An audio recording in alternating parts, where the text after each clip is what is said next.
We're back. I think I got Windows updated.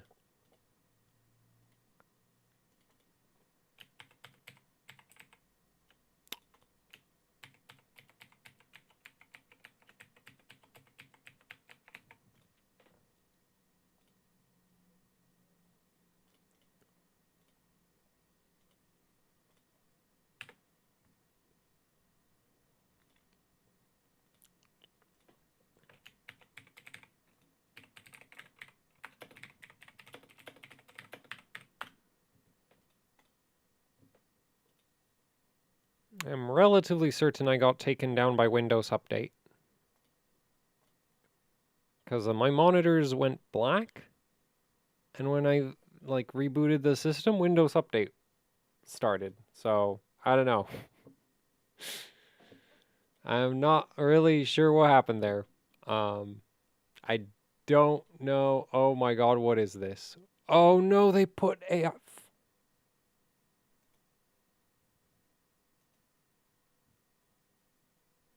I have a Copilot button in my taskbar.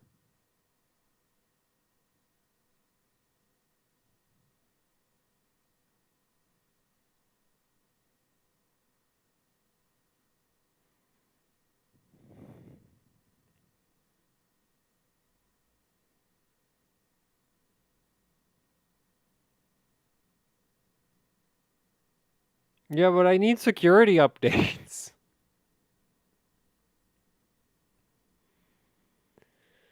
Okay, well, okay, wait a minute. How do I just, block Copilot from doing, anything?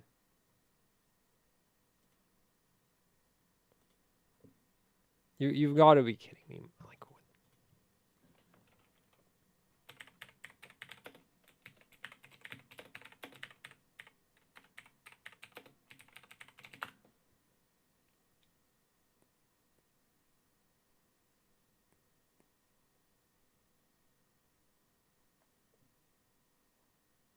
No, I don't want Copilot.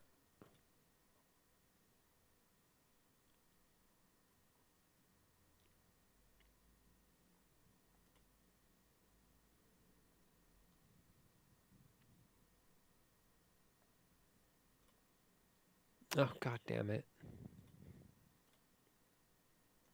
I mean, I guess I could deal with it later.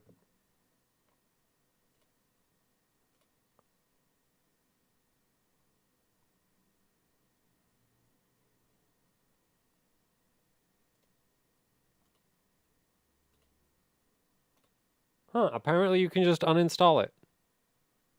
That's suspiciously easy. I really hope that worked.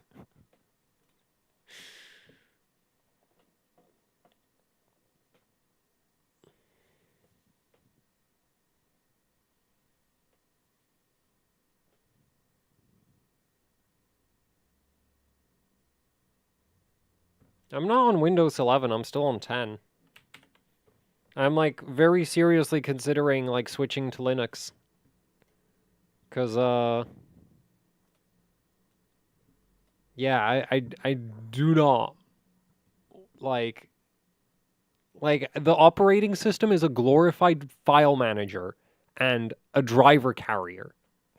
Driver software lives on the OS, and it has a file manager. And that's, everything the OS should do, as far as I'm concerned. Anything more than that, the file manager needs a search function, but anything more than that, and it's just okay, I mean, snipping, the snipping tool is nice. So, a screenshot utility should probably be built into the operating system. And I don't really mind the fact that Paint exists. Though I also wouldn't really, if it didn't exist, I'd just get something else. So...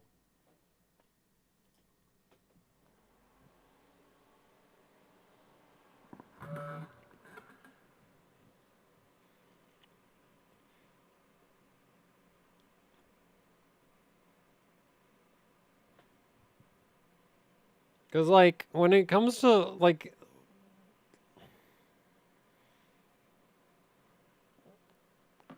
Like, when it comes to like, I don't even know what they keep updating. So, like, all my devices need their own drivers anyway, except I guess the networking. The networking drivers are, like, built into Windows these days. But, like, yeah. Oh, well, so I think what took the stream down was Windows Update. And it, like, probably caused some wacky software conflict when it tried to run, and then it just took everything down. So, thanks, Microsoft. Very cool.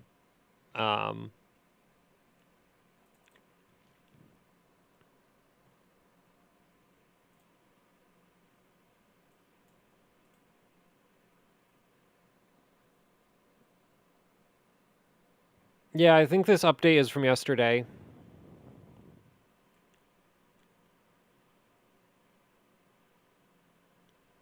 Did they get rid of the thing where it, like, spies on what you're doing and then it has, like, a recall memory?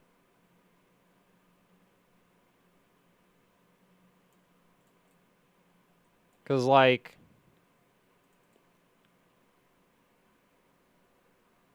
Or is that...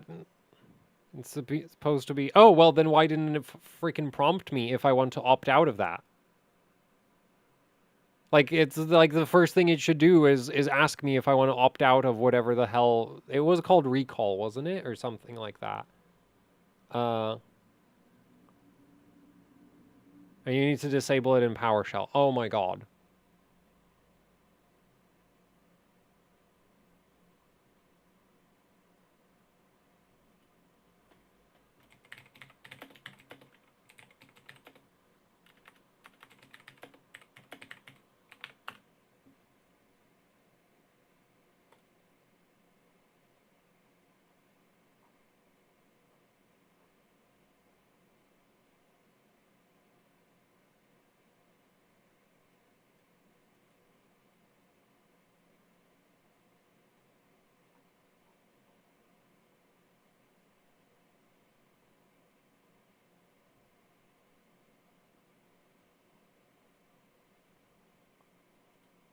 Oh, well, I'll deal with it later.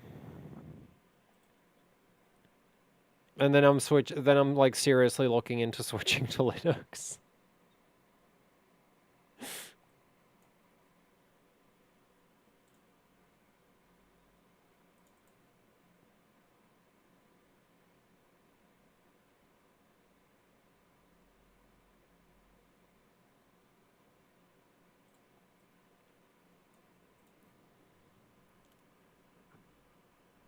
Main system.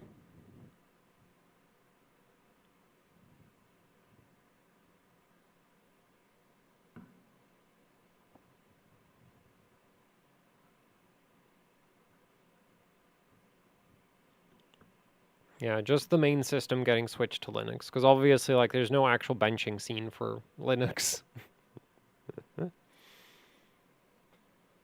But, like, I don't...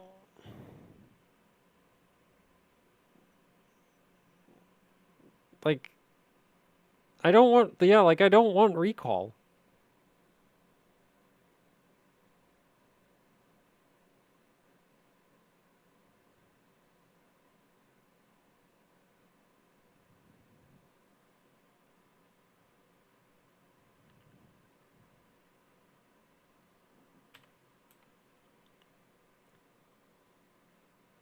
And I mean, I just don't want Copilot either.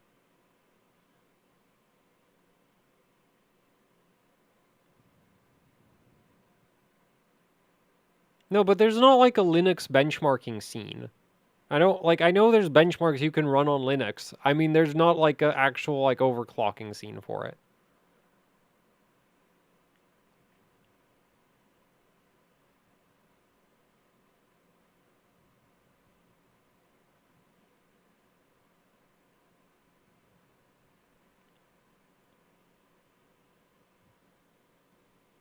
They should make a Windows Minimum Edition, where it's just like remove everything that isn't like the file manager and like the basic utilities. Like if it does anything more than what Windows 7 did, it's a downgrade. Like I can't actually think of a single thing that like Windows 10 added where I was like, oh, this is like a nice upgrade compared to Windows 7. Maybe the like window snapping. Um, honestly, not even that, because there's like the one where like you grab a window and shake it, and that's like one of those things that you have to go in the registry to turn it off, because that's the stupidest thing I've ever seen.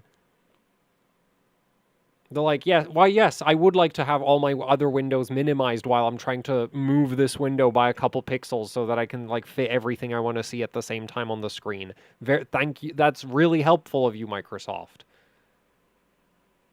It feels like the whole point of having a window-based operating system is that you can like cram a whole bunch of apps onto your screen at the same time.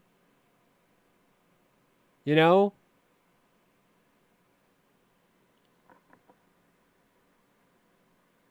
It kind of feels like the operating system has like the OSs are like trying to force you into like having everything full screened. Oh no, that was Windows 8, wasn't it?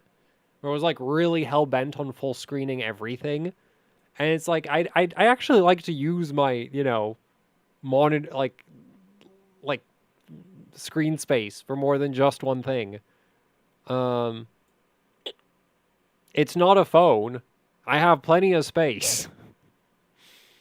Anyway, so where we're at, 2070.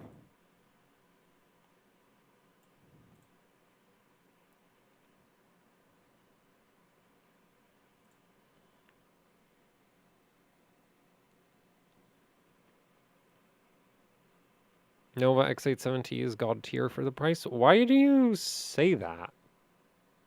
What even is the price? I haven't really been paying attention to like motherboard releases and stuff because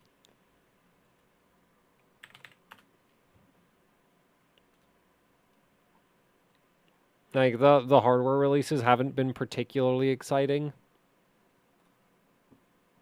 Like the X3D looks like at this point like the X3D is the only hope left in my opinion for like modern hardware releases. X3D 9000 series, I mean by that, but anyway, whilst this running, let's take a quick look at some AM5 motherboards, shall we? I guess I could just do like the thing is I don't like doing the videos where it's just like my uninformed opinion on motherboards where it's like I'm just going off of the marketing materials because the marketing materials are often incredibly incorrect. But anyway, so yeah, so the Hero's still ridiculously expensive. The Carbon hasn't changed. Actually, it might be slightly more expensive than it used to be. Master's about the same. Tai Chi Light looks good. That's like, I like that price. Though the funny thing is it's not that much cheaper than the full Tai Chi. Right, that's just $50 off. And then we have there's the Riptide. Oh, is the Nova out of stock? Oh, it is. Okay. 330. Oh, and it has a $20 rebate. Still running. The Tomahawk's just cheaper, though. By a bit.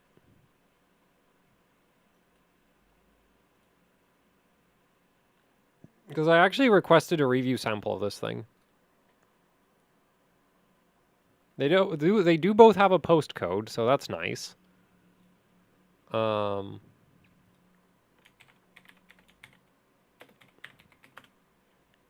yeah, it's even X870E.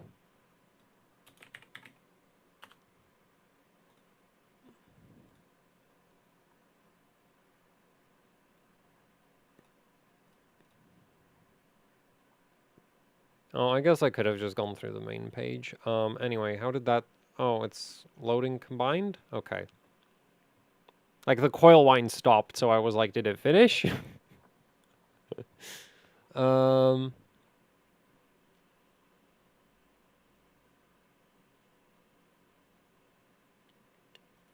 ASRock really likes capacitors.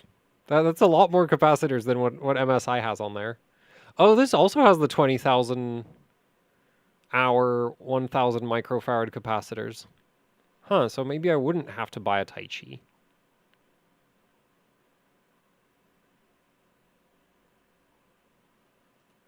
Because, like, I don't think these actually do anything, so I want to measure that. Because I bet they don't do anything. Because they're through-hole polymers on a motherboard. Like, GPU, maybe. Motherboard, not so much.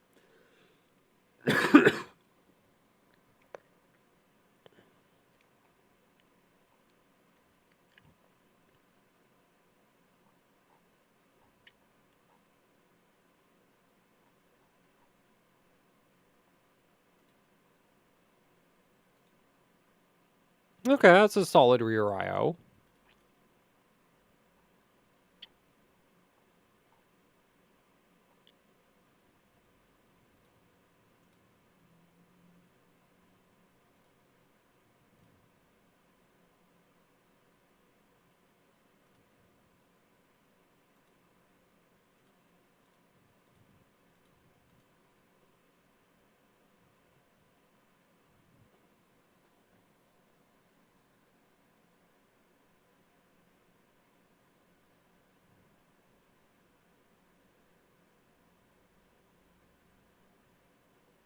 Yeah, they seem about equivalent. Like, I mean, the Nova has way more VRM, but like the issue is like I wonder if that actually does anything. It's like that's like the fun part when you get to like, well, VRMs like this where it's like, are they putting are these components here because they actually serve a purpose or just because they like there was empty space on the board? Um.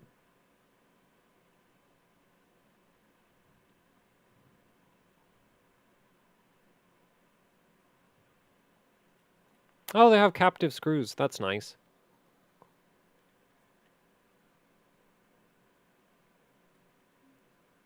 Oh, they just shoved a fan in there. Okay, well. Or, oh no, that's just like fan headers. Okay.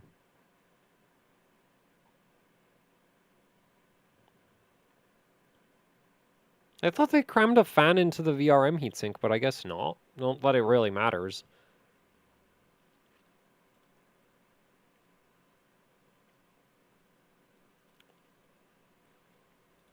Anyway. Is it reasonable to put on a postcode? For AM5? I'm not sure. Like, I think if the two boards are equivalent and one of them has a postcode and the other doesn't, in terms of, and to me, equivalent is like similar memory overclocking capabilities. Because, like, if you have a postcode and the board sucks at memory overclocking, it really doesn't help you, right? But if they both clock RAM the same, I'm taking the one with the postcode. Assuming that it has all the other connectors I need. And then that, like, the power delivery is comparable. But, like, when I say power delivery is comparable, on AM5, if it's more than, like, a 10 phase, the main thing I'd be wondering about is voltage regulation, not, you know, is it able to power a 9950X? Because, like, yeah, of course it is. Like, powering a 9950X really isn't that difficult.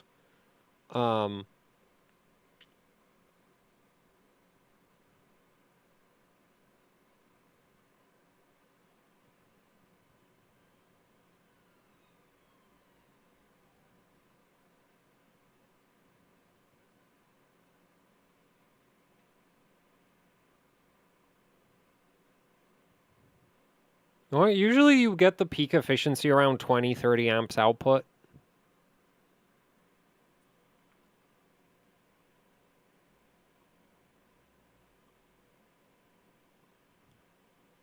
So yeah, the Nova is probably way below the peak of the efficiency, though. The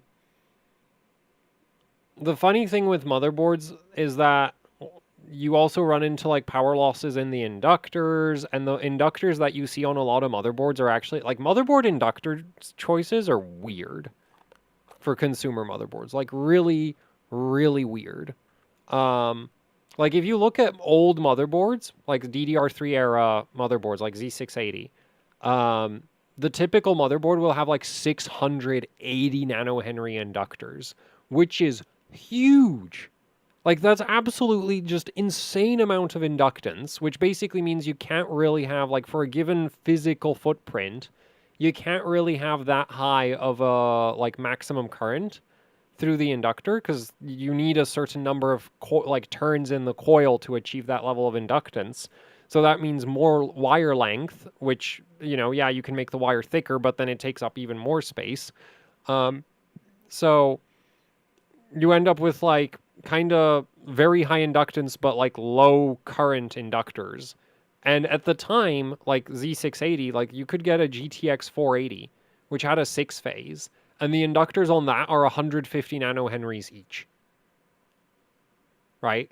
So, like, the inductors on, like, a high-powered GPU at the time are, like, a fourth of the inductance that you get on a motherboard from that same time period, which is just, like, super weird.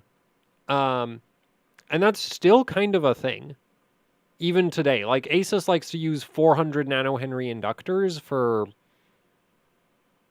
reasons. Now, one upside to the physically larger inductors is that they don't tend to coil whine as much. Because, like, say, the absolute screechiest GPUs I'm aware of are basically the ones that use, like, the 70 amp, you know, 150 nanohenry inductors. That would be like the R9290, R9290X. And those are like killer inductors in terms of current throughput, but my god, are they loud. um so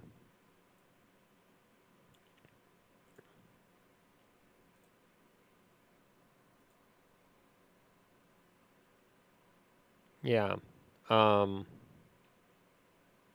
so that's like another, like, so with motherboards it's like if you have like a really high inductance inductors, like, you need more of them to get the same, like, DC resistance in the inductors. Because, yeah, like, your power losses in the inductors are good. Because, like, the documentation for a lot of the high-end power stages, they use, like, 150, 180 nanohenry inductors, and then you put that same power stage behind, like, a 400, and, well, now that inductor has maybe twice the resistance of the one that the datasheet uses. Um, right? So that's, like, that sort of hurts the power efficiency. But then you also have, like, the power plane resistance, which, I mean, that doesn't really change depending on how many phases you add. So at some point you end up in the, like, you can end up in the really funny situation where the VRM is cooler than the VR, like, than the power plane right before the CPU socket. Um,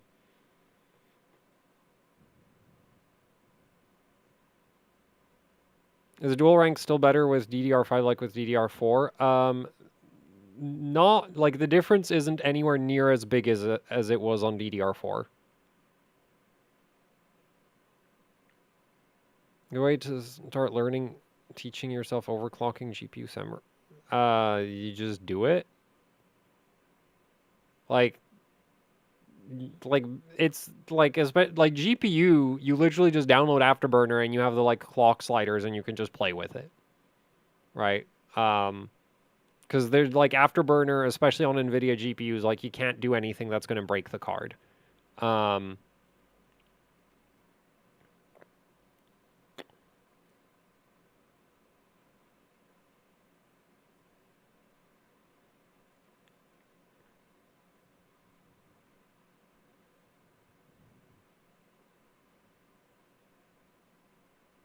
and then for, like, CPU, the main concern is that you just don't set the voltages so high that you damage the chip. Which, unfortunately, the CPU manufacturers don't, you know, tell you when that's going to happen. So, um, and the thing is like, there's not a lot of overclockable CPUs these days, so that kind of that also makes it kind of hard.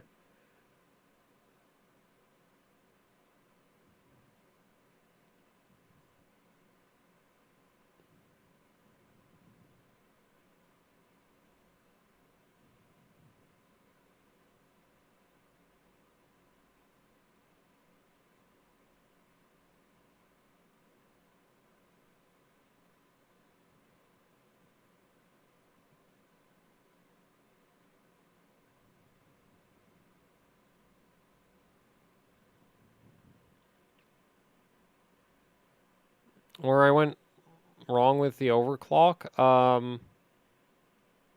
Well, it'll crash if the voltage, like if if it crashes and then you raise the voltage and it crashes faster, it's thermally rolling over. And if it crashes and you lower the voltage and it still crashes, then the voltage isn't high enough. And at some point, like, this wasn't really a problem in the old days. Like on Sandy Bridge, you could, like, the CPU would still keep clocking higher even to, like, well, no, on some Sandy Bridges past a certain point, it would just not improve anymore. But on other Sandy Bridge chips, you could just keep raising the voltage and they'd keep clocking higher and eventually they'd up and die. But on a lot of modern CPUs, especially Ryzen, if you set the voltage too high, it'll actually just like overheat and crash because of the temperature. And when that happens, like you'll know because if you raise the voltage more, it's just going to crash even faster. There's not really anything more to it than that.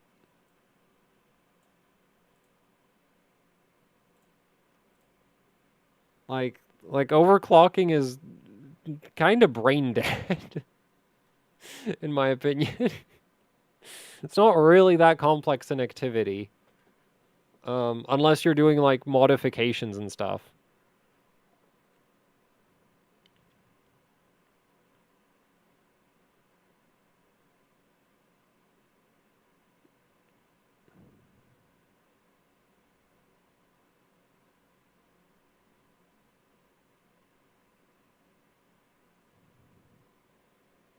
The internet? No, I think Windows Update got me.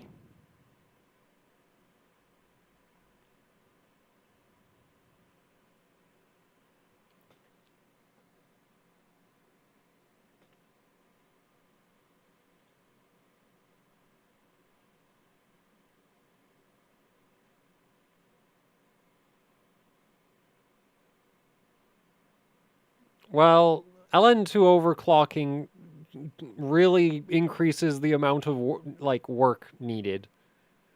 But if you're on ambient, it is really brain dead in my opinion. Like even in the days when like CPUs had a bunch of like performance to gain, like it really was just like you raise the voltage, frequency go up. If you raise voltage too much, CPU go bye-bye. That was that.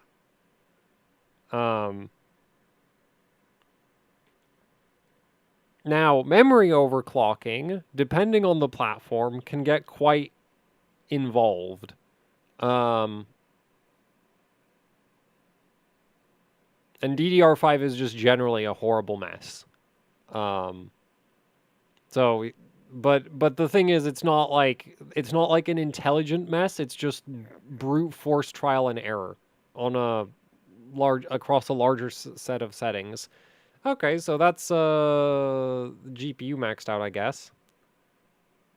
Oh wait, no, oh wait. Did that actually finish or did it just crash so close to the end of the test that it passed? Because that is a thing with 3Dmark.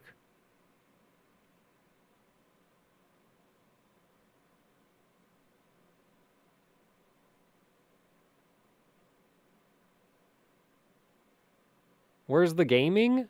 Firestrike is the best game ever made. Did you get lost? Have you seen any gaming benchmarks on my YouTube channel?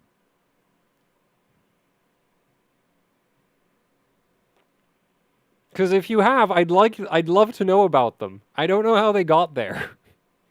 Somebody must have stolen my account.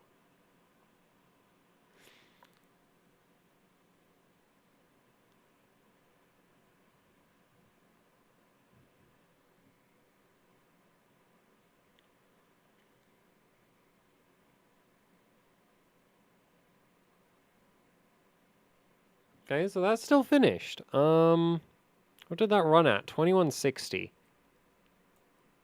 You know, I really think GT2 did actually crash. It just crashed so close to the end that it managed to finish anyway. Because that is a thing in Firestrike. Like, if you crash within a couple seconds of the end of the run of one of the tests, it'll get you into the next test.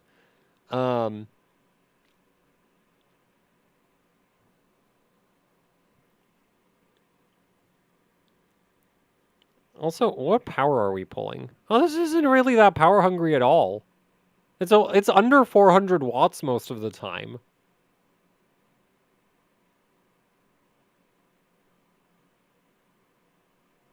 Unfortunately, I don't have voltage control on this thing.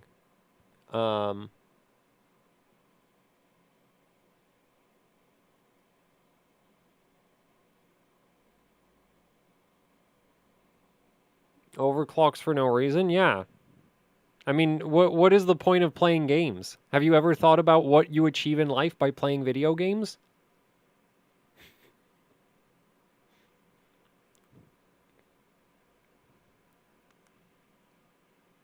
And I do play games. Like I may have like sunk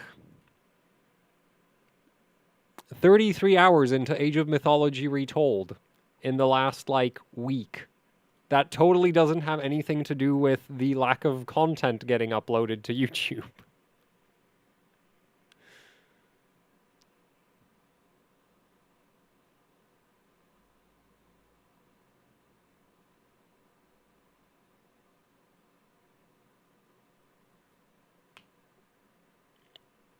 I even make games.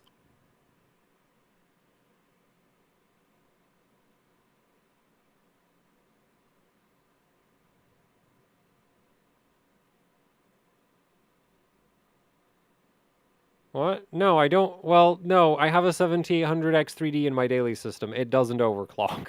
I mean, the memory is overclocked, but just kinda. Do you have a job besides YouTube? No, YouTube is my job, and I'm very bad at it. So, like, thank you to chat for, funding my incompetence.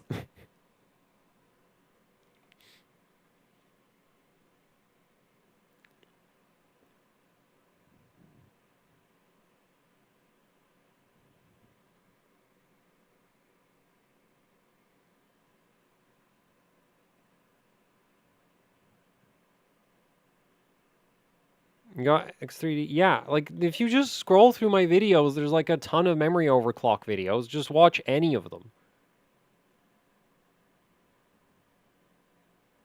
At least not getting fired. Well, yeah, that's why this is my job.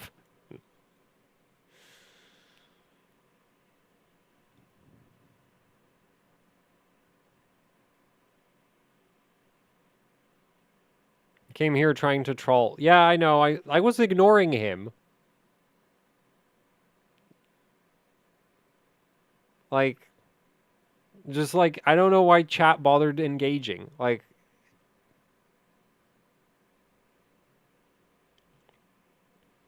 so this is still passing. Okay, that is surprising, because this is running... Okay, GT1 is running kind of low. Oh, GT2 boost up. Wait, is it bouncing off the power limit?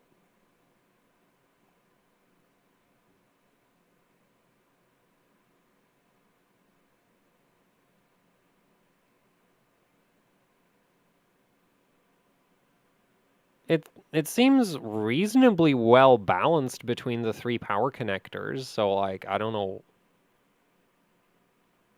why it would be doing that. VREL, VOP.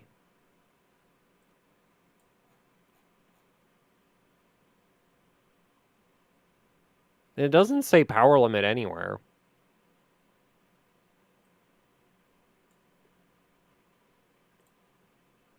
But it's not... And thermals are fine. Yeah, it's maxing out at like 64 on the hotspot. Which is honestly impressive, because the thermal paste I have on there is just like Prolimatech PK2. There's not anything special. Then again, we're not running like some crazy power draw, so... as you said, I set my VSOC to 1.3 and 6400 fails. Yeah, you're screwed. Like, what motherboard in like VDDIO and VDDQ are you running?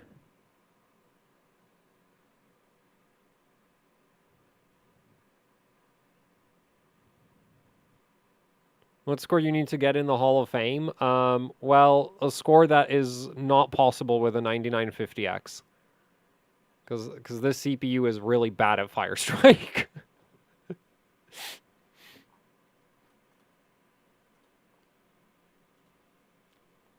I wonder why the clock is dropping, though.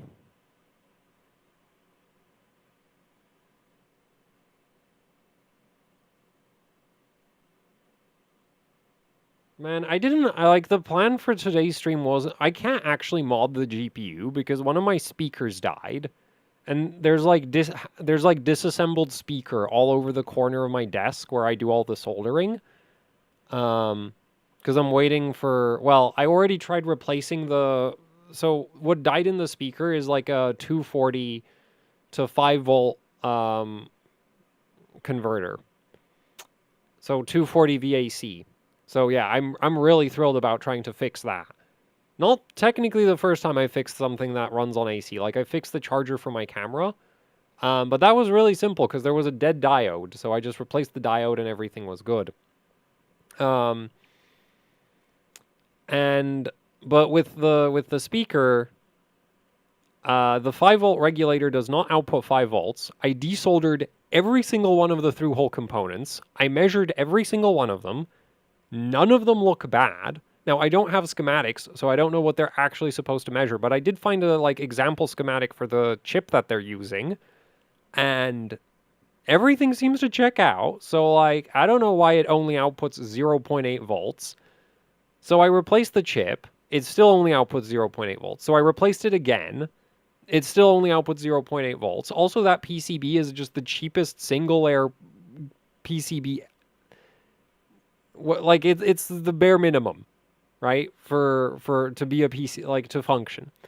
So it's delaminating at this point because the hot air, like, I'm used to working on like motherboards, GPUs, and those PCBs are designed to take some pretty serious heat.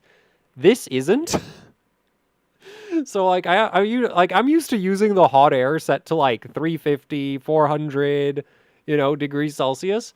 And yeah, even at like 320 degrees, it was like delaminating the board. So the board is now like in worse condition than ever, and I've just given up. I am not fixing that 5 volt regulator.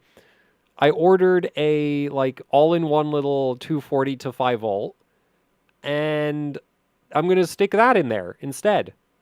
Cause I did also consider like disassembling a phone charger and shoving that in there instead, because it is basically a phone charger circuit.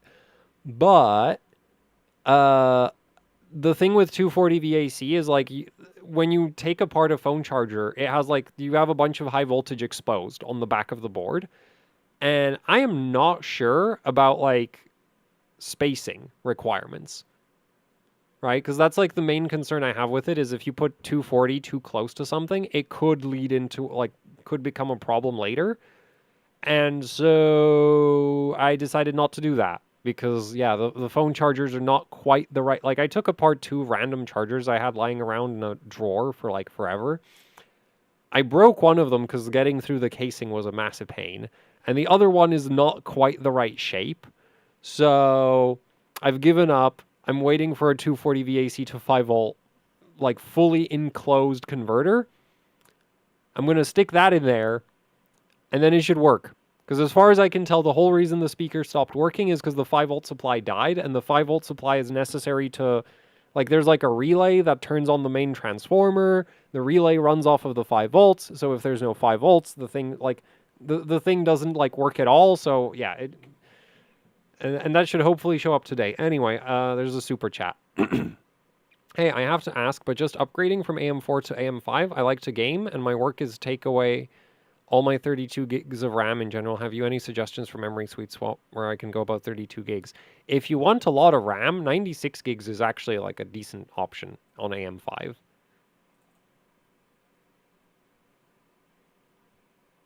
Like, I mean, it kind of depends if you get lucky on your CPU, if you can run 6400, but like, this is perfectly stable. And technically, you can also run very similar settings on 64 gigs of DDR5 as well. Also, that's bugged out. That's new. Oh boy, they're both really bugged out. Oh, I bet it's hardware info messing with it. I mean, not hardware info, system info for 3Dmark. But yeah, so like if you want like a lot of RAM and you don't want like, because there's like a lot of RAM and then there's like too much RAM. And depending on what you're doing, if you don't like, I would basically try to avoid 4x32 and 4x48. If at all possible, I would avoid those. But like 2x32 and 2x48 for DDR5 with AM5, like in 1-to-1 mode, it's completely fine. It's like really not a big deal to run. So you could go with that. Or even you could go with 2x24, but I think if you're like using up all 32 gigs, you're probably going to use up 48 gigs as well. So may as well go, like, honestly, I would just go straight to 96. If you're doing this like as a work upgrade. Because the 64 gig option, like, it's not faster or anything, it's just smaller. I guess it is cheaper, but like you sent a 90-pound super chat, so I mean 20-pound super chat, so I'm assuming that's not really much of a concern. Like if you can, you know, send a 20-pound super chat, I think you can pay. I'm not sure what the price difference is, but we can check. I think it's like 50 quid more. Maybe less. You know, I'm actually just going to pull up the memory. Because, like, I already have PC Part Picker open. DDR5. Wait, I'm going to switch to UK. UK. There we go.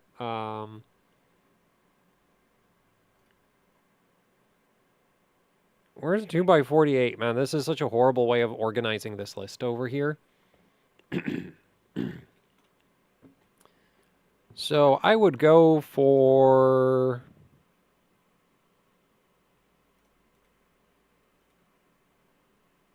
It's this... Oh, wait, I can't click those.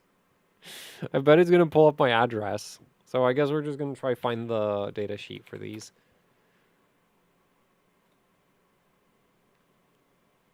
Um... 3238 at 1.35. Yeah, I'd go for this. I like... Oh, man, that's actually way more expensive than I thought it would be. How much is 2x32? I don't usually look at high-density memory kit prices because I don't need that much RAM. Oh, that is actually a big difference. Oh, I know that's 36. I would not get that. 38. Oh, wait, 36,000. Oh, there we go. Yeah, so that's actually quite a difference. Then, yeah, that's actually a really big difference.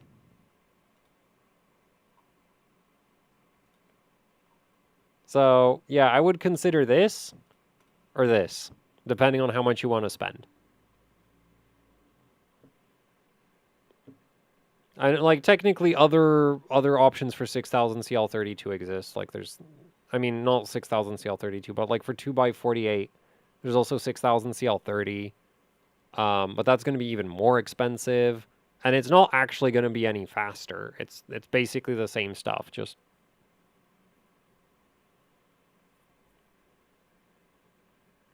Yeah, like this is the kit I'm running right now. Man, that is expensive. I am so I am so glad that Corsair was willing to send that. I feel like at some point this was cheaper. Was it?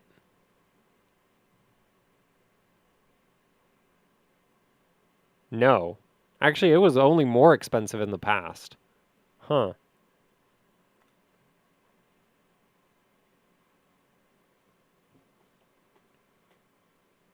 But like this, like I would actually consider this basically interchangeable with this. Wait, this isn't even the RGB version. Wait, how much? How much does the kit that I'm using actually... Oh, okay. It's not that... Like, the RGB didn't add that much more.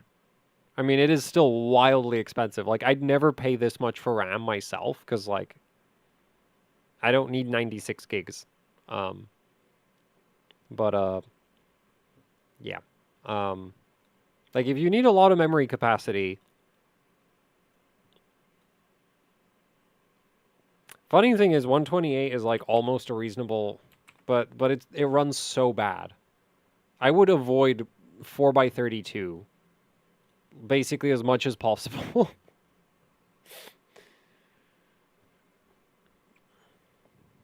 Wait, there was also somebody asking about like voltages. So 96, like for DDR5, always get 2 sticks. Do not buy 4 sticks of DDR5 unless you know exactly what you're doing. Which basically means, like, don't. Should we get 128 gig sticks? Maybe? Like, there's supposed to be 64 gig sticks at some point, but they're, like, not finished. Like, the chips for those aren't, like, done development.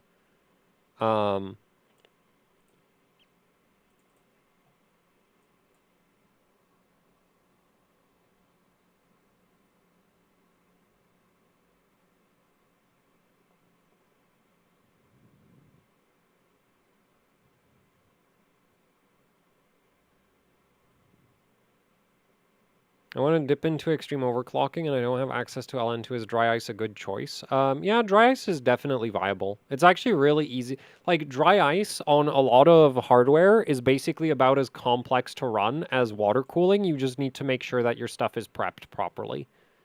Like, dry ice is really, really... Oh, and also don't do it in a cramped, enclosed room.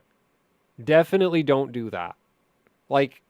A lot of people freak out about the whole, like, using liquid nitrogen, but the only, like, really dangerous incident I've ever heard of in extreme overclocking is somebody overclocking in their office with dry ice. And that office was, like, kind of small, and I don't think they had, like, a window or anything. So eventually their, like, colleagues found them passed out. And apparently, like, they were fine.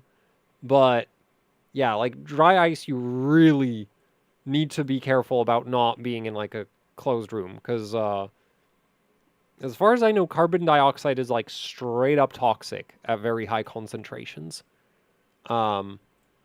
Whereas nitrogen, I mean, nitrogen is also dangerous, but like I've never heard of anybody actually getting in such a situation with nitrogen.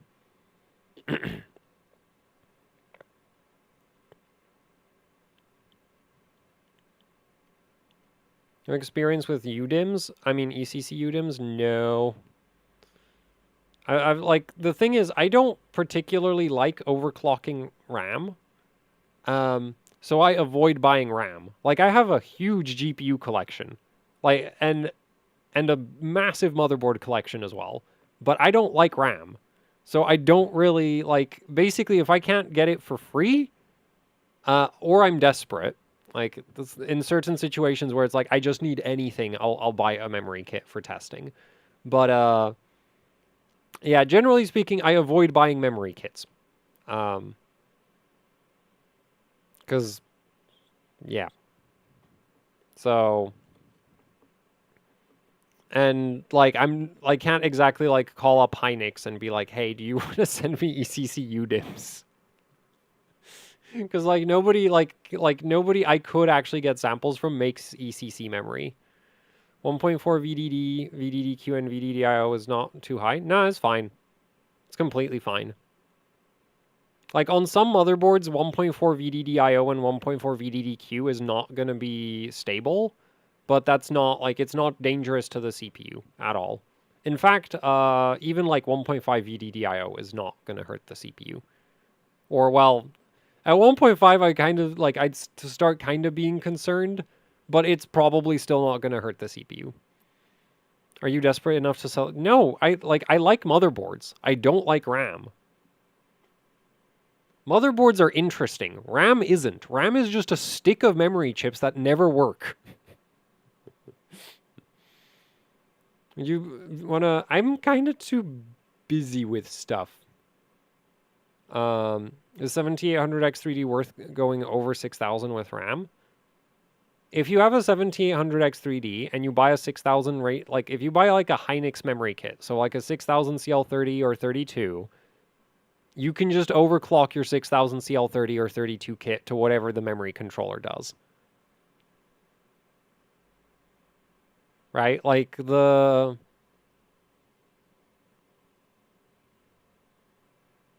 So it's like you're not gonna, like, yeah, you're gonna spend time on it, but if you're gonna tighten the timings anyway, like the frequency is basically for free at that point. Derailed the stream? I don't think so. It's not like we have like a fixed topic. Z7, I'm not selling the Z790 boards. Like, just because I hate the entire platform doesn't mean I don't want the boards.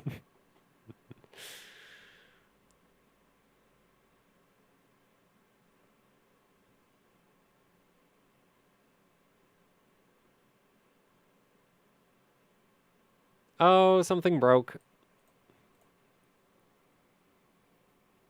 Trade not sell? What would you even trade them for? The Z790 boards. Like I like what like I want the like I want to keep the boards.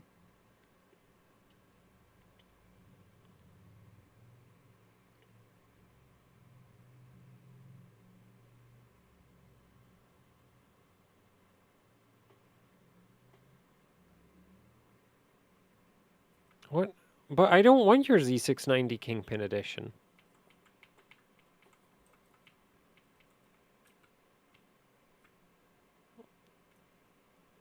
Huh, so getting into the BIOS is not an issue. Because earlier in the stream somebody said that, like, the GPU might, like, boot too quickly, but, no, it doesn't. I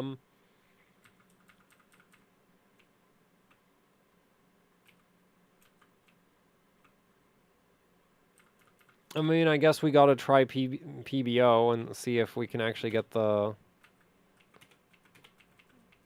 get Firestrike to run any faster. So that's gonna happen. So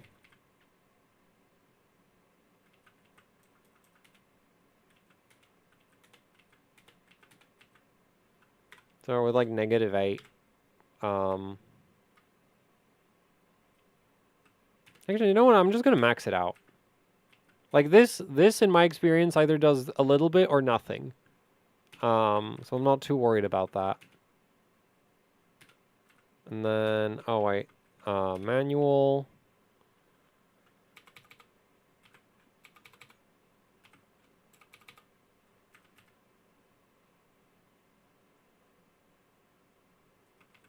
Okay, it is properly scaled. Actually, well, it's not gonna hit that though. It doesn't matter. Is there a Buildzoid edition of any hardware? No. I am, like, allergic to working with people. Actually, technically, I have a Unify X B550 board with my name on it from the factory. Is there an advantage to choosing an X870 board over a B650E from a overclocking perspective? The memory overclocking on some X870s is going to be better than the memory overclocking on some B650Es. But it really depends, like, which two boards you're specifically comparing. I've pushed FCLK too far. Your performance is gonna fall off you can basically, what you can do is you can run like Y-Cruncher. Actually, no, Y-Cruncher is not good for this because the memory size changes.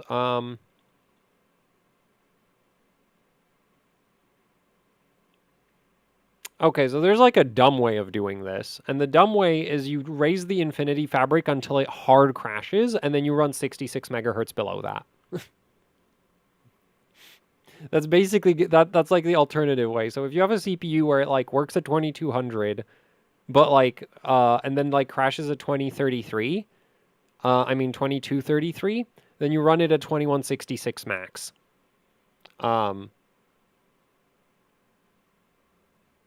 That's like the brain dead way of dealing with it.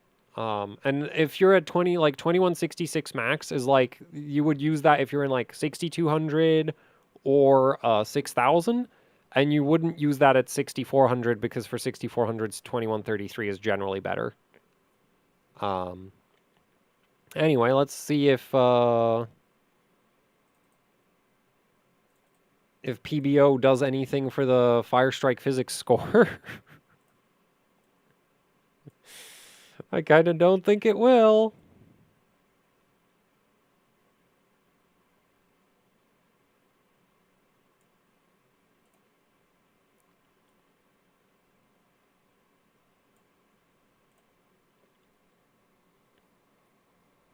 Did you ever do the Z680 UD5 board breakdown? I don't think so. There's like, I unfortunately have an like basically endless backlog of PCB breakdowns, and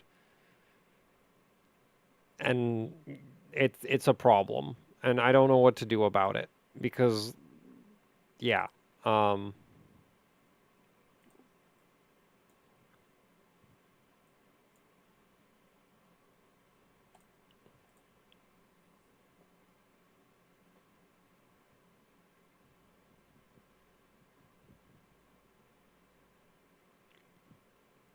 Also, yeah, the Infinity Fabric does have error correction in the sense that it will literally just resend stuff until it gets through. So if it's unstable, it really hurts performance. I mean, it doesn't, well, it depends how unstable it is, because sometimes you'll have like 1% instability and then it'll like randomly hitch, because it basically, like I have a video showing what happens when the Infinity Fabric errors out in like pretty fine detail. I just don't remember what it's called. Have you ever successfully unbent pins on a motherboard? Yes, several times. Any advice? I usually do it with tweezers and like, oh, and a box cutter blade. Because it's nice, like it's nice to have like a pointy, hard, straight edge, and a box cutter blade works for that. Like in certain situations, you need like a straight edge to line something up. And also like be more. The thing is like I don't like I just do it. Like I don't have like I didn't like practice pin unbending. I'm just like, you know, like I've had motherboards with bent pins and I've been like, okay, let's, you know, just like gently try to unbend it. And then it like either I succeed or I break the pin and then I feel like an idiot. IDA is a terrible test. It doesn't put anywhere near enough stress on the CPU to catch any kind of stability problems. In the like the memory latency test in IDA is basically useless. Like I've seen CPUs literally go to sleep running it. Best RAM for 9th gen? You mean Ryzen 9000? Yeah, like Hynix A die if you don't mind the capacity. If you want to run high speed 2-to-1, then 24 gig sticks are easier for that. And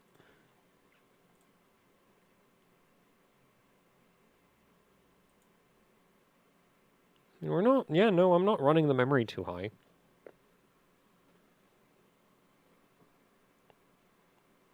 Realbench is okay for testing RAM? I don't know, I've never really used it.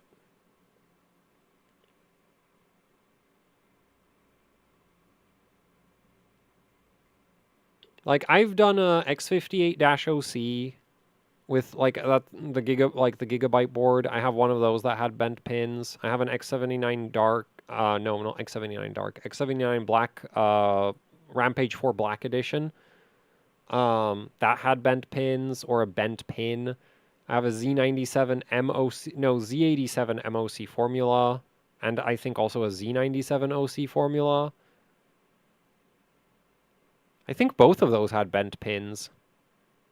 Then there's some motherboards that there's boards that I've bought with bent pins, and I tend to remember those more than like the boards that I've occasionally like accidentally slightly bent a pin and then unbent it, because like that I don't even try to keep track of.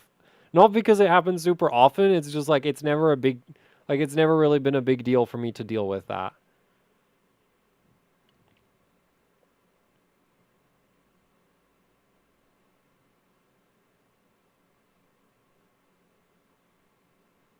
Yeah, actually, I think what makes LGA 1700 especially hard for pin repair is that some of the motherboards have pins that have like the pin is like split down the middle. And I've never tried unbending one of those, and I don't know how it would go. I suspect it would be really, really hard because it's no longer like it won't behave like a single solid piece of metal anymore.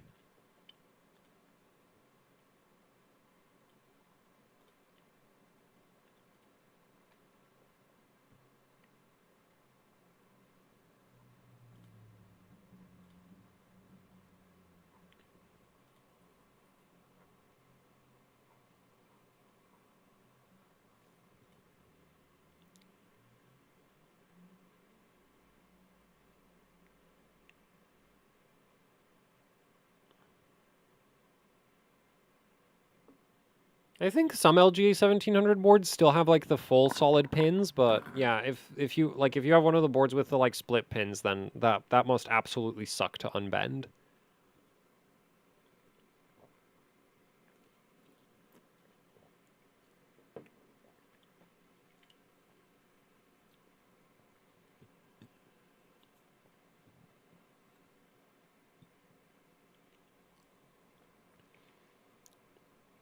Is the Impact Extreme any good for RAM stability testing? It's viable, but these days it's surpassed by Y-Cruncher and like honestly Prime 95 large FFTs might be better as well. Okay, so PBO did basically nothing for the physics score. Oh boy. Also the GPU score didn't change. Combined might be better. Now technically this is a hardware bot. 3Dmark that we're benching. So I can do LOD. The main thing I was wondering about running on this was Vantage. And also, well, yeah, no, mainly Vantage, but we're gonna have to disable the SMT for that. Man, it kind of annoys me that even the 9950X just hasn't solved the. Like I was really, really hoping because like already with the 7950X, it's like really clear that it like bottlenecks a lot of GPUs, like even old GPUs for Firestrike specifically, because Firestrike is actually no. So the 7950X, the physics score in Firestrike is just sad. Like it's barely any better than a 5950X. And so I was really, really hoping that the 9950X would do something about that.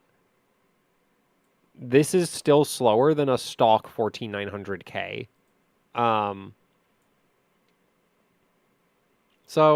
Yeah, no, it didn't. It didn't really do anything. Also, I don't know.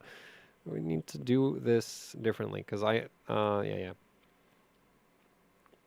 For Ryzen 9000, 1-to-1. So 6400 1-to-1 doesn't always work. Like some CPUs can't run it. So it's not really optimal, right? Like if you want something that works easily, 6000 CL30. And then depending on how lucky you got with your CPU, you might be able to run 6200, 6400, or even 6600 in 1-to-1 mode.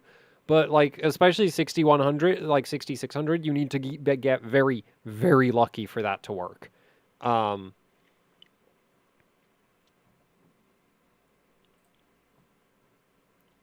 So I would not say 6400 is optimal because like what if you're in the like I don't know what the stats are cuz like yeah, I don't know. But let's say it's like what if you're in the 25% that can't do 6400 or 10% that can't do 6400, right? And like 10% sounds low, but it really isn't. Right? That's like, oh, you buy 10 CPUs and like one of them is not going to do 6400. And actually that sounds wrong to me because I have 5 Ryzen, like I have 5, I mean not Ryzen 9000s, but like in total I have 5 different AM5 Ryzens. Only one of them does 6400 and that's this one. So like and the memory controller fundamentally hasn't changed. Like there have been some tweaks so that like the high memory ratios work now. So by that I mean like 8100, 8200, 8300, 8400. Like those on Ryzen 7000 do not work at all. You literally cannot set them. You have to use BCLK to go over 8000. But so 9000 fixed that, but everything else as far as I know is actually the same. So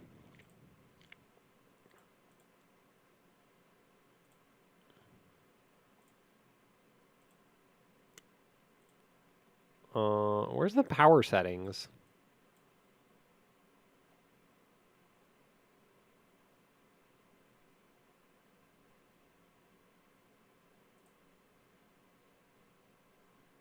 Oh, there it is.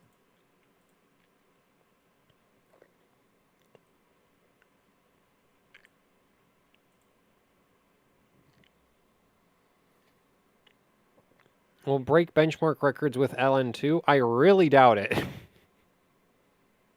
I don't know. They might be really good for some of the 3Dmarks, but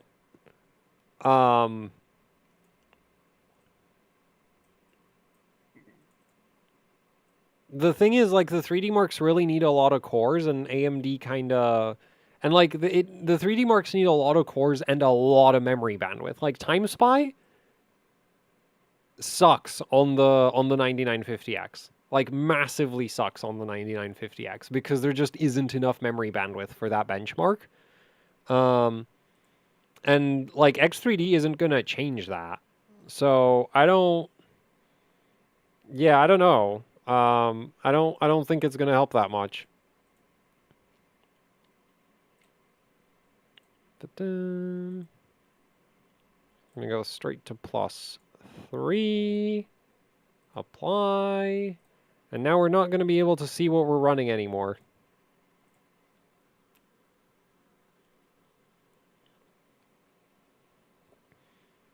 Break 16 core?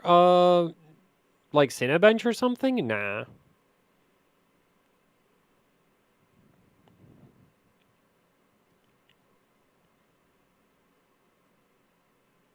If AMD works on 68, I don't think they can do anything about that because it's just a UCLK limit for 1-to-1. Like you're not like at some like the chip like you can't just like transistors don't clock arbitrarily high. Also, like when the AGSA 1007 like came out and it made 2-to-1 mode not useless, it didn't really change 1-to-1 mode at all for me. Like I heard from other people that like, oh, they were suddenly able to run like 6400, but like every chip I have, it basically didn't make a difference. So like I don't think like there's like 2-to-1 mode didn't work because evidently the like phi wasn't tuned for it. But 1-to-1 mode is limited by the memory controller itself. Because the thing is with memory controllers, there's like two separate parts of it. You have the thing that actually talks to the memory chips. This needs to be able to like read and write ones and zeros very, very fast. And then you have the thing called the memory controller, which keeps track of where everything is and, you know, sending out read commands, write commands, and like, you know, controlling things. But it doesn't actually have to deal with the difficulty of reading and writing to a memory chip. And so for 2-to-1 mode, the phi is the main concern. Because you just need to be able to read these extremely fast signals traveling over a PCB. For 1-to-1 mode, as far as I know, the concern is the memory controller itself because it's basically like, it's kind of like core clock, right? Like you're not going to get a BIOS update that enables higher core clocks. So you're not really going to get a BIOS update that enables higher memory controller clocks.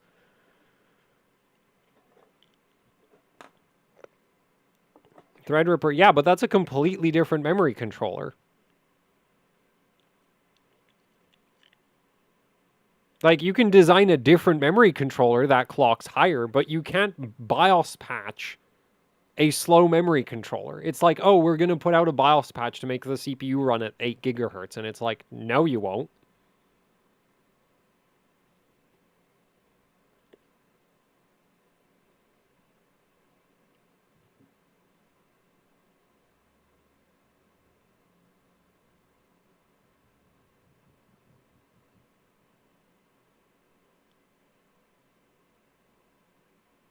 Whoa, that boosted the score more than I thought it would.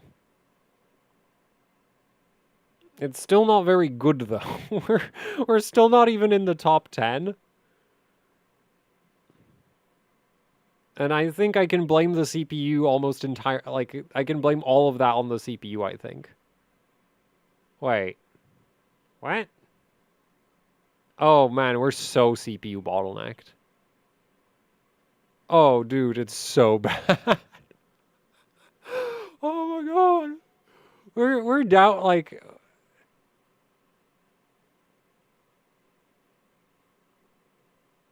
Man, I can't wait for when I get the oscilloscope hooked up to this card.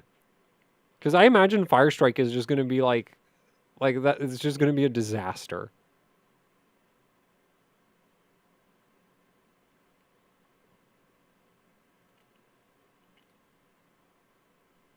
Oh yeah, this is just like the Intel CPUs with this card are getting are getting around 55,000 at similar clocks. And we're at 50K. Oh. Oh, Ryzen. I wonder how bad this is in Vantage.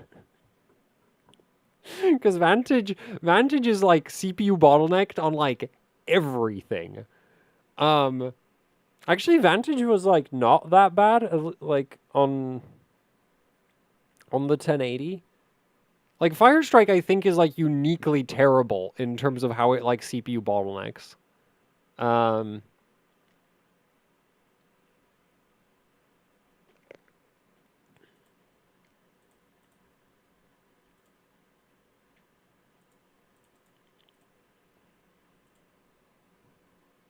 Vantage is more, yeah, I think Vantage might play better with the CPU.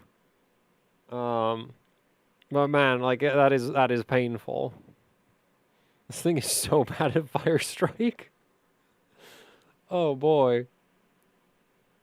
So the funny side effect of that is on Ryzen system, you can actually run higher core clocks on NVIDIA GPUs than on Intel systems because the GPU is so bottlenecked. At least for like Firestrike. I don't know if that also applies to like games. Probably. Well, it depends. It'll depend. But yeah.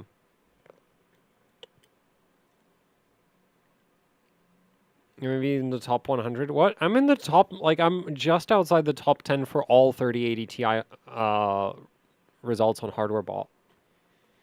The thing is, I'm running it with LOD, so it's like not valid for the 3Dmark rankings. But I don't really care about CPU plus GPU because then it's just like Silicon Lottery. I mean, actually, usually it is mostly Silicon Lottery anyway. Like,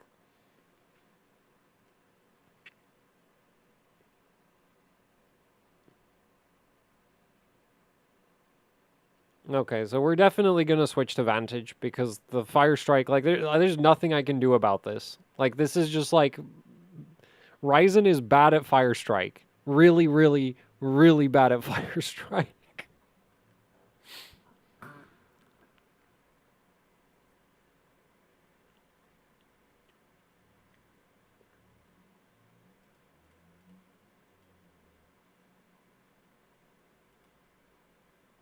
Vantage is going to be interesting, I think, because, like it's still going to get, because I can get a big CPU score for Vantage. Like, this CPU easily does, like, 160,000 plus CPU score. But the thing I'm not sure about is, like, is the GPU score, because on the 1080, it was getting, like, 90,000 points. So 3080 Ti, like, I don't know. Is it going to get stuck at like 120? Nah, I think even X299 was good for 120K. or over 100K GPU score. And I'm pretty sure a 9950X, like, yeah, it's bad compared to a 14900K, but like X299, it like will CPU bottleneck compared to like a 7700K in Firestrike. Vantage, I think, Vantage should be more forgiving. So yeah, we'll run Vantage. But man, like it's just painful running like Firestrike on these Ryzen CPUs, and it's just so bottlenecked.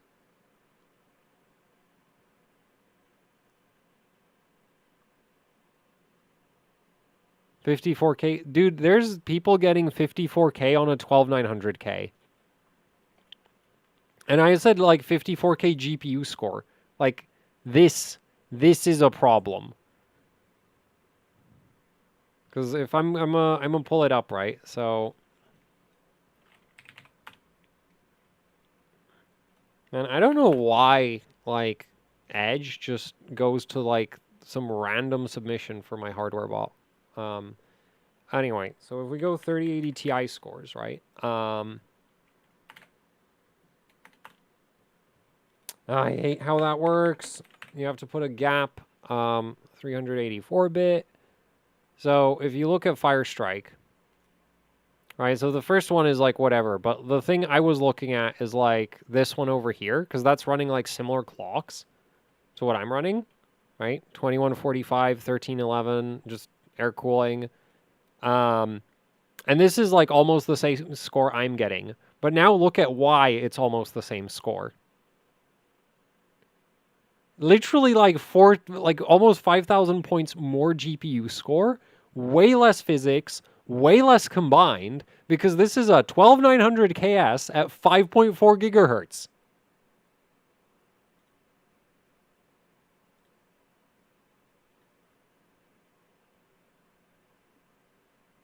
His physics score is lower than my GPU.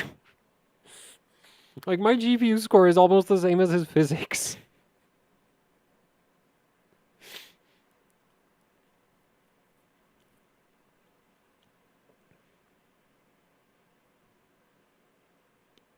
Like Ryzen is like uniquely bad at Firestrike. Like even with a 1080, with a GTX 1080, the 9950X is 1,000 points slower for the GPU test than a 14900K. Which also means it's like 1,000 points slower than a 13600K. Because the GPU test like doesn't care about cores at all. You can get good CPU like good GPU results on like a 7700K on a quad core. At least when the 7700K was relevant, like you could get a good GPU score. It was just your physics was terrible. Anyway, so yeah, the 9950X is really, really, really bad at Firestrike. Man. Imagine if you ran this on a 4090.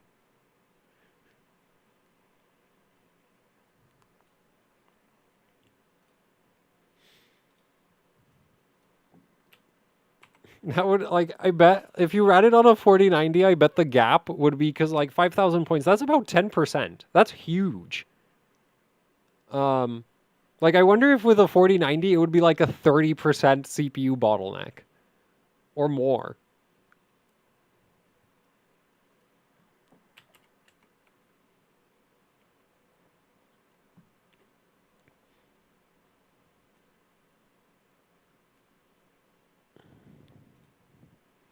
A GPU clock, it was running... It maxed out at 2175. So, like, yeah, like, it's massively, massively CPU bottlenecked. I mean, I was kind of expecting that, but, like, I guess we could run some of the... We could run Firestrike Ultra. That'll be less bad. Because that's 4K Firestrike. Also, that'll give the GPU a workout. This might crash. That explains why the GPU temps are so low. It's freaking bottlenecked. It's so freaking bottlenecked. Oh, Firestrike. No, the 2175 on a Ryzen chip is not comparable to 2175 on Intel. Like, this is a thing that I've noticed, is like, if you test a GPU on a Ryzen chip and then you move it to an Intel chip, it'll lose like 50 megahertz or more, depending on the GPU. Because even like, I've seen it even with like GTX 500 series cards. Fermi. Where like on Ryzen, it clocks higher than it does on Intel, because on Ryzen, it's a bit CPU bottlenecked. Because there's just like a scheduling issue. Like, this isn't like the CPU is too slow. This is like, there is a software bug that like really hurts Ryzen chips. And the funny thing is, it's not related to the CCD number. Because if you turn off one of the CCDs, it's still a problem. Because I tried that on a previous stream with the GTX 1080. So it's like, actually, so I guess it's not like a scheduling issue, but it's like an Infinity Fabric plus... I wonder if Arrow Lake is going to end up doing the same thing, where it just face plants in Firestrike.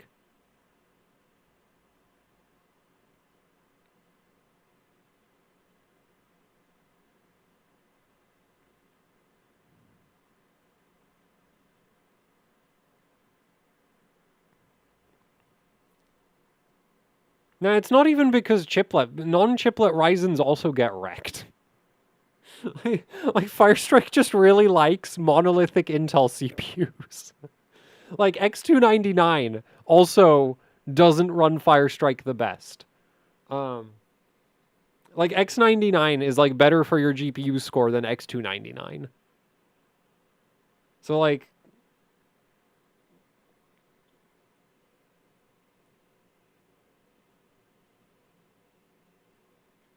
yeah, Firestrike is just like very, very, well, I mean, I guess you could say it was designed for the hardware of 2013, right? Because that's when it released. Mesh vs Ring Bus, yep. The mesh on X299 absolutely murders GPU performance in some tests.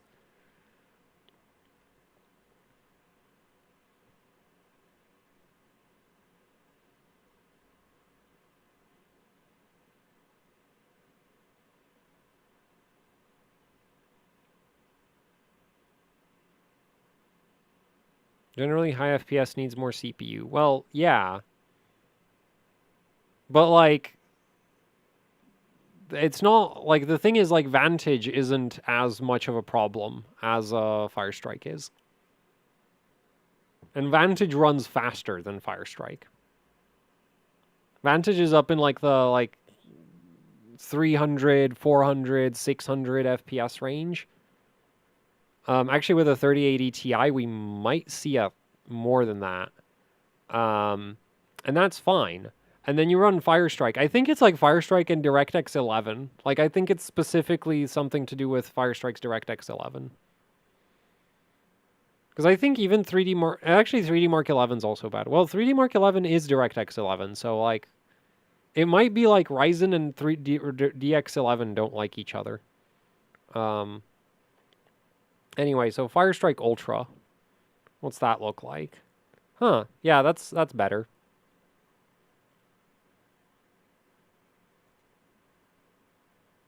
Wait, are we still CPU bottlenecked? Yeah, less, but... Wait,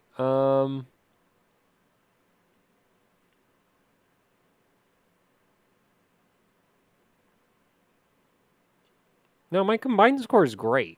Physics is great. And then... I should have not closed that hardware bot tab.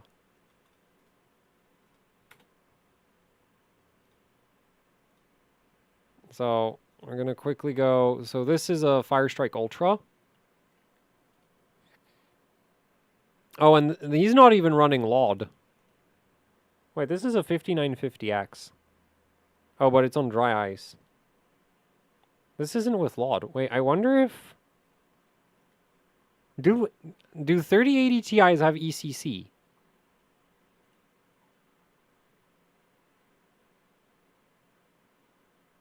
Because that's a 5950X.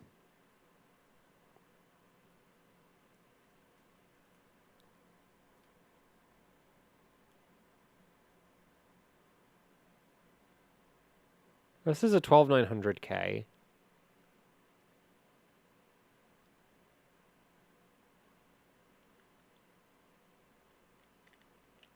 We're gonna experiment with less memory clock. Because I'm really now like starting. Maybe it's bouncing off the. Actually, Firestrike Ultra might be. Oh, yeah, Ultra's bouncing off the power limit. Okay, well that explains that. Yeah, that's just power limited the entire time. Yeah, because now the core actually has stuff to do.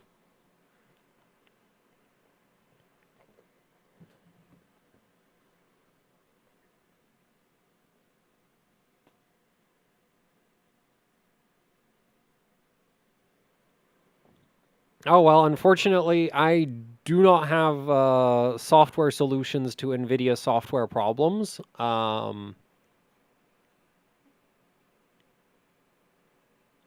So, yeah.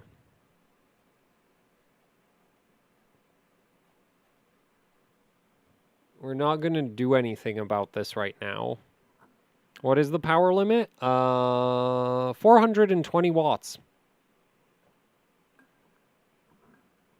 So, yeah, not high enough. So yeah, so Firestrike Ultra is just bouncing off the power limit. Anyway, let's go run Vantage. Because, like, Vantage is the one I was actually really interested in. Because that's the one that the 9950X is actually really, like, the physics score from the 9950X in Vantage is ridiculous. And you don't need to do anything. That's, like, my favorite part is, like, you just turn off hyperthreading and it's amazing.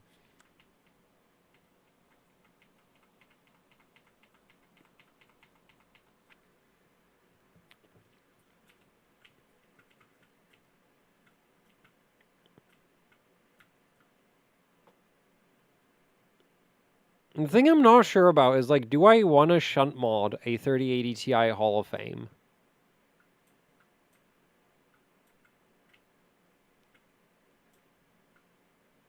Because I bet there's, like, a LN2 BIOS for it. But the thing is, the LN2 BIOSes sometimes do wacky stuff. Oh, it's not over here.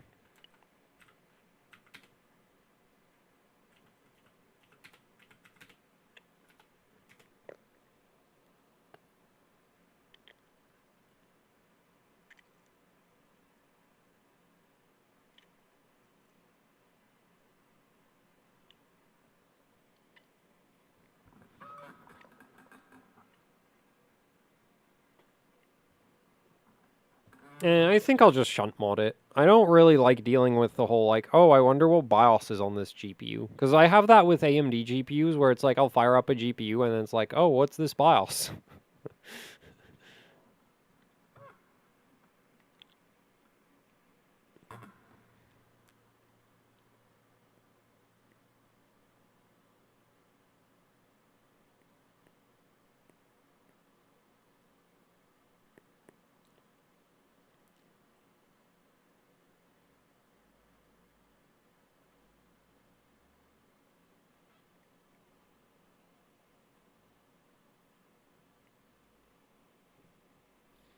Will you stream the shunt modding? No. I literally can't actually do any modding right now on stream because there's just no space on the desk for it. Also, I was really expecting my 5-volt regulator to show up by now, and it hasn't.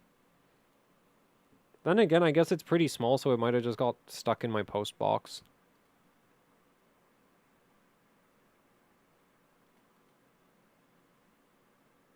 Because I did get it with the free shipping option, so I'm assuming that's like...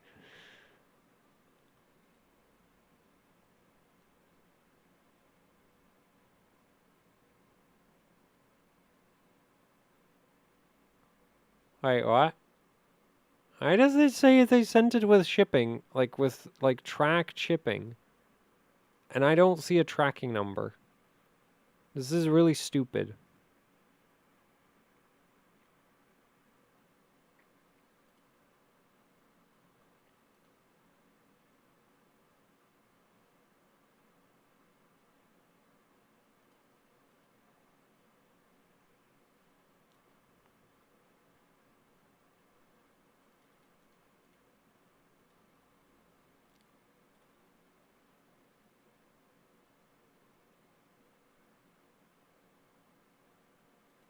Okay, well, hopefully it shows up later today.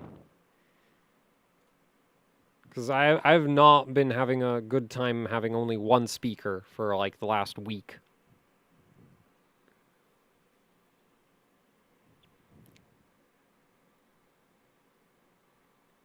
The Hall of Fame has unlocked voltage control.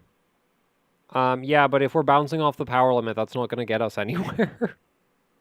And I plan to solder like a coax to the card anyway, so it's not exactly going to be in pristine condition.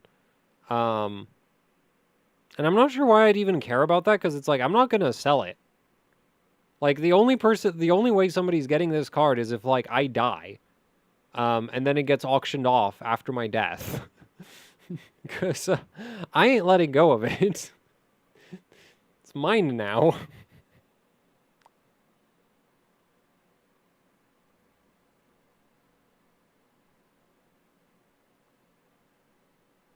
If you just do compute, a 4090 is cheaper than a Quadro, and it does, like, more compute. Like, not everybody who does compute cares about precision and reliability.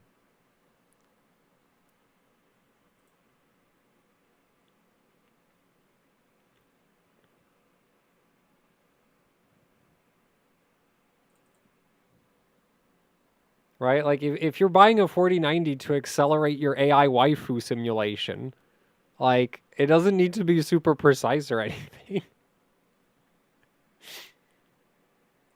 It's different if you're using it for calculating, like, engineering stuff, where, you know, it has to actually work in the real world. Then the Quadros make sense, but, like, then again, it might, like, if you're engineering for yourself, you might not care if it's not 100% accurate. So, well, no, it depends if you're selling the rocket engine to somebody else or if you're going to write it yourself, right? Because if you use a card that doesn't have, like, ECC and whatever to design a rocket engine, and then you sit on it and it blows up with you in it, that's a you problem, right? But if you sell somebody your sketchily designed rocket engine and it blows them up, well, then it's a problem, like, then it's a legal problem, right? If you blow yourself up, you don't really have a problem because you're dead. It's not really, like, it's not gonna get any worse at that point. It's not like they're gonna glue you back together to, like, take you to court for using a inappropriate GPU for validating your calculations.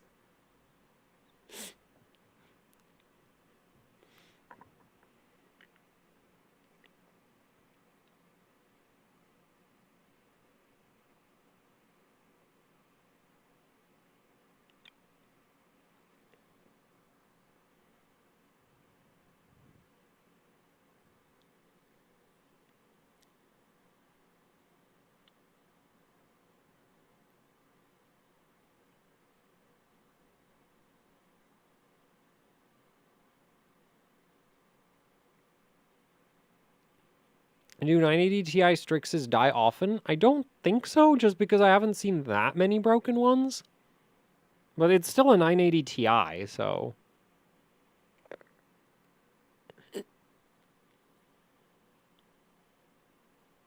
Or do you mean, like, the old ones again? Oh, I guess the new ones are all just like GPU, aren't they? I really like the idea of, like, a mixed benchmark, where it, like, has, like, CPU and GPU at the same time. Oh, you mean, like, art style? Oh, okay, I don't really care for that. That I am indifferent to. I mean, I think Firestrike looks sick, but all the other ones are like, eh. Like, Firestrike is really, like, yeah, like, Firestrike is just really cool. Like, the character designs for Firestrike are, like, they're cool. The tentacle things are cool. The like, cave with the lava and everything, and, like, the walkway with the, like, random signs and stuff, like, that all, like, I think that's all cool. And Time Spy is, like, a museum thing, which is kind of lame. And then most of the other ones are, like, spaceships. Skydiver's also pretty bland.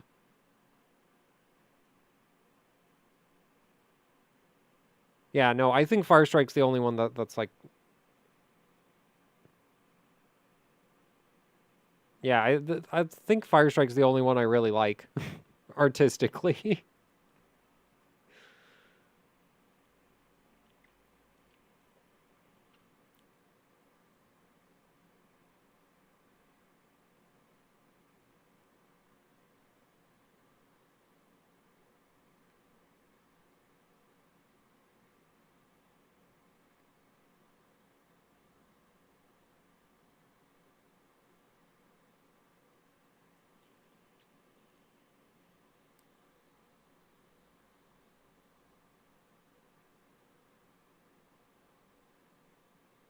Oh man, 900 FPS. Oh, we're not gonna... Man, I was really hoping... I don't think it broke 4 digits, did it? Actually, with the overclock, it might.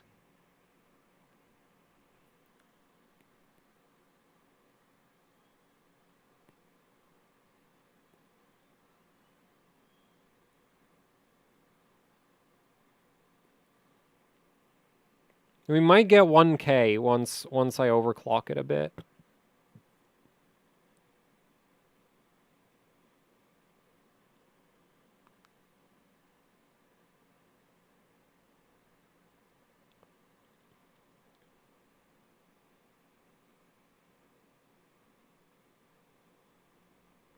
It's kind of funny how, like, you'd think... Like, when you're flying through the... Like, the moments of low FPS don't necessarily line up too well with, like, what you're seeing on screen. Right? Because, like, the lowest FPS in there was, like... well, I don't really remember. This is better than Skydiver? Oh, yeah, that I agree. Skydiver is a cooler name, but the actual, like, benchmark environment is kind of bland. Catzilla is cool, visually, but it's not a very good benchmark.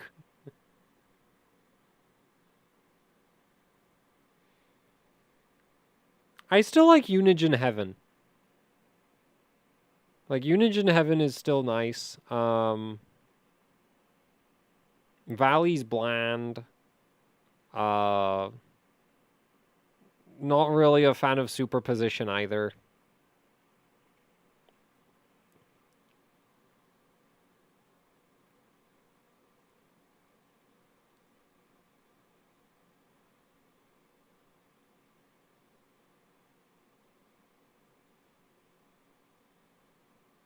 Whoa, it is not anywhere near as GPU bottlenecked as I was worried it would be. That is so whack. Like, Firestrike is uniquely terrible in how much it hates modern CPUs. Like, I wonder if Firestrike on an AMD GPU would run better. Like, would it be less... Because, like, AMD GPU drivers, especially for DirectX 11, are very different from NVIDIA's in terms of how they behave. So I'm, like, wondering, like,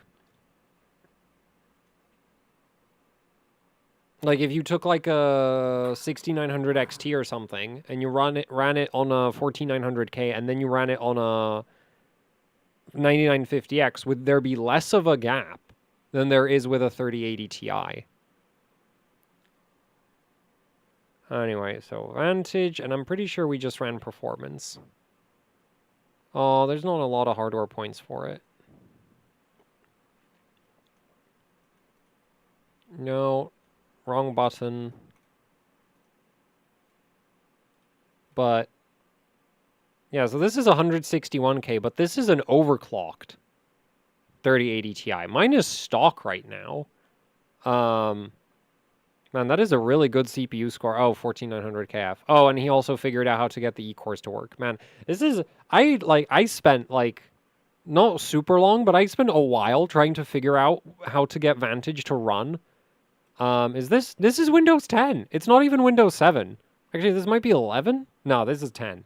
If it was 11, it would be all rounded because we can't have corners anymore.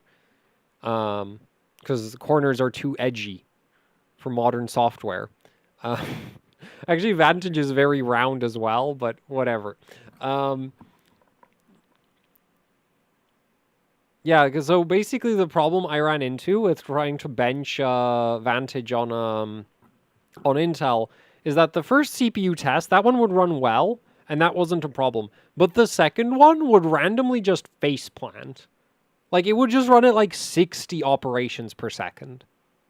And sometimes it would run at like 120. You know, and then it's like, oh, cool. And then sometimes it would run at 60 again. And it's just like, I couldn't get it to like not randomly go up and down in score.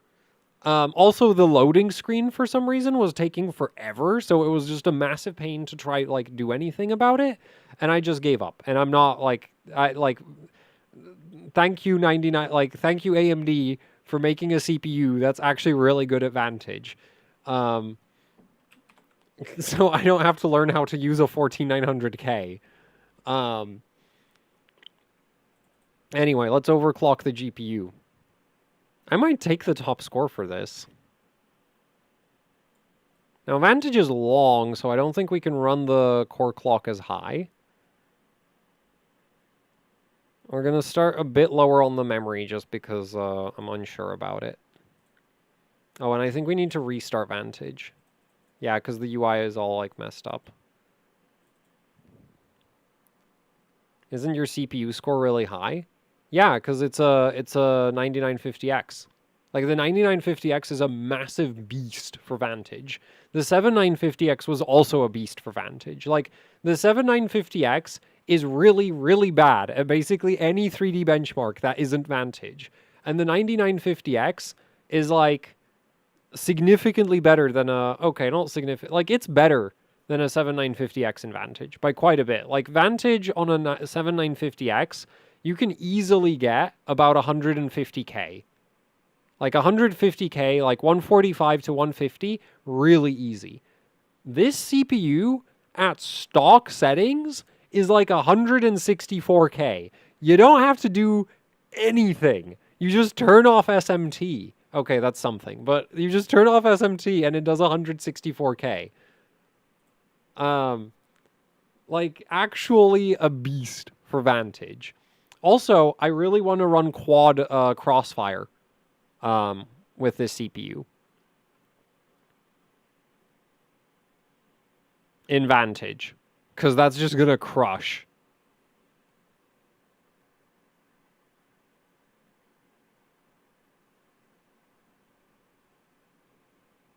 Now, the 9950X is, like, very situational, I think is the issue. Is, like, sometimes it's really good, and other times it's not.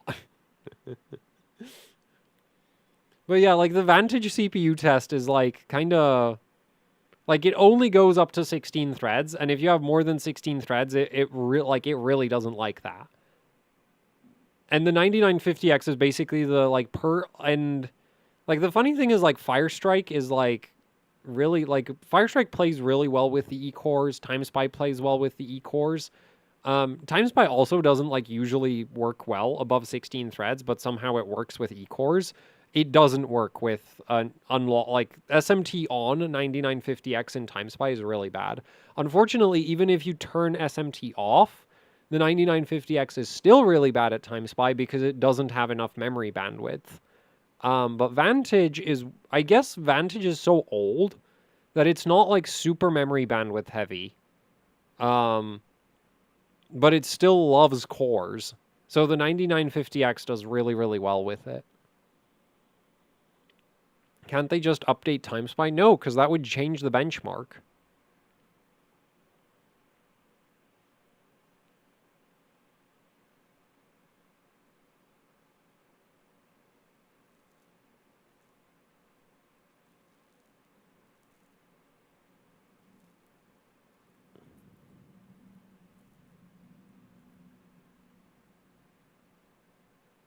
Wait, the thing is, Evo, I don't get your question about, like, is your mom also like you? And to that I'd say no, she's a lot more social than I am.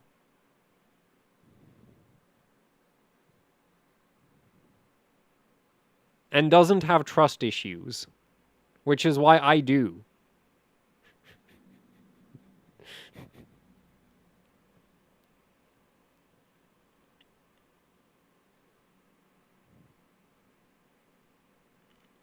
Talking style words and phrases? Oh no. Not at all.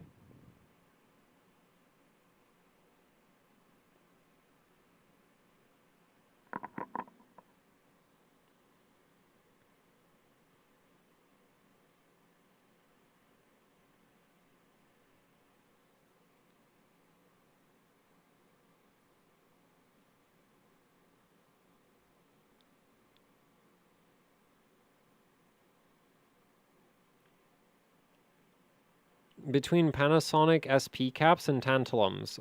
SP caps are made with aluminum. They're literally the same as your, like, they're aluminum polymers. And tantalums use tantalum instead of aluminum. And the difference is that the tantalums, like, tantalums are great if you need, like, a lot of capacitance in a small package. And terrible if you care about, like, ESR and non-catastrophic failure modes. Like, tantalums, when they fail really hard.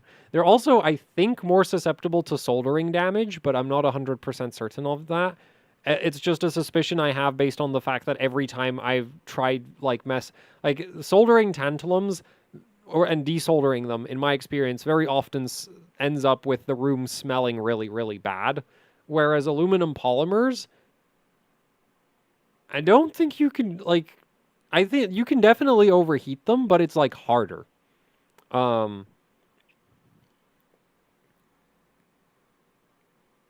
Isn't it crazy that tight DDR5 RAM isn't much latency-wise? What do you mean by that isn't much?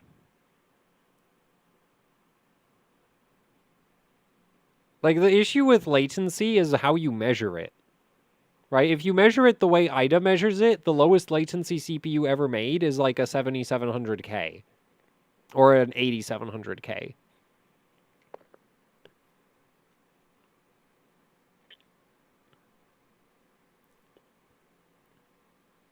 The latency didn't decrease that much from DDR4 to DDR5. Well, it didn't decrease going from DDR3 to DDR4 either. In fact, if you use IDA as your latency measure, if you use IDA as your latency ruler, I'm pretty, like, DDR5 has more latency than DDR3 does.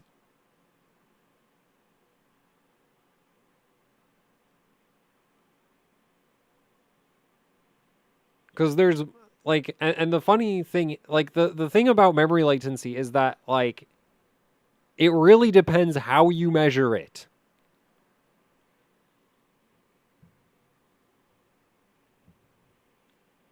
Right? Because if you measure it with IDA, it'll tell you that, like, a 10th gen CPU has less memory latency than 11th gen. But if you use Pi Prime, which is a very memory latency sensitive application, it likes 11th gen more than it likes 10th gen, because 11th gen just has a better memory controller.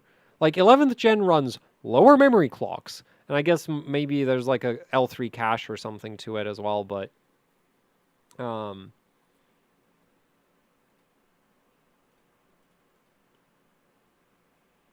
wait a minute. What was the score? Man, I just took the top score. I mean, I am slightly behind on GPU, but I just took the top score for Vantage performance. Getting hard carried by that CPU. Okay, well, now at least I feel like buying a 9950X was worth it. Because, like, I was, like, basically, I was sort of thinking 9700X, but then I saw the 9700X prices, and I was like, man.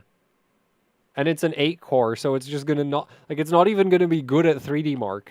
Like, I know this isn't good in Firestrike, it's not good at Time Spy, like, it's not good at a lot of things, but at least it's good at Vantage.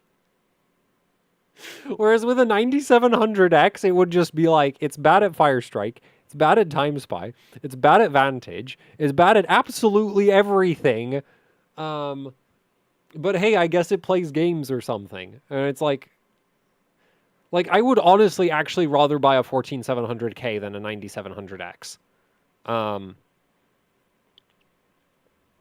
Like, yeah.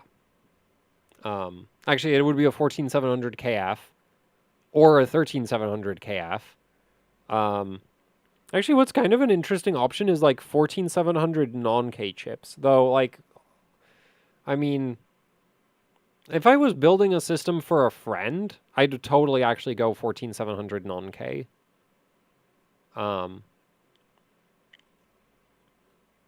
Especially as like a gaming build. But for me personally, it has to have a K on it.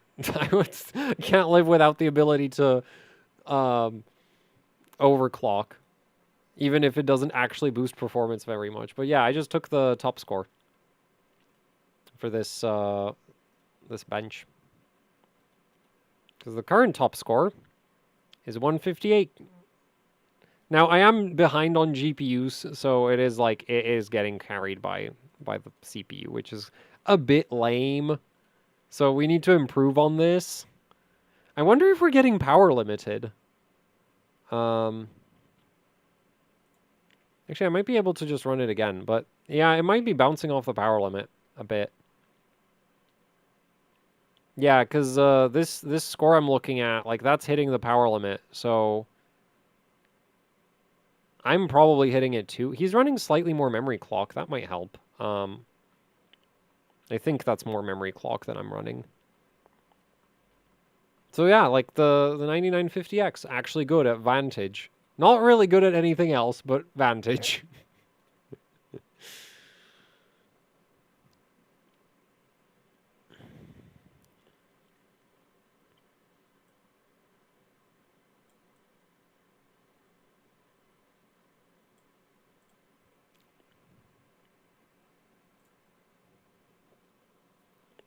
Also, we can push the CPU higher, I think.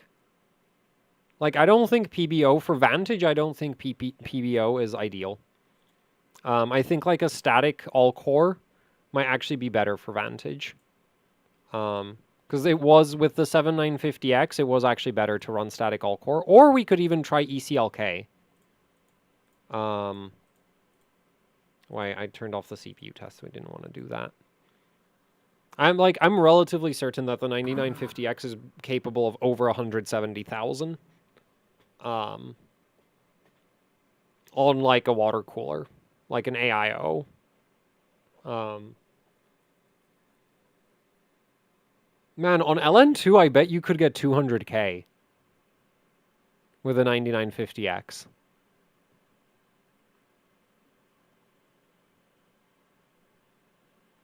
You might not even have to run it that cold. Because the thing is, as you go colder, like the Infinity Fabric gets weird about it.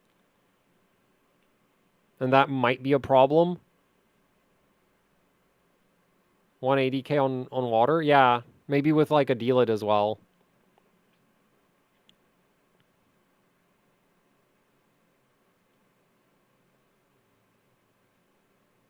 Quad Crossfire soon? Not today. I mainly, like, I really wanted to just test this 3080 Ti, because, I bought this 3080 Ti ages ago, and it was just been sitting on a desk. I have a 2080 Ti we could throw in that I also kind of want to play with. Man, for the 2080 Ti, I mean, that actually has, like, better top scores. I also have a 2080, but I don't know where that is right now. I think it might be in a box behind me, and if it isn't in that box behind me, then I have no idea where it is.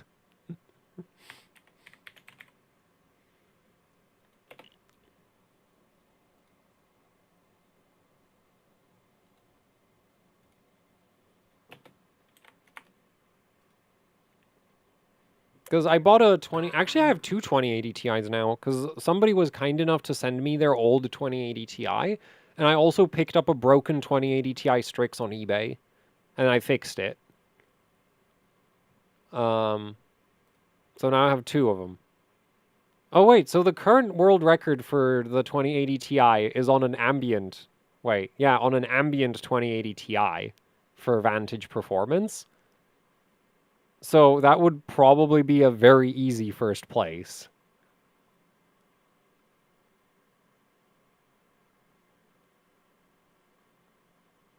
because I'm gonna smash that CPU score. The top's like.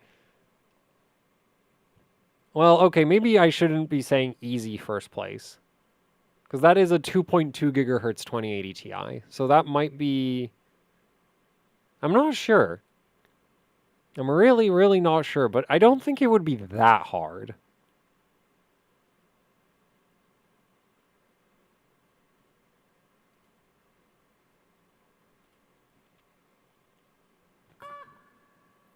How useful is BCLK overclocking nowadays to achieve the highest scores? On Intel, basically, you just use it for like fine-tuning your frequencies. And on AMD, I guess if you had something that actually benefited from boost, but that's not really a thing. Like that's like the thing that I kind of find bit sad about like the like benchmarking scene is that the benchmarks like they're not very mixed. Right? So like if you're thinking about like a daily setup, you approach that very like here I'm like thinking, "Oh, I'm just going to throw away my almost 6 gigahertz boost just so that I can run all like a higher CPU score." Also, we're breaking 4 digits now, which is fun to see. I mean, it did it a few times already, but like it's cool to see 1,000 FPS. But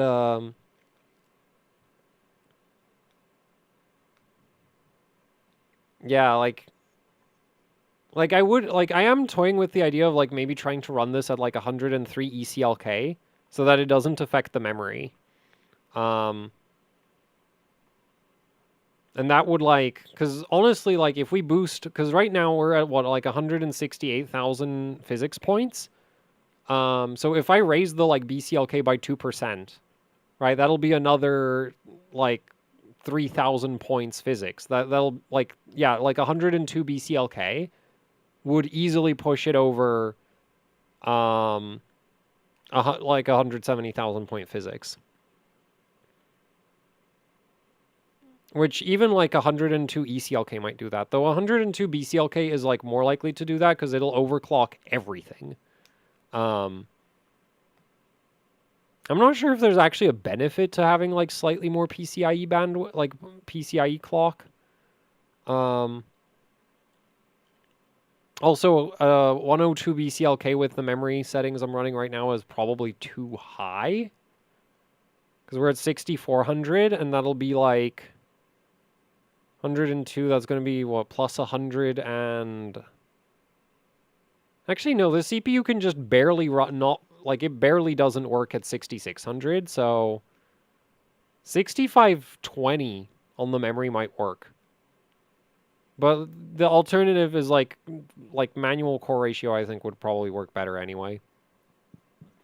So yeah, so BCLK is really, like, you use it for fine-tuning and not really much else. Oh, wait, no. 12th gen non-K. 12th gen non-K overclocking, BCLK, is like very useful. 161,000 points. Wait, oh, that's from the memory. That's cool. Okay, let's give it a bit more core clock.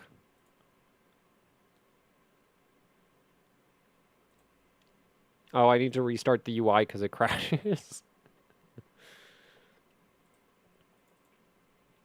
So yeah, I might, you know what, we might just throw 102 BCLK on it, and that might, that should get over 170K, but I think static all-core is probably going to go over, like that's going to go 175 or something.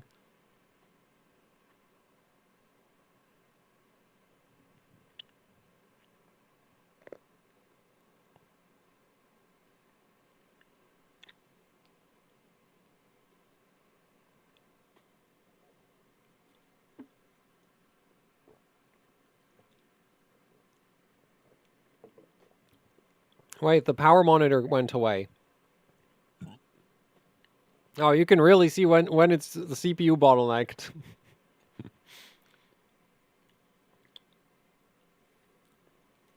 Well, actually, if I run it with 100 and like even 101 BCLK is already going to push me over 6 gigahertz boost.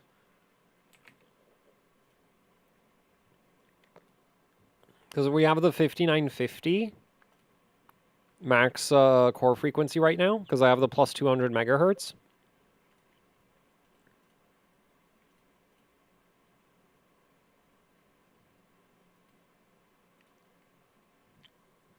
Nah, that's the full system power draw.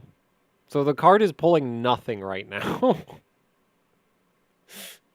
Like, it is very CPU bottlenecked for this cave sequence. I'm not even sure why. I think it's the water simulation, but the thing is the water simulation is also at the start of the test, and that runs at like 900 FPS. So it's probably not the water simulation. Maybe it's the cloth physics? It might be the cloth physics.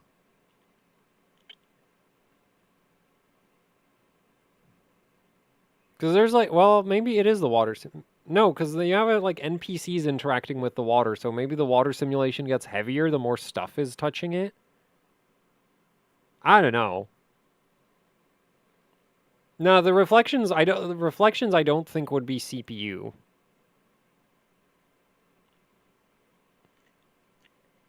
Anyway, like this is empty and it's like 600 FPS, right? And then there's like early on there's a scene where it goes over 1,000. Yeah, so here we get like 1,100.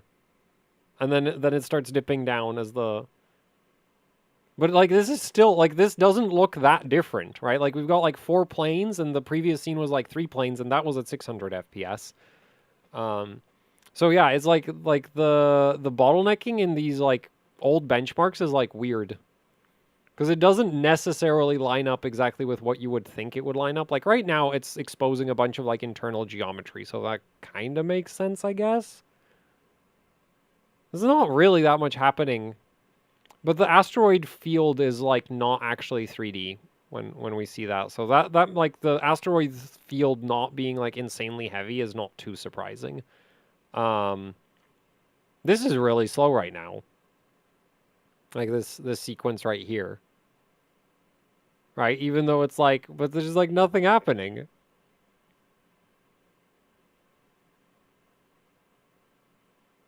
Or actually, maybe the asteroid field is 3D, but I'm not like, it's like you can see how it's like glitching out because of the texture quality. So I'm not sure how, like, I wonder if it's like fake 3D, where it's actually like a 2D thing being projected.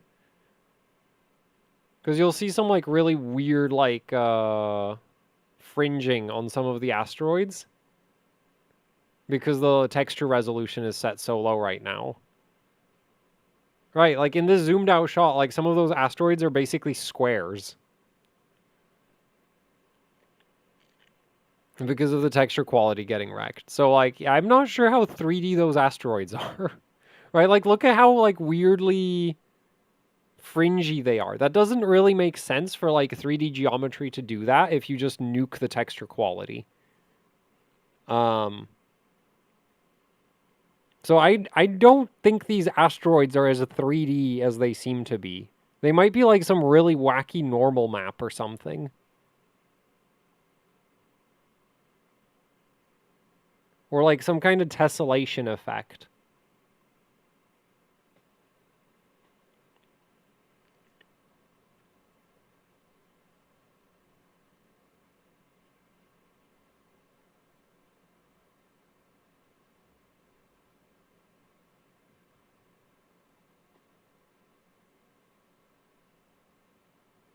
It's 28, 50.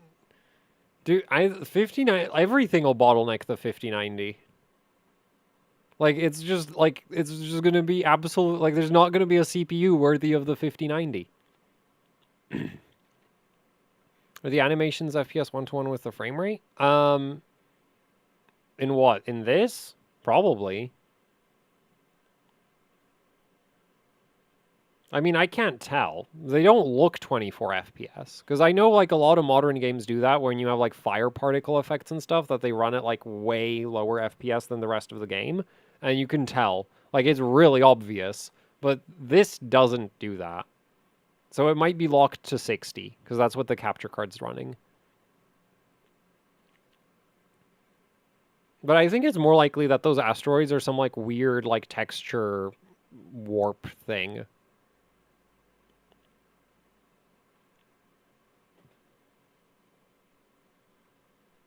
Oh, score went down.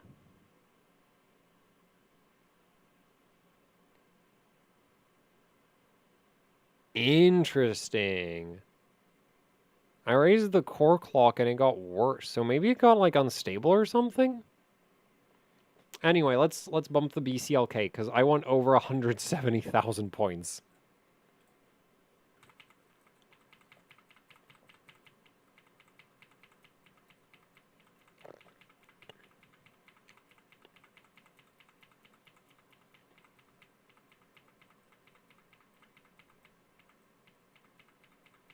You can well, we'll see how much you can overclock a 9800X 3D.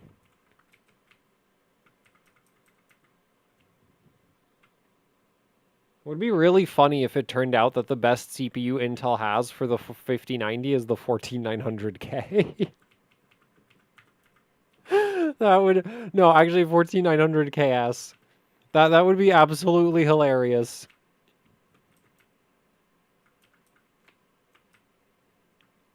Like, I've been loving the memes about, what is it, Core Ultra minus 2.85%.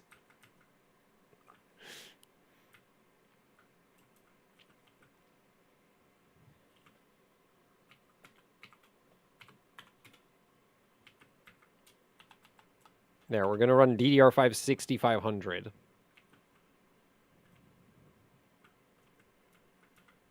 Which is gonna need quite a bit more SoC voltage, I think.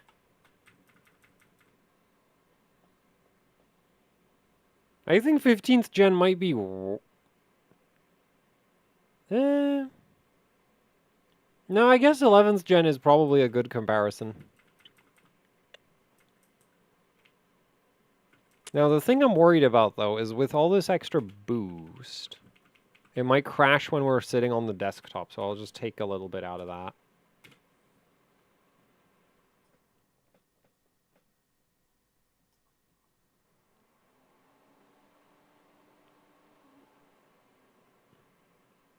Isn't NVIDIA having yield issues with Blackwell?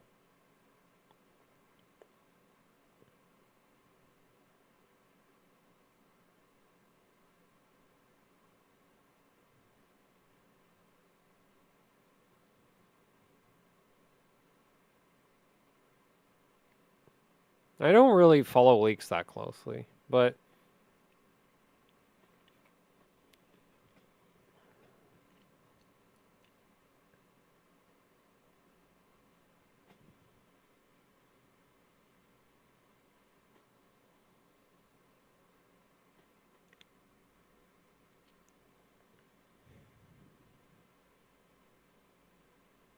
NVIDIA, no competition. You know, you don't have to buy the GPU. Like, even if NVIDIA was literally the only GPU manufacturer on the planet, you could just not buy the GPU until NVIDIA has so many of them sitting in a warehouse that they have to lower the price. That is always an option. Because, like, they've made a physical product. This isn't like software. They have to sell it. They have to.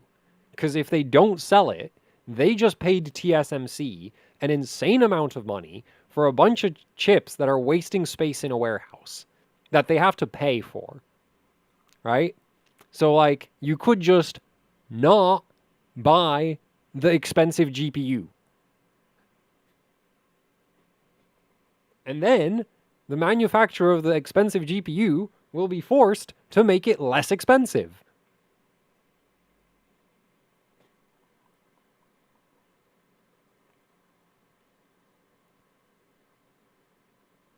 Like, basically what NVIDIA figured out is that demand for NVIDIA GPUs is not very, like, inelastic would be the economics term. So you can just keep raising the price and it'll sell anyway.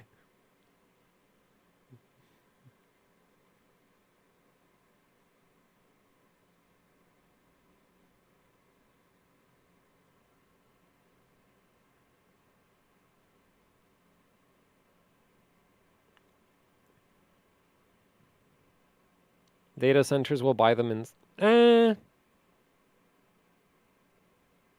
Yeah, I guess, but like Nvidia would still have to like it depends how well Nvidia knows their chip demand, because the thing is when you're ordering chips like this, you basically have to know that like, oh, we have this many data center customers that are interested, so we need to have this many data center chips, and we have this big like gaming audience, so we need this many gaming chips for them. And then if you mess up your prediction, you end up with a bunch of unsold stock, which then you need to lower the price on. Right? So I guess, and like Nvidia's like the data center demand isn't literally infinite. But then again, I guess it might be high enough that if like, well, once the GPU is assembled, I don't think Nvidia would be a big fan of like desoldering the core or I mean, I guess they could just relabel the gamer cards as Quadros and run them through some extra validation.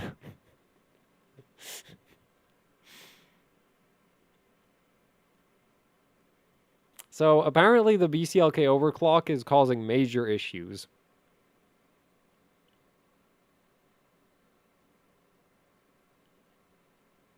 Yep, major issues. Oh? Wait, did the auto recovery kick in? Or did it just finish memory training?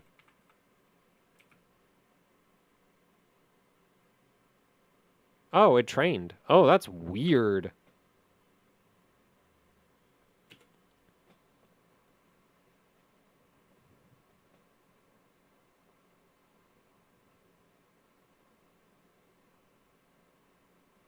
Oh, I think... Wait, no, Windows is still booting. Okay, so that's just Windows being Windows.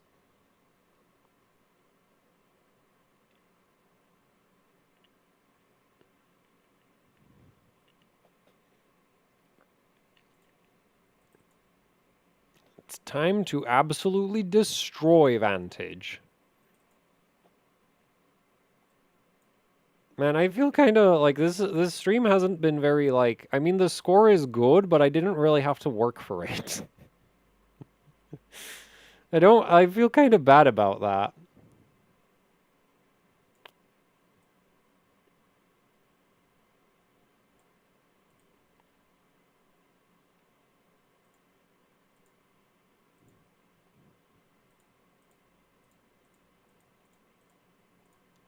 Especially because, well, I mean, I could always make a bigger score.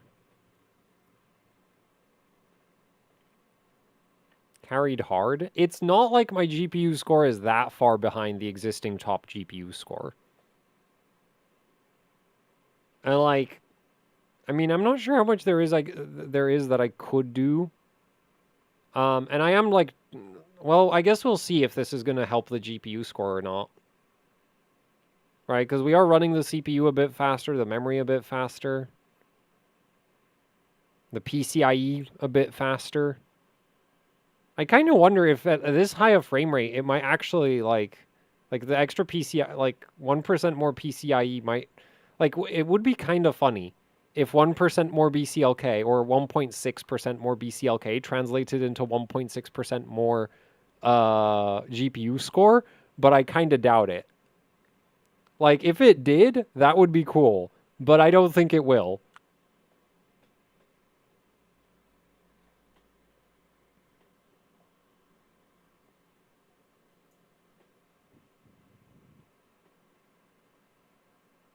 What? How did I have 2-3 AMD problems today?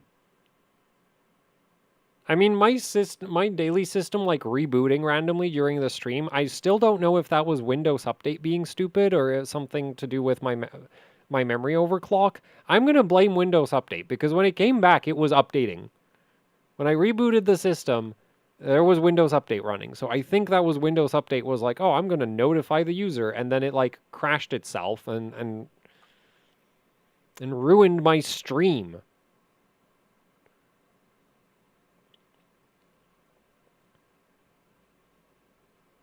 Is this the 6400 CL32 from the video? Yup. I am entirely too lazy to swap memory kits. Also, this actually, like, performs well.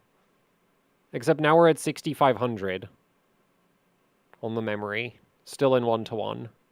At least it should be 1-to-1. I guess we'll check with Zen timings.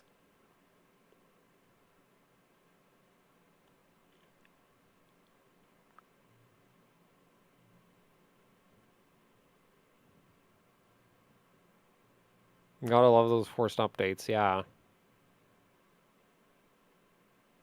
Like, I really wonder if, like, because I saw the update yesterday when it came in, and I was, like, thinking, oh, I should update, and then I forgot about it and started the stream, and then... So I'm, like, really wondering, like, was it really just the update? Because if my daily system is unstable, that's a problem. That needs to get fixed. But that was, like, super weird, because it just, like, the GP, like, it just took down the monitors, and it kind of seemed like the system might have still been running. But the power button wasn't doing anything, so I don't know. So I really, like, maybe it, like, crashed the GPU driver or something.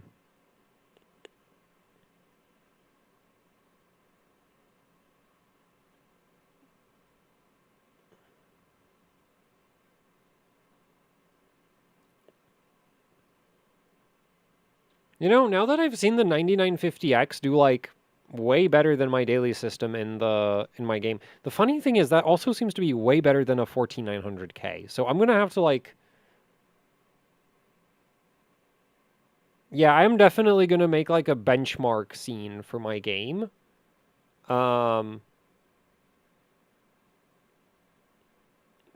To test with, because now I'm wondering, like, I just want to know, like, what god awful abomination of game programming have I created? What does it scale with? Because it's not GPU performance.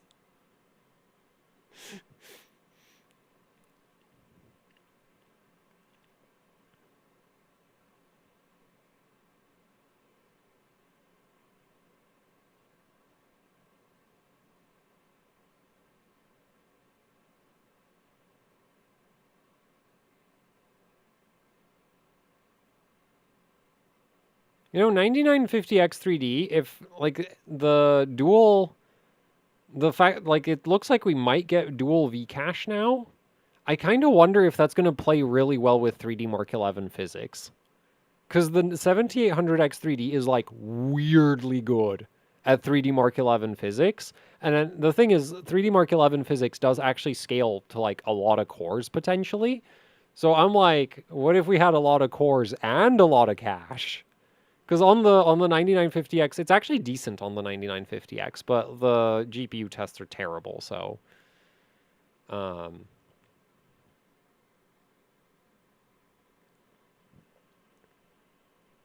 I guess I could also try more negative PBO offset.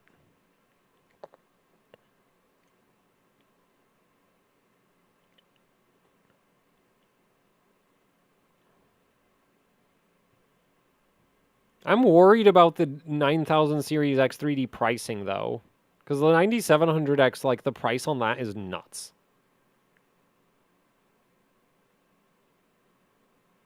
Like, I really... And the 9600X is actually just insanity. Like, I have no idea how AMD thinks that it's acceptable to have a 6-core CPU that's almost $300 and doesn't come with a heatsink.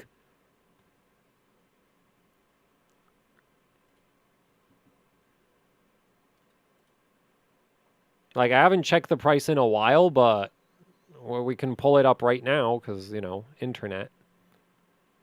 And that's like man, the score is worse. We're gonna have to rerun it. I think, like, like, CPU score is actually worse. There might be some run-to-run variants going on.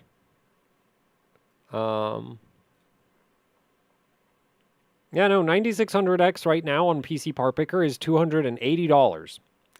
6-core doesn't come with a heatsink. You, like, AMD... Why?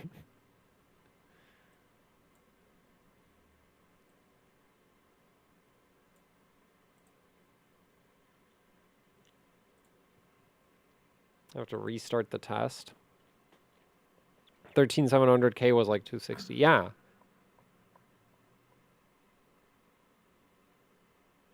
Like AMD's, like the thing is like 9000 series is like I'm not sure I'd say it's good.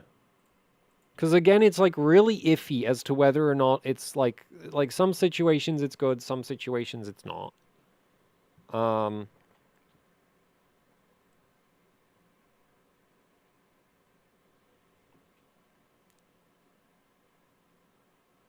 Actually, wait, it just occurred to me. I could intentionally run my game on my daily system in 1080p.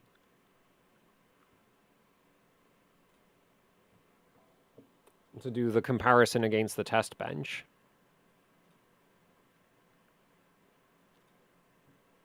So I'm just going to run it right now while streaming.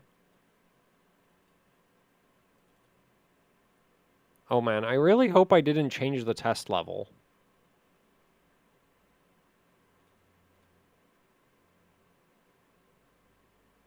I'm going to have to add like a loading... Wait, what? Why am I getting shader comp?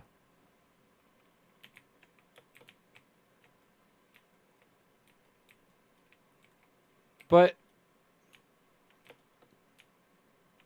my GPU crashed so hard with that Windows update that I'm getting shader stutter.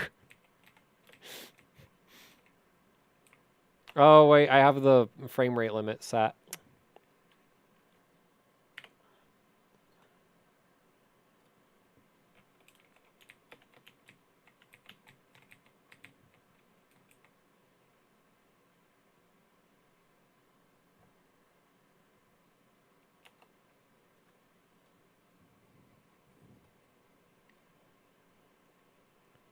Yeah, so my daily system runs...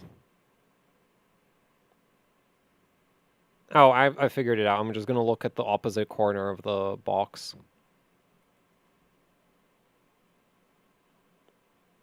That runs at 1100 FPS. Okay, 1300 now. It's a bit unstable.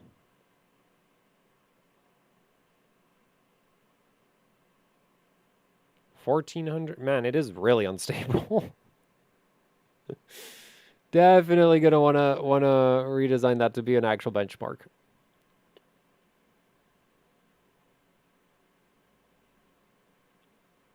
Oh wait, it's probably because the random. Because the way the AI works is it has like a random timer for when it does something. And then every time the random timer runs out, it calls the random again. So there's like, wait, but I don't think the random function call should be that expensive. Well, no, because it would affect how many physics objects are moving. So even if the function call itself is not the problem, it like the fact that like it changes when NPCs move.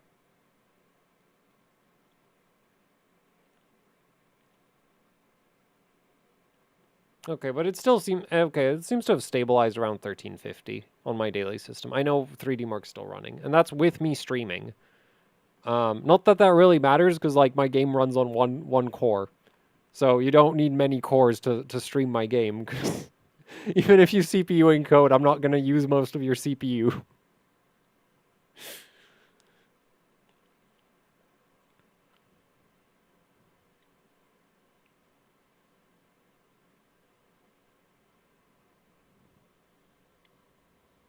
Okay, so basically my daily system runs my game at like 1350. So let's just remember that when I test it with the 9950X on the 3080 Ti. And my daily system's on a 4070 Ti, so like GPU is about equivalent.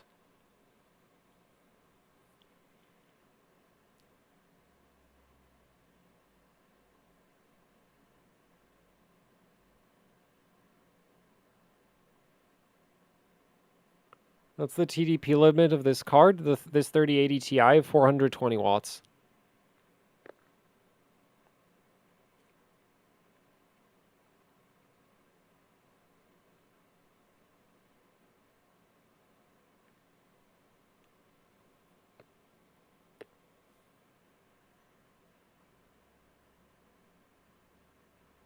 A 600 watt transient? I don't know. I don't have a way to check the... Oh, wait, you mean the power reading? No, that's from the wall. So that includes CPU power draw.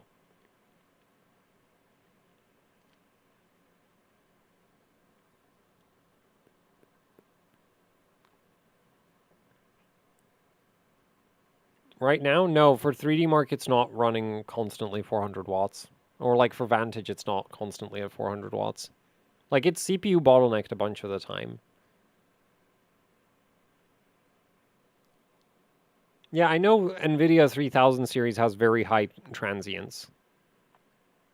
But like 600 watts, like it could be more than that. It could be less than that. It really depends on the workload.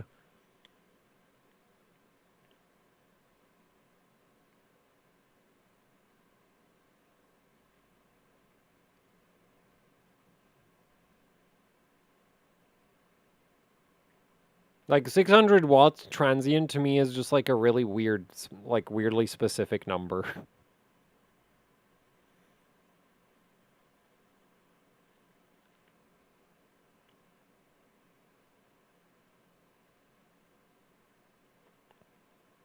$3,600, 1619 is better. Man, my CPU score went down, but now my GPU score is good. I hate this. Okay, so the BCLK overclock is like evidently not working the way I wanted it to.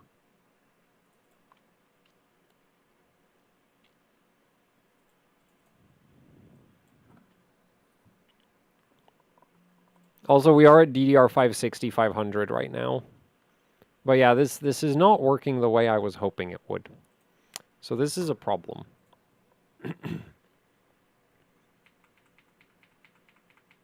Okay, I think I'll just switch it to ECLK. Because that's going to make things a lot easier because it won't affect the Infinity Fabric or memory. Actually, I wonder if I could run a little bit of BCLK and ECLK at the... No, that's dumb. Let's not do that. Especially for Vantage, like, the memory doesn't... Like, it helps, but not that much.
$170. Yeah, I'm trying.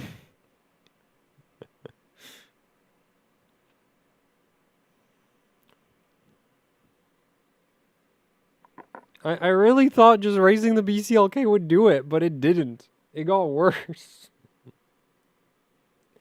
I wonder if the Infinity Fabric or something got upset. That's my guess. Like, that's... It could also just be Vantage being too inconsistent, because, like, yeah, plus minus 1%.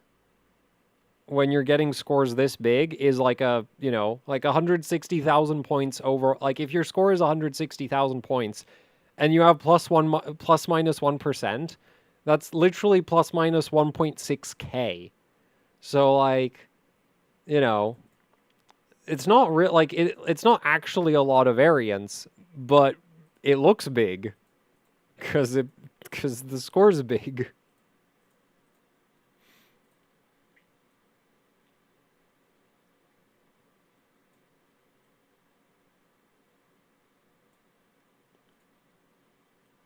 Smash them power limits. You know, I think I am going to just shunt mod this card. I'm not sure how I want to do it, because this is a 3080 Ti, so these things have like a billion shunts on them. And I'm not sure if I want to fake the power reading for every single one, or if I just want to jump some of them.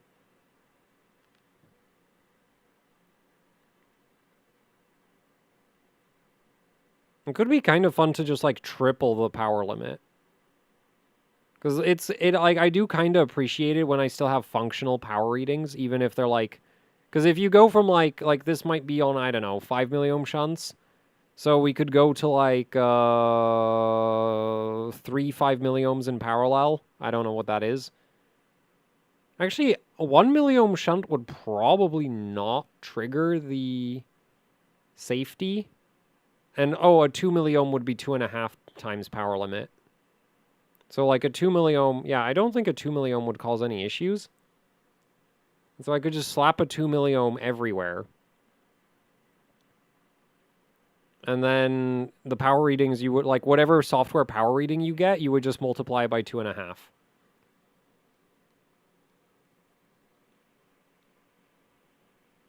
Alternatively, you can set up a little voltage divider to, like, block power readings completely, but then you don't have any idea how much power it's pulling. Also, that it requires a lot more wiring, especially on a 3080 Ti, because there's freaking 8 shunt resistors that you need to deal with.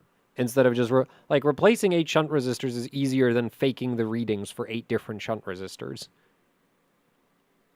Because that means you need to disconnect the original sense wires and then connect your fake reading in place of them. And if that sounds like a pain, it's because it is. Like, it is something I've done on a bunch of cards, like the 960 that I ran on LN2 permanently reports like 50 watts of power draw, no matter what it's doing, because it's just fully bypassed, but that only has 2 shunts, not 8. Actually, even on a card with 3 shunts, it's not that bad, because the sensing circuitry is all, like, right next to each other.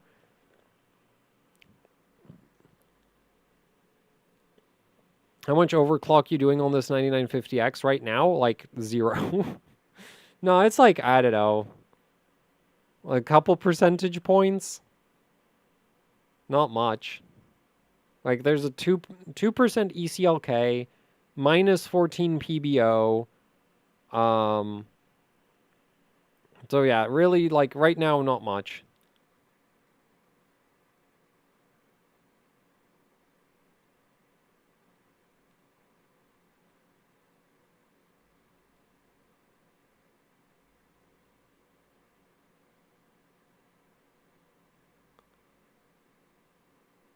All right, what do you mean by phase switching? You mean like how many phases are active, or you mean the power balancing stuff? Because I've never actually, like, I've wanted to mess with disabling the power balancing, but I've never actually done it.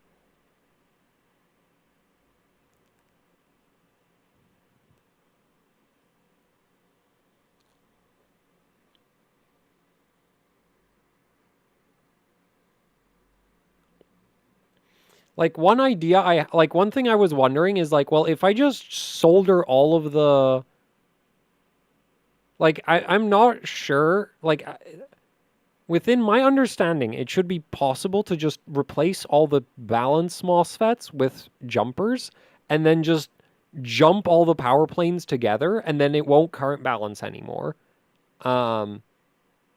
but I am not sure how good an idea that is.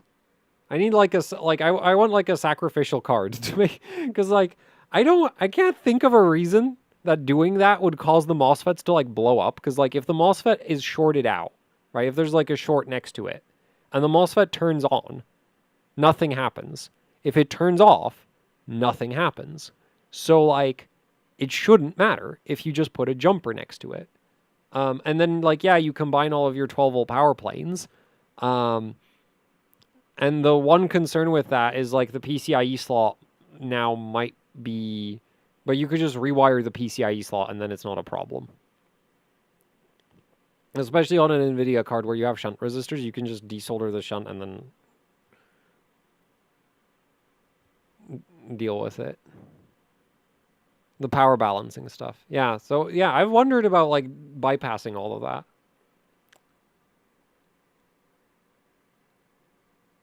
I'm trying to think if I have a good... I have a 980 Ti that's like terrible, so I could mess with that one, I guess. Like it's really, really bad. It clocks like hot garbage, because it is hot garbage. It maxes out at like 1400 or something core clock. So I guess I could just try bypass all the MOSFETs on that one.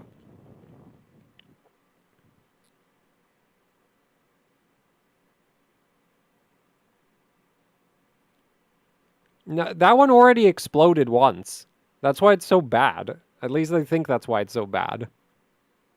Actually, it might have been bad before it exploded, but it got worse.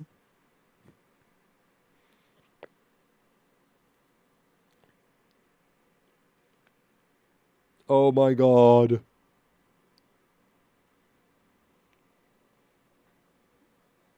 Well, now my GPU score is higher than the top score.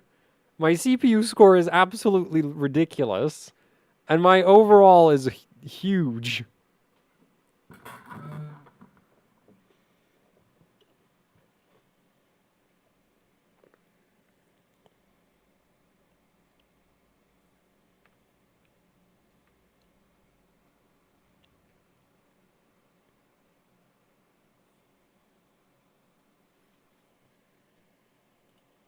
So now I don't need to, because like I don't like it when you're running a GPU benchmark and you just get hard carried by your CPU, where it's like, oh, my GPU score is like 2,000 points below you, but my CPU is like 10,000 points ahead, so I win. Like I've done that, but I don't like I'm not a like on one hand I appreciate it because it gives you an excuse to rebench old cards, but at the same time I do think it's a bit lame, right? Because if like somebody like, you know, if somebody's getting into overclocking and they want to bench like older hardware, you still need like a freaking expensive CPU, right? And I do think that's kind of lame. That like the 3D benchmarks are just like really like CPU dependent, but like if I'm better on everything, then I don't really think it's a problem. Right? So we have the old top score, which we're now 6,000 points ahead of that. I'm just matching the GPU score so far. Oh, no, I'm 300 points ahead. That counts. I'm 300 points ahead. That counts. So don't have a problem with that. Second place. Yeah, comfortably ahead of that one. Third. Is this one on No, this one's water cooled. So I am behind that one.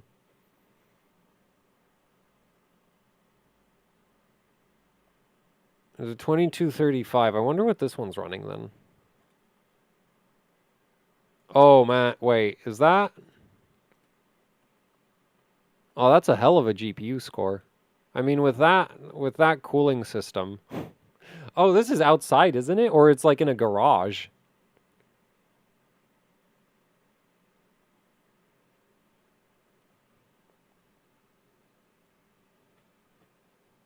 Well, I'm guessing that Kingpin cooling sticker is for KPX, because that's a Hall of Fame and that's an Apex under it.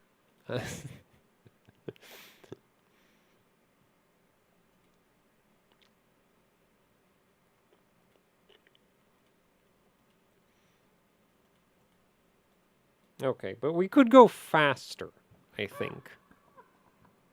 I'm just wondering how I want to go faster. I guess let's push the CPU more.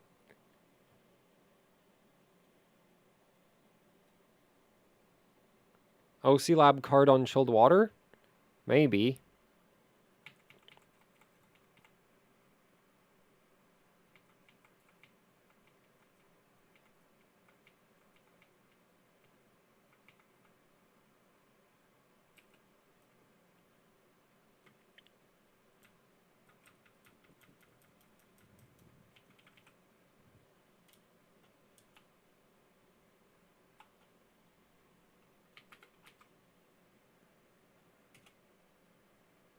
And let's give it 104.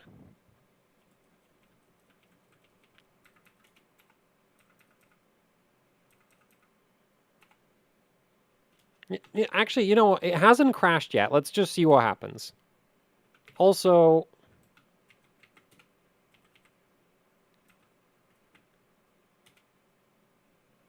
what the hell is voltage training?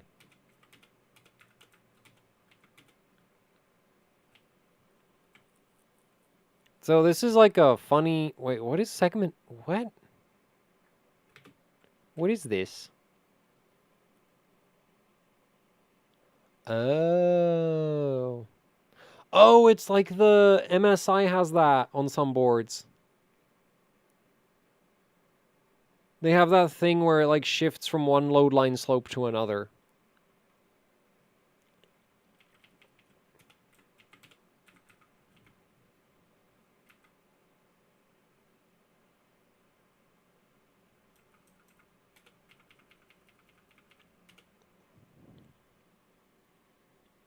As far as I know, on Asus boards, the default load line is like level 7 for AM5 or level 8. But when you're on PBO, maxing out the load line calibration gives you a little bit more performance. Now, I'm not sure how good it is for the health of the CPU. Probably not actually that big a deal. Because, like, you don't get big overshoot unless you have big current. And if you have big current, you're at low voltage. So the overshoot isn't going to get that high. Right? It's kind of the funny thing is, like, if you start at a low voltage, you can have a lot of overshoot. And it's not really a big deal. But yeah, so on PBO, I've tested this before, is like you get more, like, it's not a big improvement, but like you do get a bit more performance for having a really flat load line. So, what? No, default for AM5 should be level 7. I know they recommend level 5, but that's for static overclocks.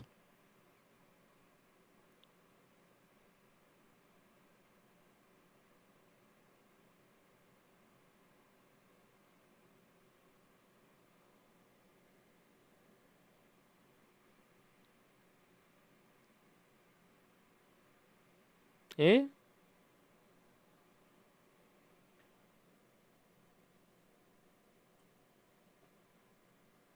I think the CPU crashed.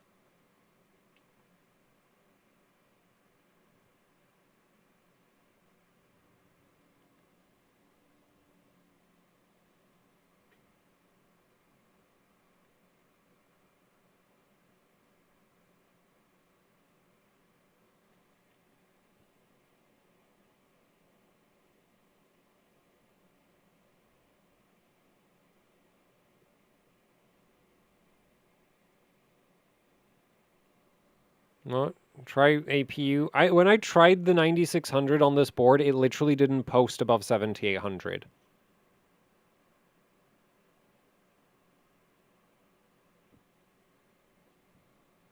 And I don't feel like learning why. Do APUs get good Vantage physics scores? No.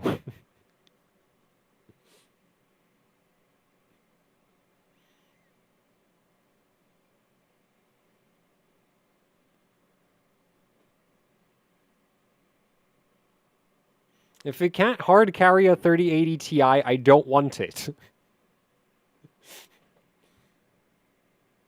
Okay, so evidently the CPU, because this is like the late initialization, so the CPU is crashing. This is a problem. I didn't save my timing profile.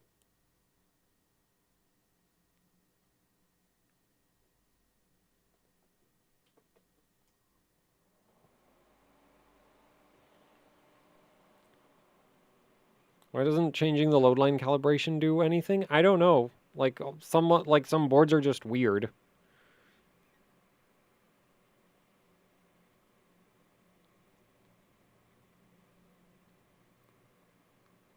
Actually, that wouldn't be the first time I've heard of a motherboard that has a load line calibration setting that doesn't do anything. I remember testing a Gigabyte board at Gigabyte HQ and then telling them, hey, the load line calibration settings are broken. Which apparently was a really, really, like, harsh way of saying it. Because the person who was, like, in charge of, like, dealing with me, was like... Or actually, I think they understood... Yeah, I think the people from the engineering team understood enough English that when I told, like... I basically was like, well, the LLC on this board is broken. And that was like, the reaction was like, oh, I guess I shouldn't have said it that way. But, like, it didn't work. So, like, what was... Like, it literally wasn't... Like, you could set the LLC to whatever, and nothing happened. So, evidently, it's broken. I don't know what else I'm supposed to call that behavior. If something doesn't do what it says it's gonna do, it's broken.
What does this do? Huh. Dunno.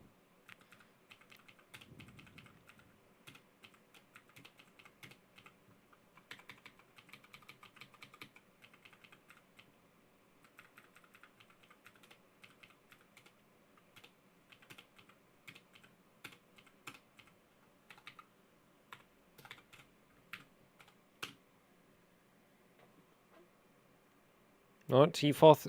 It's DDR5. The burst length is 8 cycles. And also this is 24 gigabit MDI.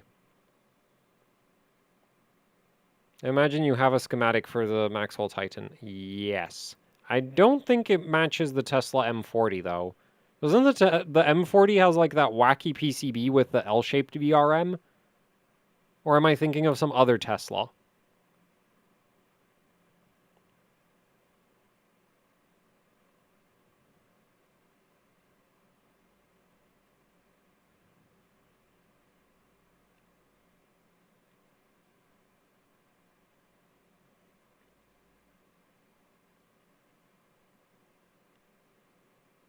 Nah, for gaming on Ryzen, tuning the timings helps a lot. Because the memory controller is terrible.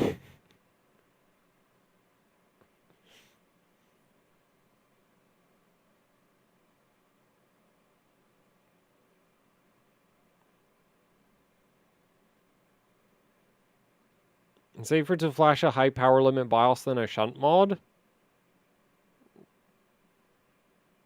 I've had way more problems trying to flash NVIDIA BIOSes than I've ever had soldering any kind of modification onto an NVIDIA GPU.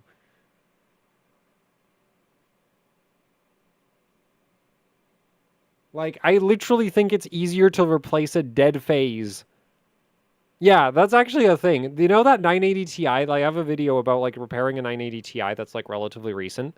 Or like I repaired a 980 Ti.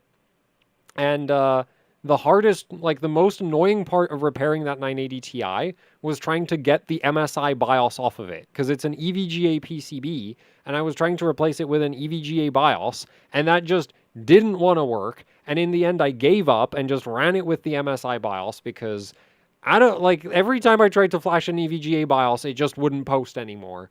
And I like AMD GPUs don't do that. I don't know why it's not posting. AMD GPUs also don't complain about board vendor ID mismatch, device ID mismatch, everything mismatch. Like,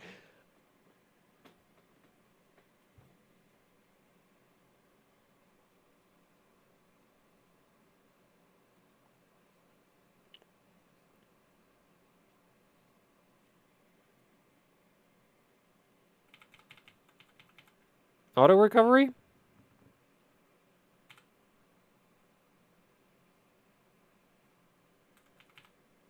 Hello? I think the ECLK at 104, and this, see, we're gonna have to turn down the curve optimizer. And this is the whole issue with overclocking, like dynamic overclocking on Ryzen, is that like you very quickly end up in a situation where you need more voltage to maintain the higher clocks, and that then eats into the clocks, and it's just like,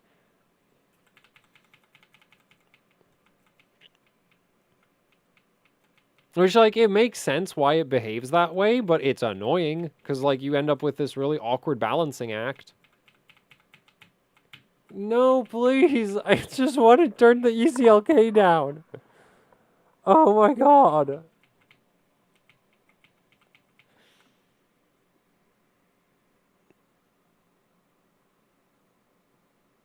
Please? Oh, wait, no, that was me nudging the HDMI cable. Yeah.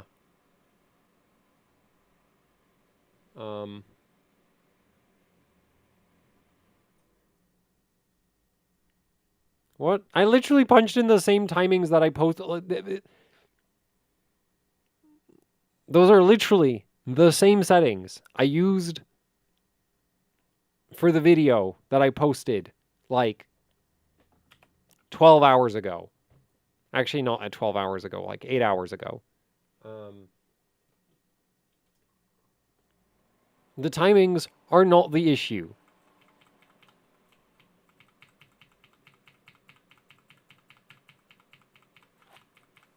That right there is very clearly a CPU crash. Why no OC profile? Because, like, I got too used to motherboards that have safe boot buttons. Or more like, I just got, like, well, in my defense, saving profiles on Asus boards is annoying. Because you need to, like, I don't think there's an actual shortcut for it. Like, on Gigabyte, you press F4, you type in your BIOS profile name, and you're done. On Asus, you want to save a profile, and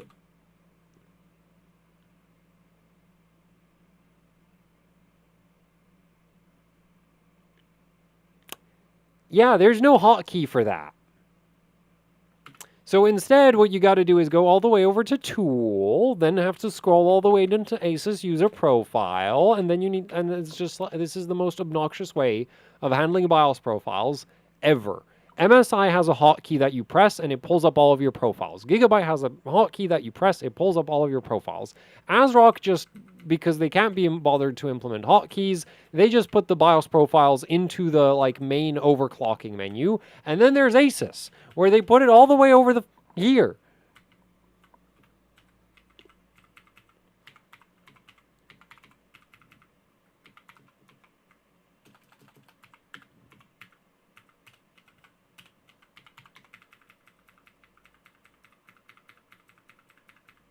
Oh, I should have turned on DOCP first. Okay, well that didn't change anything. That's good.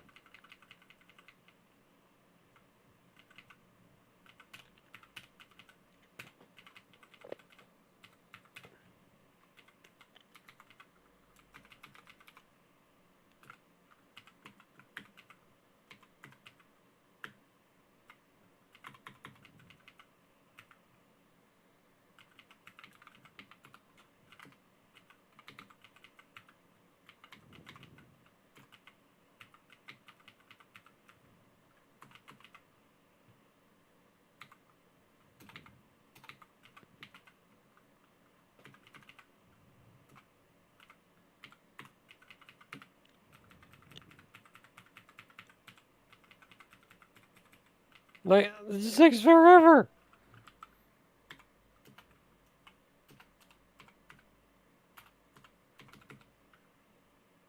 Oh no, I just realized that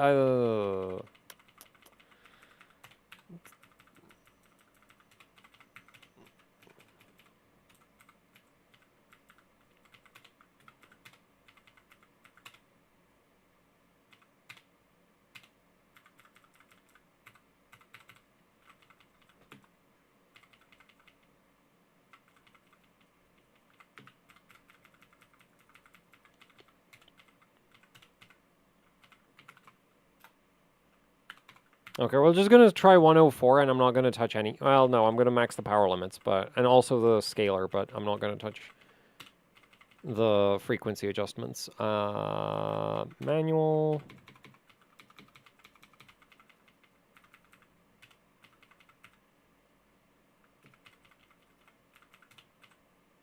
Alright, don't touch that. Just this.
I'm not sure that the performance is actually gonna go up very much, but, well, I guess we'll see.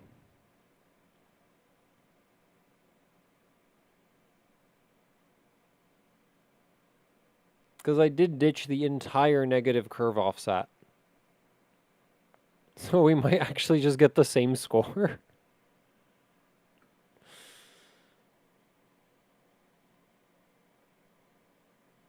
Oh, I forgot to turn off SMT.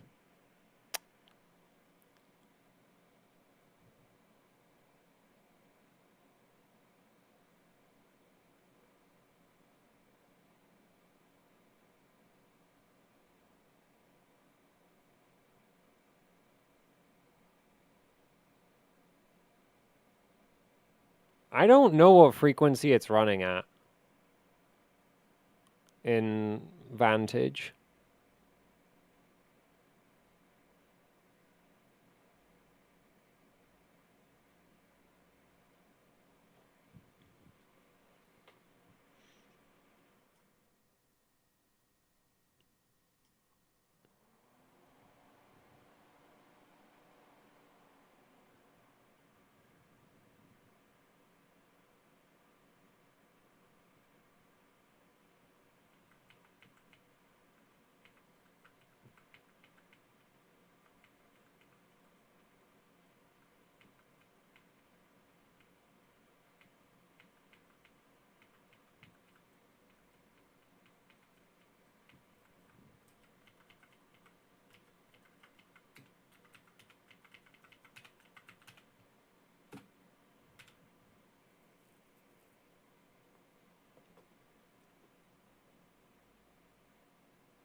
Strange that nobody benched Vantage on LN2. What, with the 9950X? Or you mean with the 3080 Ti? I mean, the 3080 Ti, that's not that surprising. Even the 9950X is not that surprising. Because as far as I know, Ryzen on LN2 for like, is a bit whack. Well, the 3080 Ti didn't get big globals, though, right? So, like, if you're gonna put something on LN2 at the time, you would have put a 3090.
That was 9950X on dice? I don't know. I have not run dice on it. As far as I know, the 1-to-1 mode scales with Sub-Zero a bit. So you can run, like, I think 6800, 7000 1-to-1. Oh no, the CPU is not stable again. God damn it!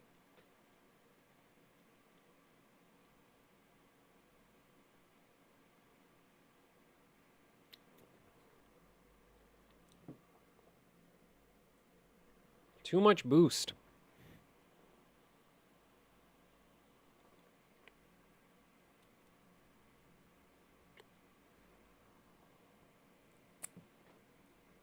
Honestly, starting to get really tempted to just switch to manual all-core instead of trying to get boost to work.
Oh, I need to turn the ECLK back off.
Okay, so now I actually need to check the CPU temp. Well, GPU-Z does CPU temps, so that's nice. Where's Vantage again? Oh, there it is. Because I don't know what Vantage is running at on auto. It might be like 5.3 or something.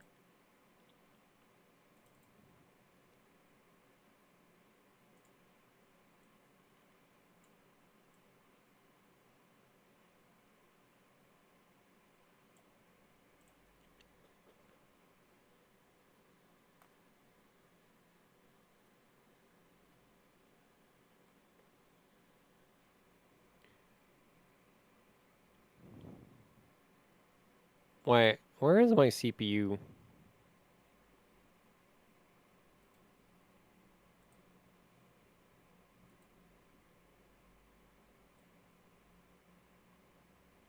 Huh? They removed the CPU temps. Oh no, that means I need to use hardware info for it. Okay, well.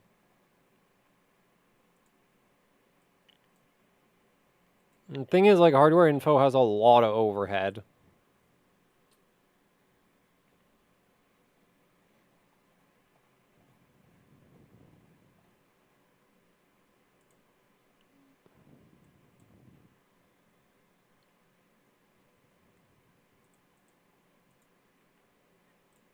I'll slow it down a bit.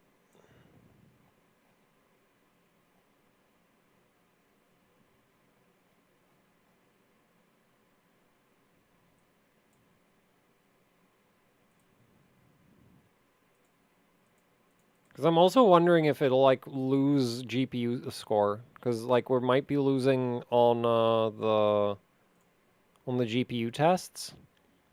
Because like, I'm not sure. Like, I think the GPU tests are probably pretty single-threaded, so they probably don't run, like, they might, like, they could run pretty high boost. But I'm not sure, so we'll see.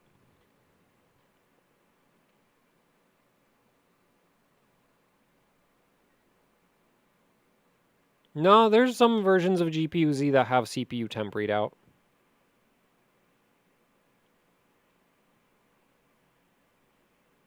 Would actually be kind of funny if it was faster now, because AMD's boost algorithm is actually really dumb most of the time.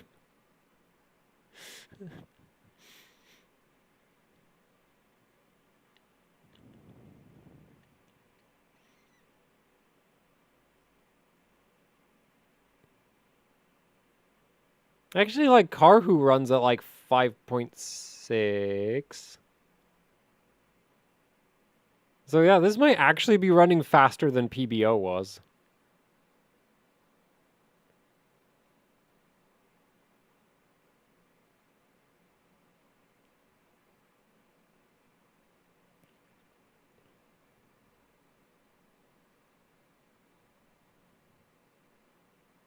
I think I should have maybe run the CPU tests first, because I'm not sure if they're going to crash. It's going to take forever to get to them.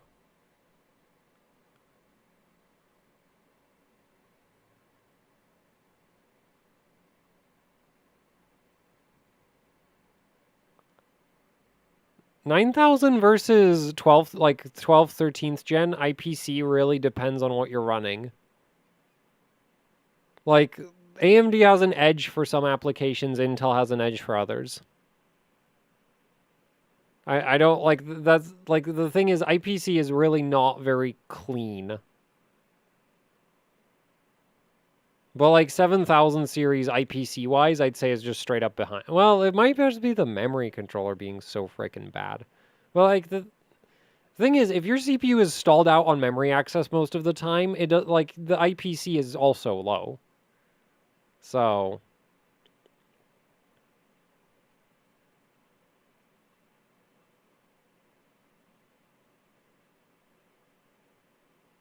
Okay, I don't think we're losing any... Yeah, it doesn't look like we're losing any GPU frame rate. The thing is, I think the 7950X you could bench like 5.5 all-core, and that was like, I think that was thermally limited for Vantage. So 9950X might bench higher.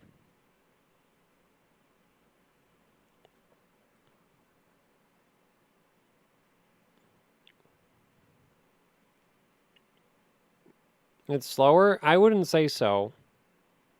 Or are you looking at the total frame count?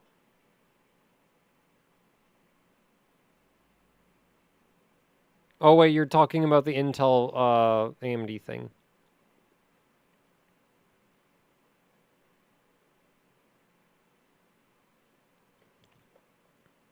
$1,700X3D is #1 gaming CPU? Sure, but that doesn't necessarily...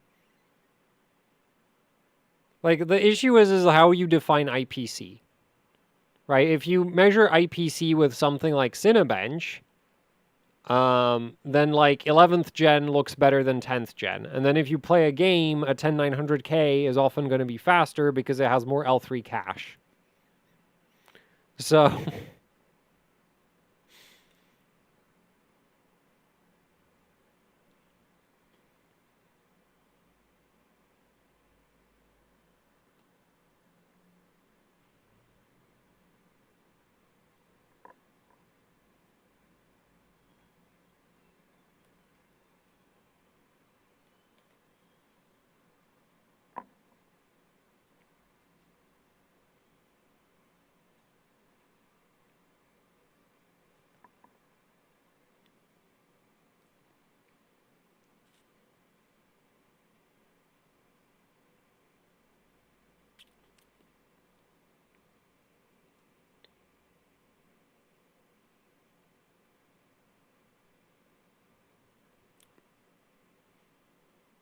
Have you seen the prices of the 7800X3D right now? It's like $500.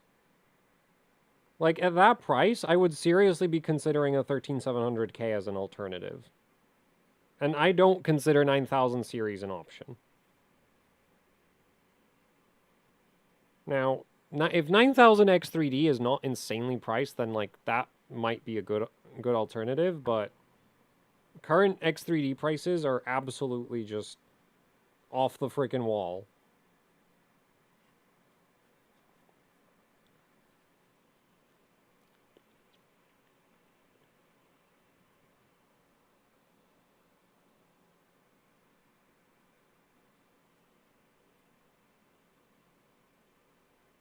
Though, I guess you can still save a bunch of money on your motherboard with the 7800X3D, but the funny thing is, like, if you want generally good features on your motherboard, you're getting a big VRM for free, pretty much.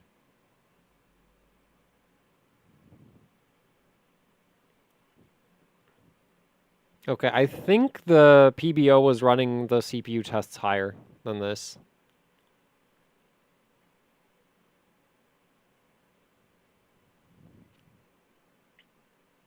Not really, though the GPU score is down.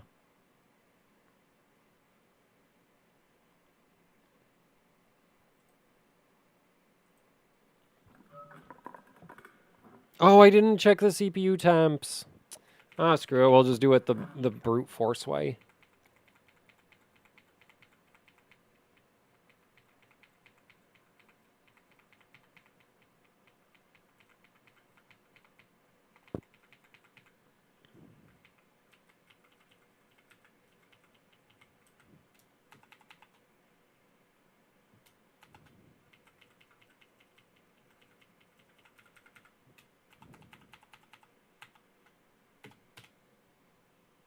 I have decent V-droop.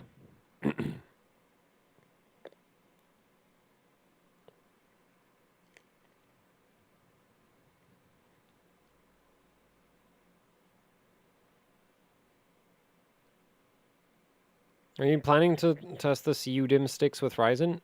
No, because they're gonna just run in bypass mode. Though, as far as I can tell, that seems to be how they plan to run them on Intel at high speeds also. So, I don't know. Maybe CU DIMMs have, like, better PCBs or something. But as far as I can tell, the clock redriver doesn't really seem to actually matter for high memory speeds. Which makes sense if you think about it, because, like, I don't know how redriving the clock signal is supposed to fix read and write issues that happen when the CPU gets under load. Like I could see CUDIM being really helpful for like multi-rank setups. Maybe. But for single rank, I actually do not understand what it's supposed to fix.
I think there's a loose fin in the heatsink on this GPU.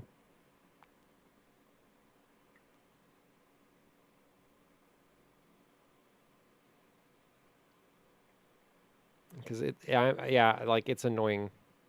Unless that's the weirdest coil whine I've ever heard.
You know, if we're getting, what is it, like, at 5.5 we're getting 171K.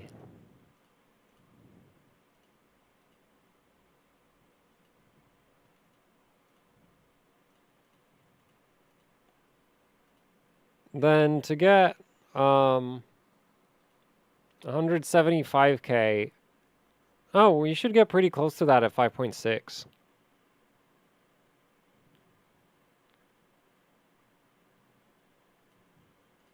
And 180K.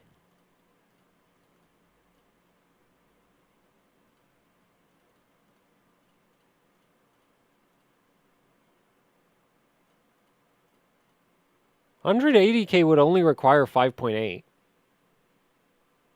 All core.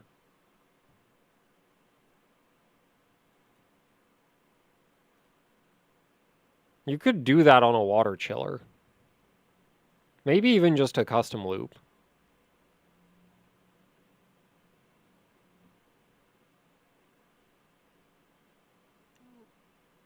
Okay, wait. Theoretically, what would you need for 200K? Because, like, let's say you took it on LN2. Like, how much LN2? Like, how...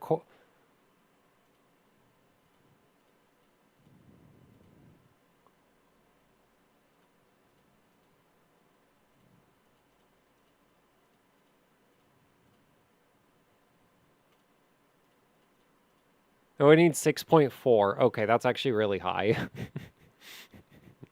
Because I think 9950Xs are running like... Actually, for Vantage, that's not really a problem. Because Cinebench... Yeah, because Cinebench is almost... Well, that's safe disk, though.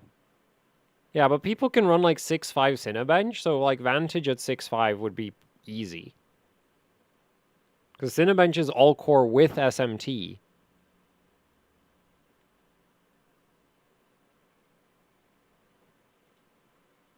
Vantage is no SMT and like not like it's not it's not as in like CPU heavy as Cinebench is. So you could totally do a 200k Vantage physics on a 9950X. That would be sick.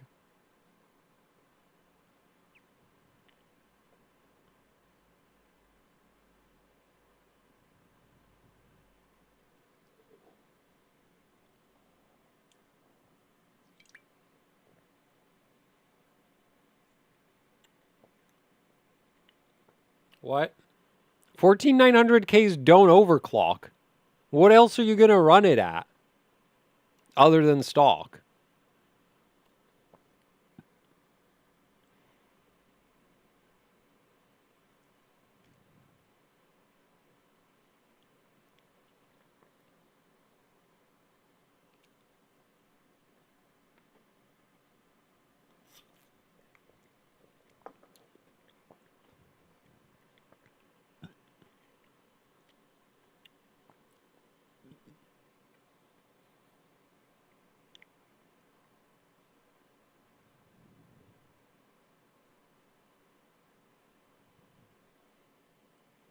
The 9950X is so fast that it nerfs the 3080 Ti by 10% in Firestrike.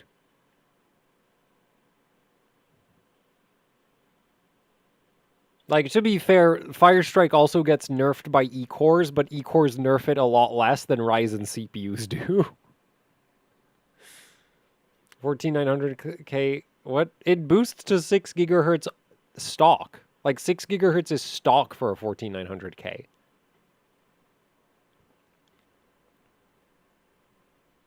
Oh, not enough voltage or maybe too much voltage? Well, that's disappointing.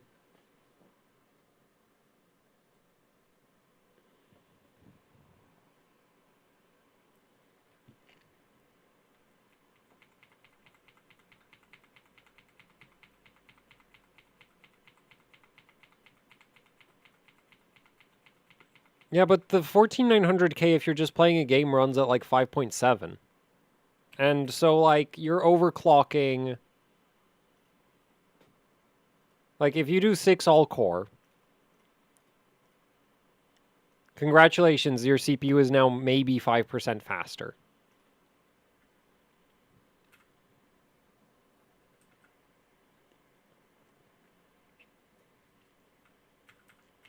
Okay, now the funny thing is, I don't know if this is too much voltage or too little. Let's go higher, and if it crashes again, then, like, it's too much. Now, he's talking 6G all-core for, like, gaming. You know, so the, like, just punch 6 gigahertz in and pray that it doesn't crash strategy.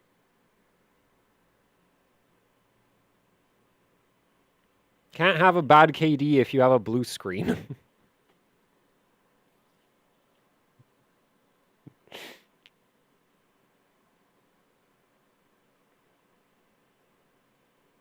What? The 7950X blew up for the memory controller blew up, not the core. And the other 7950X I run way harder. How's the 9950X treating you? I've discovered that it's extremely bad at Firestrike.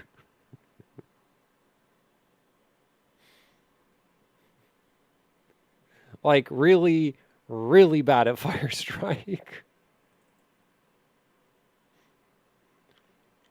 PBO scaler can fry a Ryzen CPU? I kind of doubt it.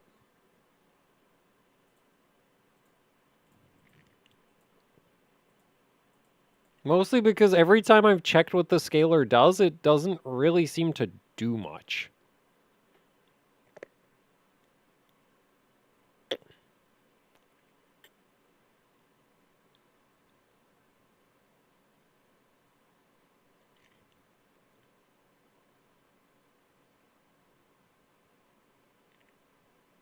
I'm pretty sure a 5.7 gigahertz 14900K and a 5.7 gigahertz 9950X, the 14900K wins in games. Huh, okay, so that ran longer, but not long enough. More voltage.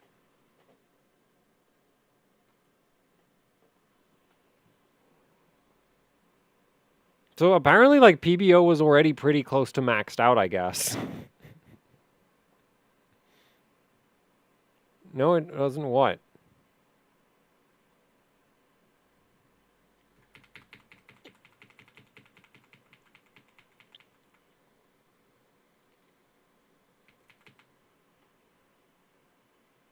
$9950X is 5% faster than on average than 14900K in what?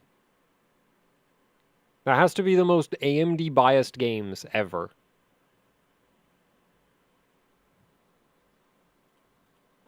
According to where? Like, I mean, I guess you can't post links, but like, can you say where?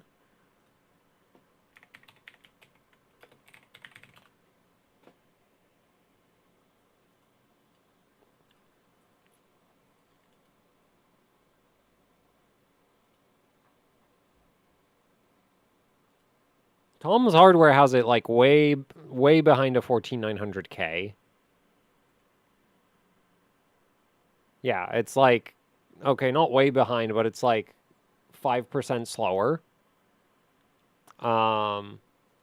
Tech Power Up has it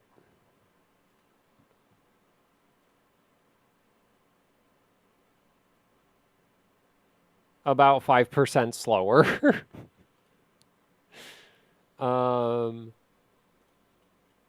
TechSpot has it. So TechSpot, by the way, is Hardware Unboxed.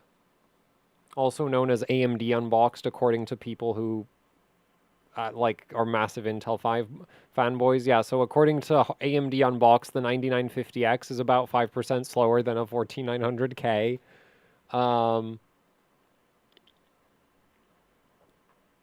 I have yet to see a single site claiming that the 9950X is 5% faster than a 14900K in games.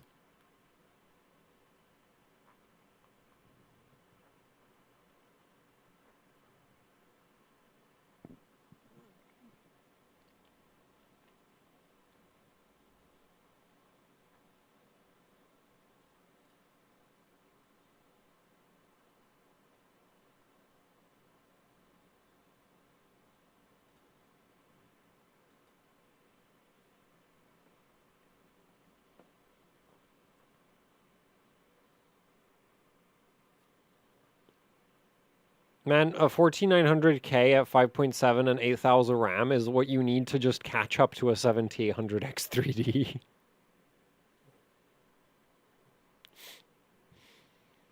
Though it really, really depends on the game. Did I manage to change the settings or not? In Linux benches? Because, like, you're not running the same games?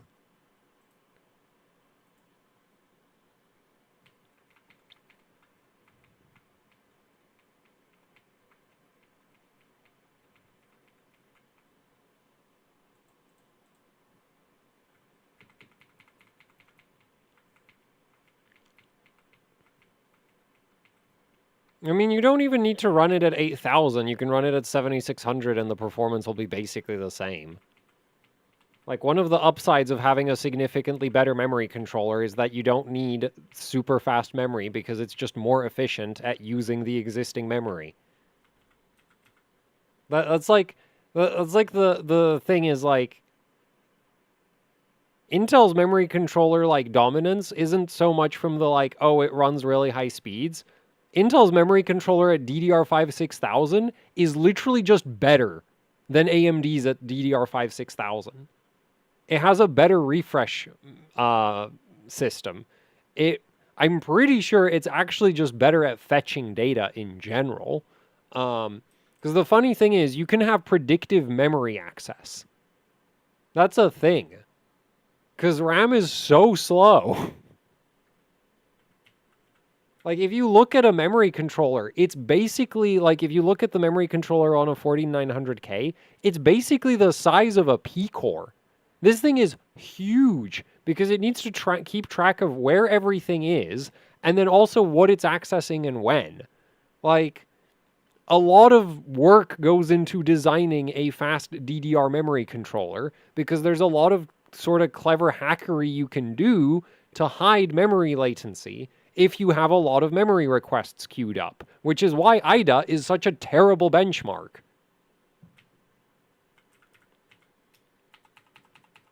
Like, IDA will literally tell you that, like, DDR4 CPUs are the best thing ever. Because, yeah, if you send one single read access, that happens a lot faster on a DDR4 memory controller than... And the funny thing is, on a simple DDR4 memory controller... Actually, I think even DDR3 memory controllers get better memory latency than anything modern, because it's a dumb way to test latency. It's like, yeah, if you're literally only accessing a single, like, read, if you're doing a single read operation, because you can't even really say a single byte, because you don't fetch bytes from memory, you fetch, like, entire cache lines, I think. So, like, okay, so the access time for a single cache line on, like, DDR3 and early DDR4 CPUs is faster than on anything modern. But somehow the modern CPUs destroy everything that old. Why? Because it turns out that usually you don't need to access one cache line worth of data every 1 millisecond.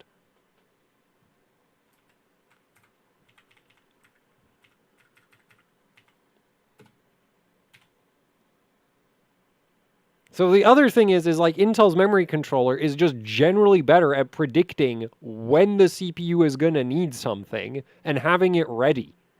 That's also why it doesn't scale so much. Like Ryzen going from like 5600 to like 6200, massive performance gains. You tighten up the timings, massive performance gains. You do the same thing on an Intel CPU, it barely changes. Right? Like you run JDEC versus JDEC, AMD gets a massive performance nerf, and Intel barely slows down because the memory controller isn't bad.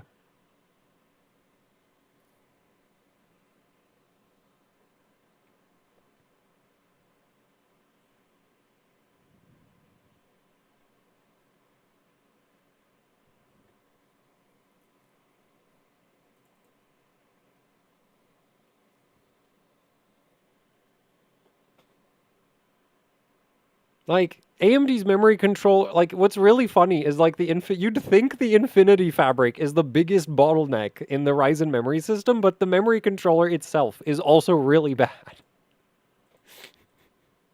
Because, like, if you had a really efficient memory controller, theoretically, like, DDR5, like, the 2000-ish the Infinity Fabric runs at would be, like, a massive brick wall for performance. But in reality, it really isn't, right? Like if you overclock the Infinity Fabric on Ryzen 7000 or 9000 from 2000 to 2200, it doesn't make as much of a difference as pushing the memory from 6000 to 6200. Which is, like, that's less of a clock speed increase, and yet that makes more of a performance difference because AMD's memory controller is really, really inefficient.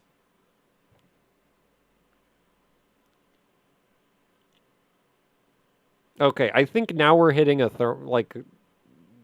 man.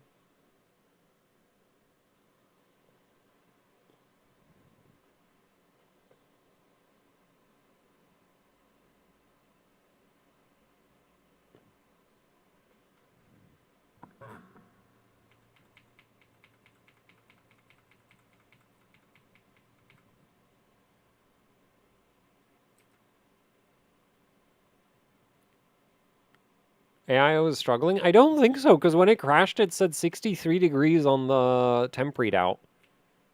Like, the funny thing, like, you know how AMD was like, oh yeah, we lowered the temperature readouts?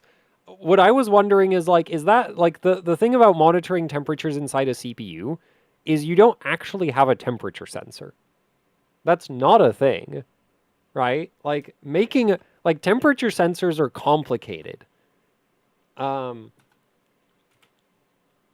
So what I've been wondering is, like, did they just, like, change the calibration?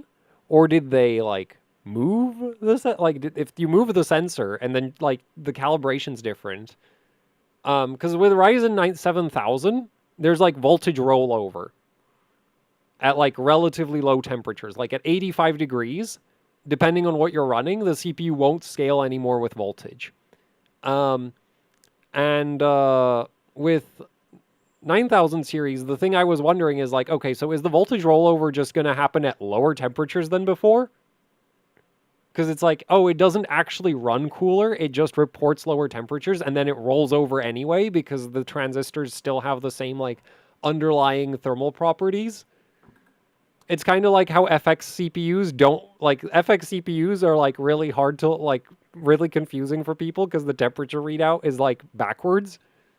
Also, actually, I think I read recently somewhere that the way Intel TJ Maxx works is that it's also not a real temperature measurement. It's just a like there's just a circuit that like when the circuit reaches certain physical properties, the CPU just reports 100 degrees. Always reports that temperature. So, and then of course you have CPUs where like if you change the like DDR4 Intel CPUs, you have the PLL OC rail. If you change that, it changes the temperature reading. So like without actually affecting the power consumption. So like CPU temperature readings are really like they're more of a design feature, like a design assistant, right? Where it's like we kind of need to know roughly what's going on thermally, but it doesn't actually correlate with like the real world very much. It's also why like NVIDIA GPUs don't scale with core voltage. Right? Even at like reasonable-ish looking temperatures, you raise the voltage and it gets less stable.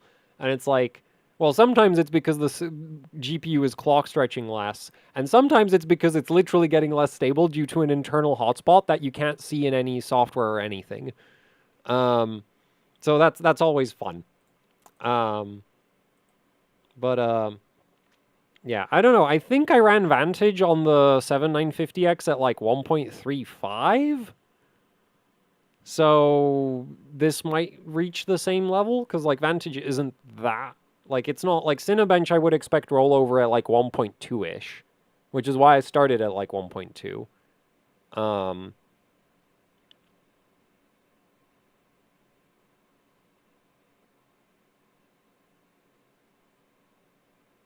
Yeah, see, it's reading 66 degrees.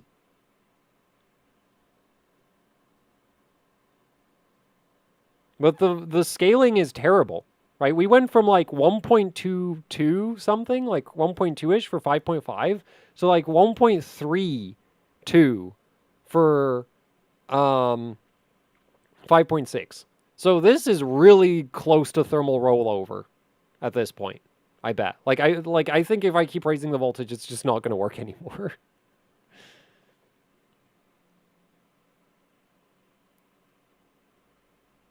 Also, I'm pretty sure this test is actually harder to pass than the first one. Also, it's running really badly for some reason.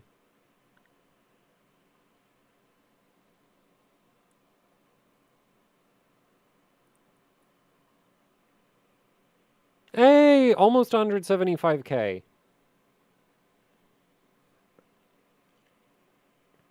So, okay, now let's turn the GPU back up. And I wonder what kind of GPU score this is going to get. Because we're definite, the thing is, like, there is some run-to-run variance going on with the tests, but, like, PBO might have been better for the GPU portion of that bench.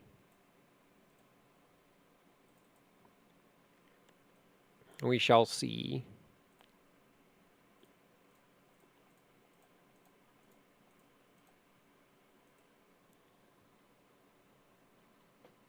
You can reach 180K? Nah, I can't. Not with this cooling.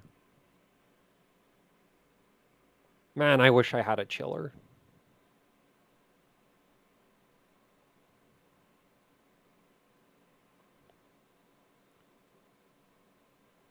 Win 7? I think Win 10 is fine. Can we send you a chiller? If you're in the UK, I guess, yeah. Actually, no, because, like, I don't think my P.O. box would be thrilled about a chiller showing up. I want to buy a chiller. Like, if you want to wait, if you you already have a chiller and you want to send it. Yeah, because I was thinking like, oh, I'm going to buy you a chiller and then send it to you. But if you already have a chiller and you just want to send it to me, then send me an email and we will discuss like logistics of getting that to me. I'm not really looking to buy one right now. I won't say no to a free one, but like the flat is like overrun by hardware. Um and I'm not paying to put it like overrun it more by also adding a chiller to the lack of space. Why not overclock that CPU harder? It's basically maxed.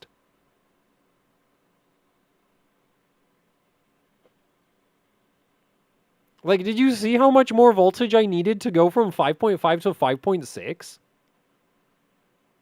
Thermals. I mean, I don't, like, maybe it scales to 1.4, but I doubt it. You trashed the entire flat with hardware? There is literally, like, motherboards in my wardrobe. Like, there's a box of motherboards. Actually, there's 2 boxes of motherboards. Under my socks and underwear. There is a shelf of like there's like heat sinks, some motherboards, some GPUs next to my bed. There is a tower of motherboards behind me in boxes. There's GPUs on top of that. There's motherboards all under the desk next to me. There's a motherboard, well, yeah, there's like a motherboard right next to me here. There's hardware like literally, I am surrounded by motherboards and GPUs. You know how like you see sometimes like the people who like collect stuff and it's just like there's just like their house is just full of whatever it is that they're collecting. Yeah, that. Are the fans on the radiator running at 100%? Yes.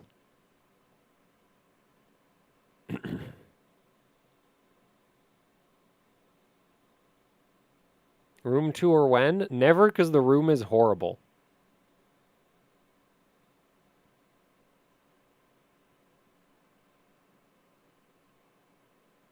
Nah, it's hoarding when it's like, like hoarding is when it's like a problem. Mine isn't a problem. Like, I don't just buy random stuff. And I get really, like, what really has been annoying me recently is, like, the building has more people living in it than it used to be. And a side effect of that is that the bins have, like there's just been issues with, like, people overfilling the bins and then the bins don't get emptied. And it annoys me so much. Because it's like, I want to throw stuff out, and then the bins are, like, too full. And it's just like, you've got just...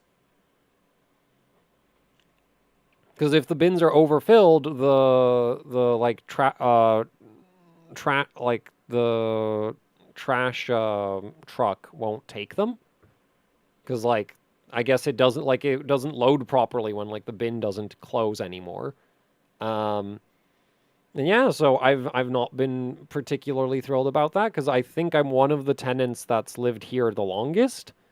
And it's like it was never an issue. I could always just like, like maybe I'd have to wait like a couple days to throw stuff out. And now it's like there was like a few months where the bins were just completely full, which was just infuriating.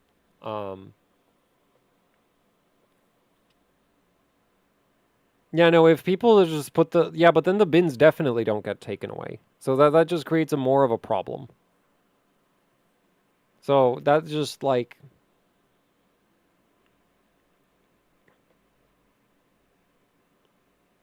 That's been like a major frustration to me.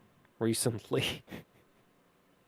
And I still haven't really recovered from that because like I still have like because I like tried to like because sometimes I have like a lot of cardboard to get rid of, and I don't just want to like fill up the recycling bin with like all of the cardboard and then nobody else can use the recycling bin because I literally just dumped like all the cardboard in there. I mean it's not that bad, but like that is like I try not to and then there's other people who just like bury the bin in there and then it's just and then it doesn't get taken away and it's just like you've made this worse for all of us. Like I try to like strategically time my like recycling and like like especially the cardboard because like that doesn't really like that's annoying because it takes up space but it doesn't like rot or anything, but like man it annoys me so much.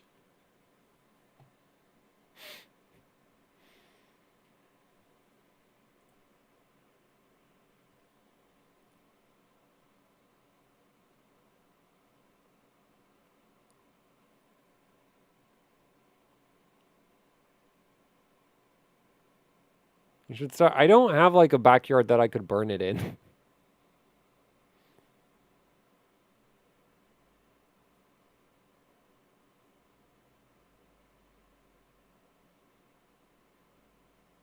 Did you try 1.4 volts before? No. We can try that now though, but man, the GPU score isn't that much lower than it was on PBO. So yeah, PBO is probably running the GPU test at like 5.7.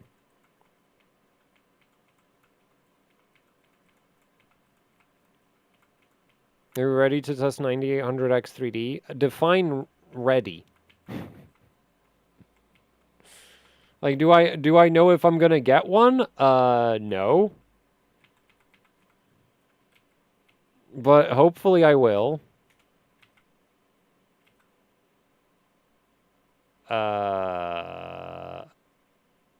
Oh, okay. Asus has like wacky labeling on things.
I think the cardboard compared to my crappy carpets is just like really not a concern.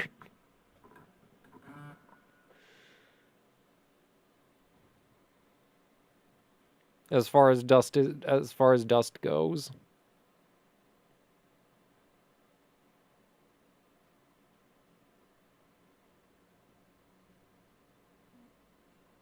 I would not like if your goal is more gaming performance, water cooling a 3080 Ti is dumb.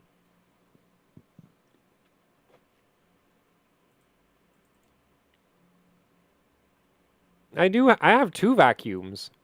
I have like a small hand portable one that like I'll use on the desk kind of frequently, and then I have a big one which I don't use as often as I probably should.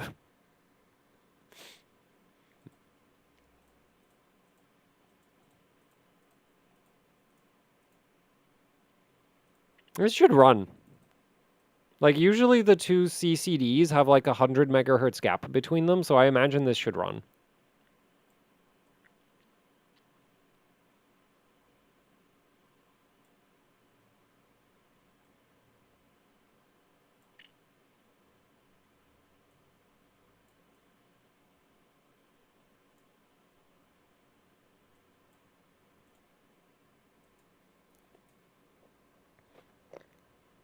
Why don't you save the GPU settings? Good point.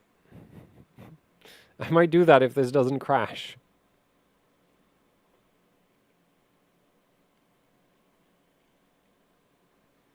Man, if I could live in a clean room, I so would.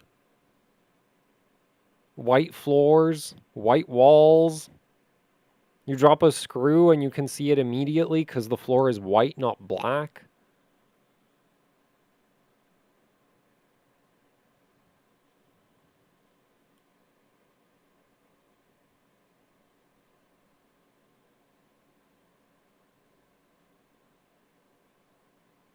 What? The 6950 XT is unlocked. Or like there's like the...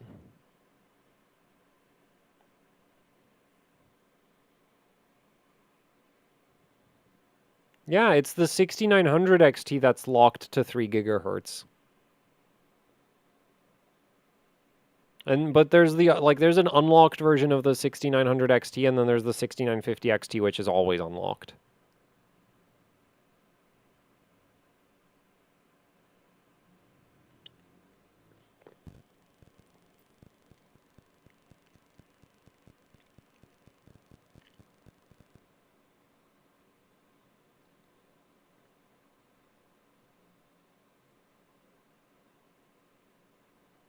Because, like, imagine how sick it would be if you had a room where there was, like, so much airflow through it that you wouldn't even, like, get dust buildup.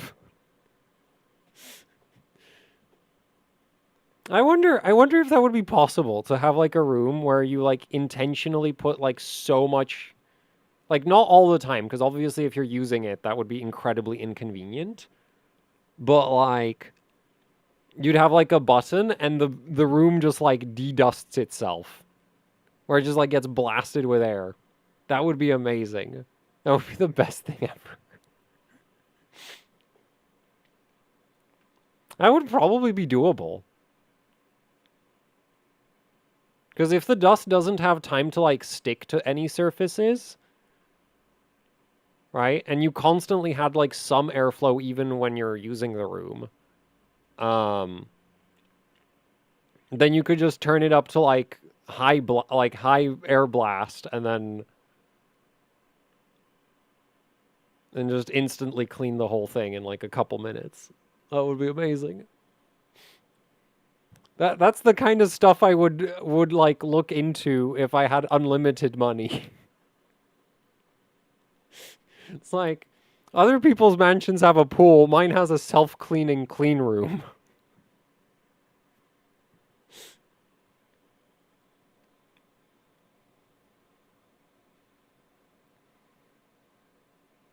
Floor heating. I'm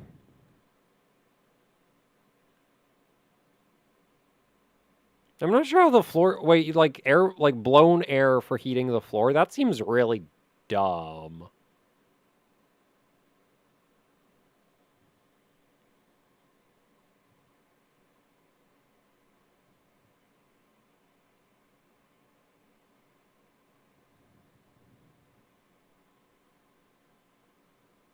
Yeah, my dehumidifier has a filter on it, and it runs in the bedroom. Mainly for the humidity. Man,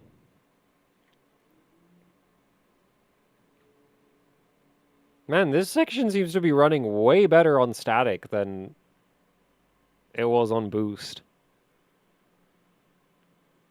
Just clothes. Yeah. I don't think it's even the fabrics or shit, but like, is it? Maybe? I don't know.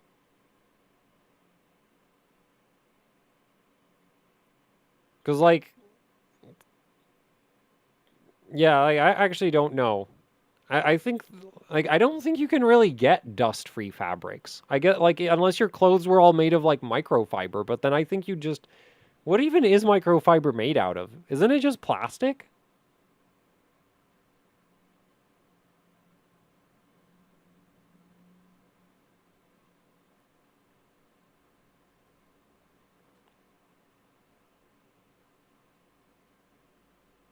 Chainmail is dust-free. Yeah, but it doesn't keep you warm.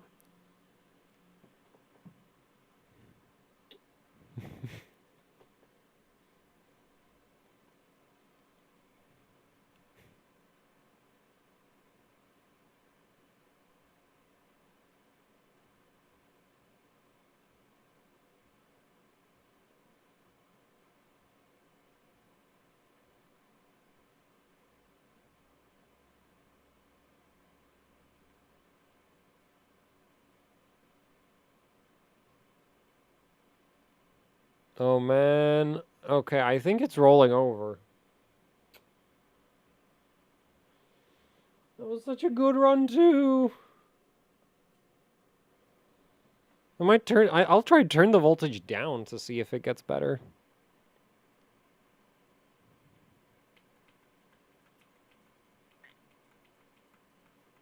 Well, no. Let's turn it up first. If it gets worse, then I'll turn it down. I'm not opening the window. There's like a main... Like, it's currently 2 p.m. and there's like a main street into the city outside my window. The window ledge, if I leave the window open like all day, it just builds up like what is probably tire dust.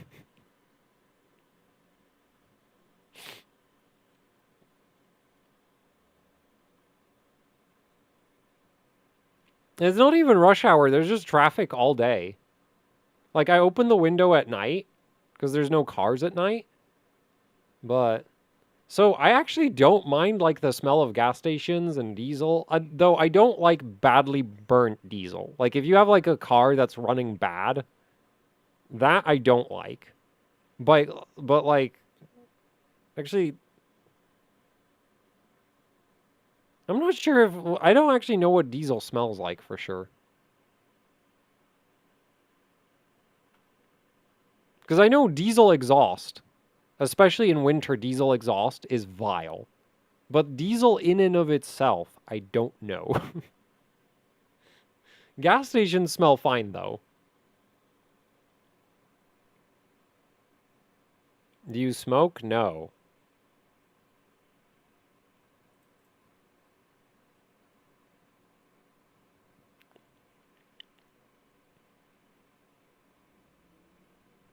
Wait, did I make it into the BIOS or not? I don't think I did.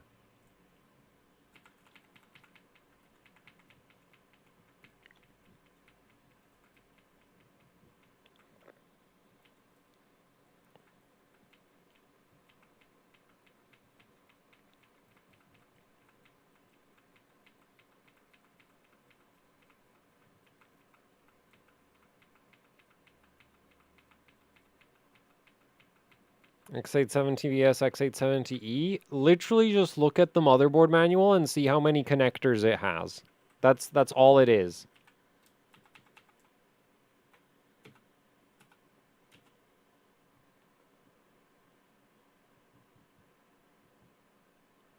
I mean, yeah, like all the...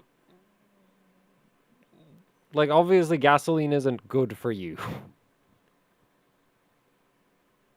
That doesn't mean it doesn't smell nice. Like, I don't even mind a lot of, like, really nasty solvents. Like, I like the smell... Like, acetone smells kind of nice, as far as I'm concerned.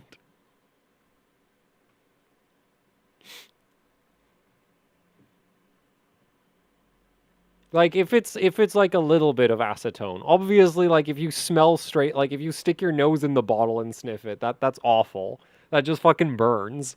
But, like, the smell of acetone, like, if it's, like, just, like, evaporating relatively far away from you, I actually quite like that.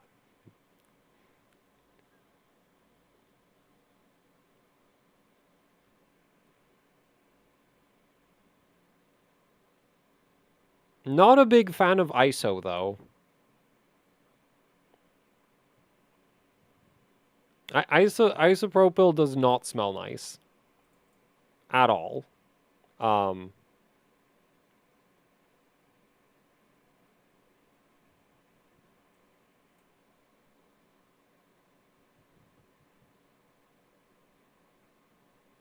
Yeah, I know acetone is way worse. I use the acetone a lot less.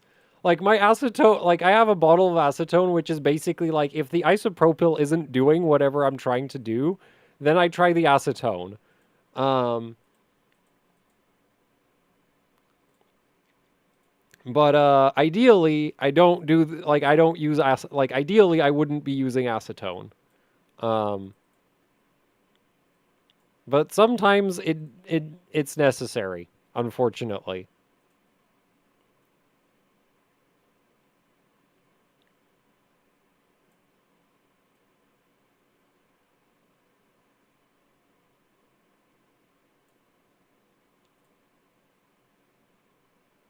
Oh, what?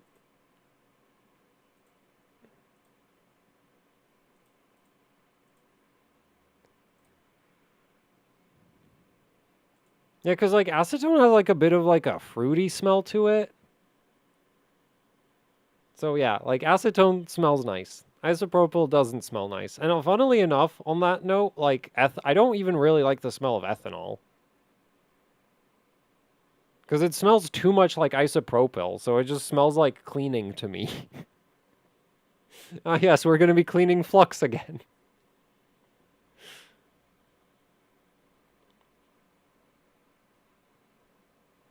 ISO is a dude. Acetone is cold. ISO is a bit cold. Acetone is like really cold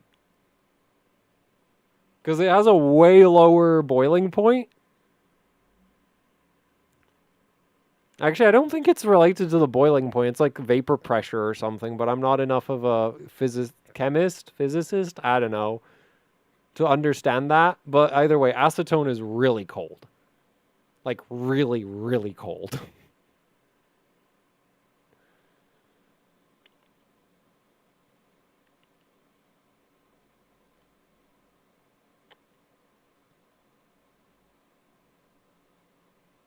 Wait, acetone takes off Plastidip? Really? Because I've always used like actual Plastidip thinner for that.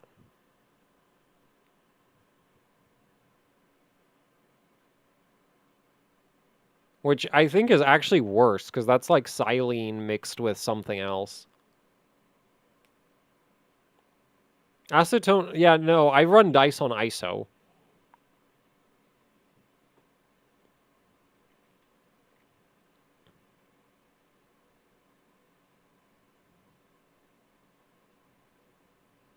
The funny thing is, like, acetone and ISO both... Actually, I think the ISO might have a lower bath temperature, but because it becomes, like, a massive, like, super goopy, um, it doesn't, it's not actually that good at heat transfer, because your, like, thermal transfer through goop is terrible.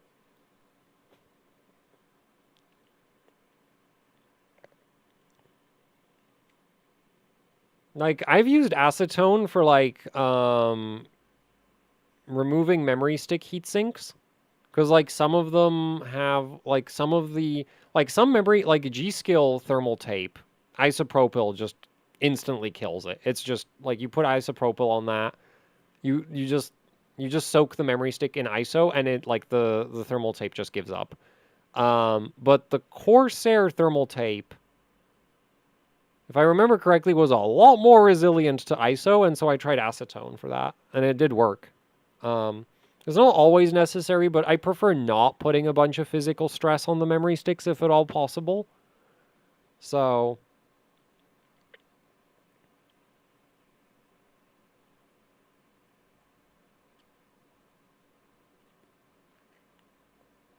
would liquid helium be better for LN2? Not really, because very little hardware heat gun. The thermal tapes don't usually give up at like reasonable temperatures. And I'm like, my fingers are relatively sensitive because, you know, I have soft gamer hands. Actually, that's not true. But like, I don't like holding 90 degrees Celsius memory heat sinks. 1.7 VDD? You mean VDDIO?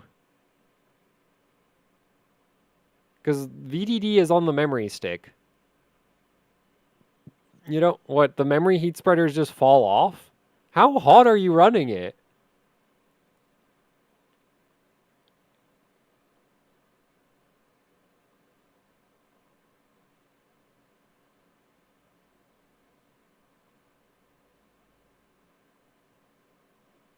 I mean, look, if you want to water cool some low-end GPU for fun, go ahead.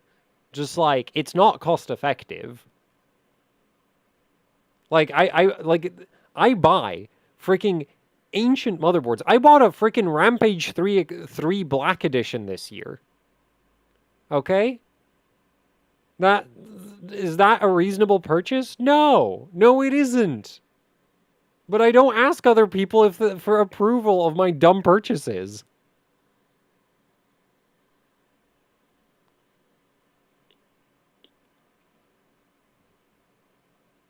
I mean, it's probably very cheap thermal tape, so I don't know how thermally conductive it is.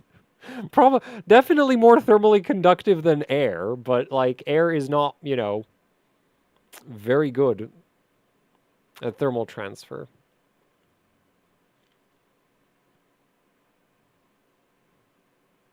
I bought a 9950X for like, you know, live streams like this one.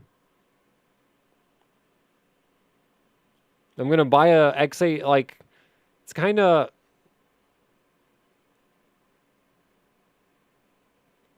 The business side of AHOC is questionable.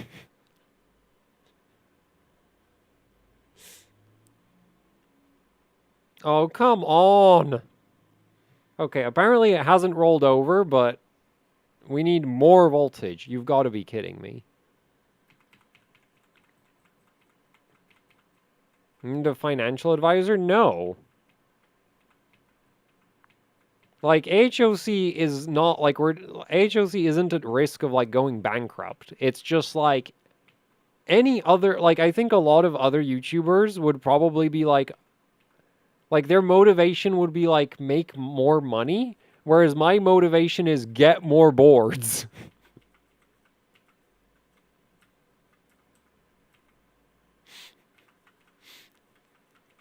So I have exactly what I wanted, boards, and no money. That's not true. But like the side effect of that is like when like sponsorship offers show up and it's like, eh. Or like opportunities that don't directly translate into more boards, it's just like, eh. This sounds like a pain.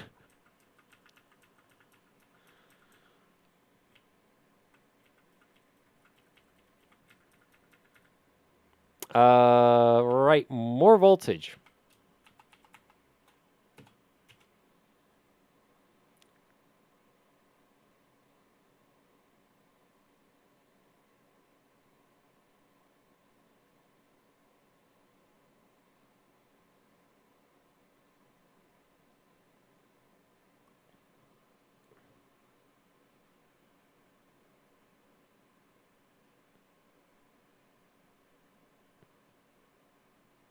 I have a little question. My 5800X3D TDC is, what, stuck at 60 amps on an Aorus Elite V2?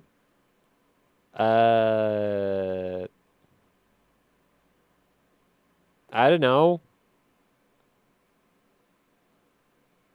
Like, I don't have that board. I've never had that board, so... and I don't even understand, like, what the issue is supposed to be. Like, is it not boosting enough, or what?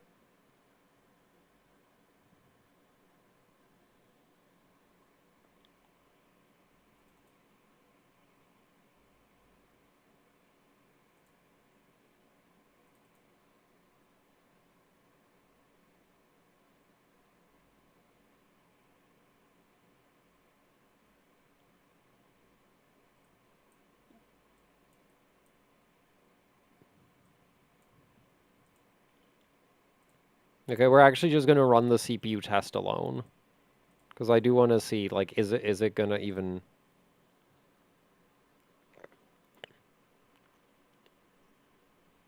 Does it also do it if you, like, clear CMOS?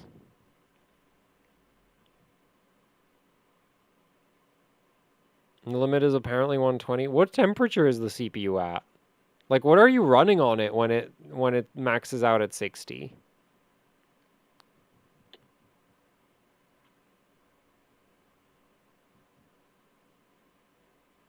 No, I'm not asking what you're cooling it with. I'm asking what the temperature is. 78. Isn't that the thermal limit? Or like not far from it? Minus 30 curve optimizer?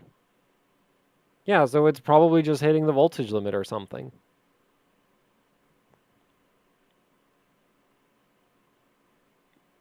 Nah, smashing the power limits on that CPU isn't going to do anything.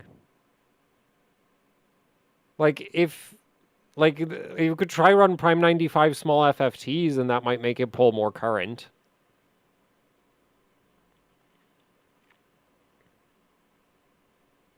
It's also going to make, like, the CPU is also going to massively downclock for that, but it'll pull more current. Oh, you're running Cinebench. Yeah, so what voltage is it at? It's like at 1.1 volts or something, so that'd be like 66 watts? That sounds about right, I think, for a 5800X 3D. Max 1.25. No, I meant like when Cinebench is running, what's the voltage? Okay, so that passed. Man, we need so much voltage for this. Also, it kind of seems like my other CCD isn't even that bad, which is concerning.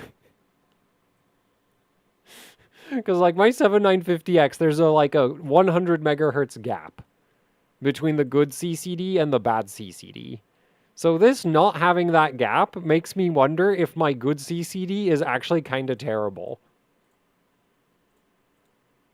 Like you're guaranteed with a dual CCD AMD chip that one of those CCDs is trash. So if the other CCD is almost the same, they're probably both terrible.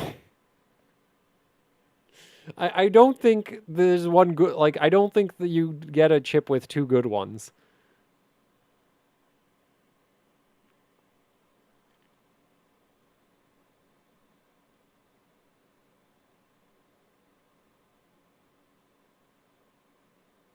Maximum still a thing? For DDR5? I don't think so. But I've not run, if you want really high voltage DDR5 benching, ask Sebi.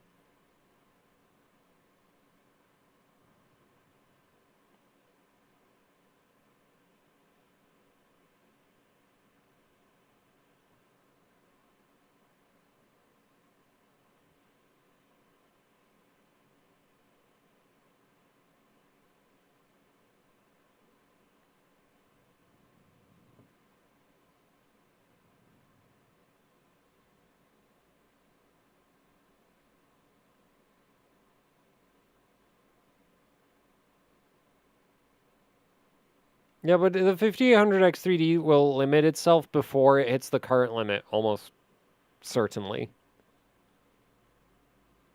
No, he's on a massive negative curve optimizer. I bet it's just maxed out on, something else instead of the power limit or, the current limit.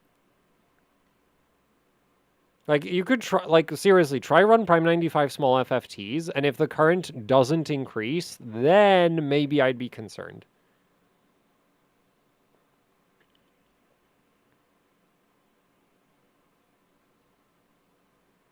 Wondering if it's the board? I kind of doubt it. I mean, you could also try see if your current increases when you turn off the curve optimizer. You can't really send me images. I mean, you could upload images to Imgur and then just paste the ending of the link.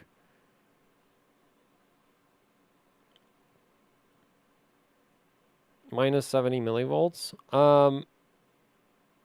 You're doing that through VRM offsets or through curve offsets? Imgur. IMGUR.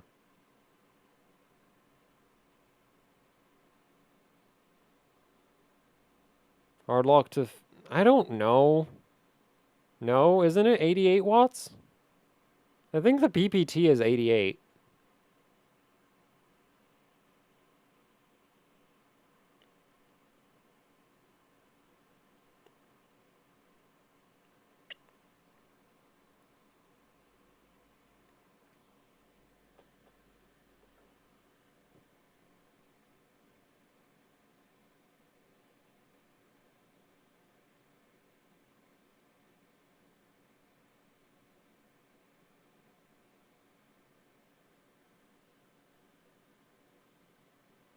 105 TDP. Oh.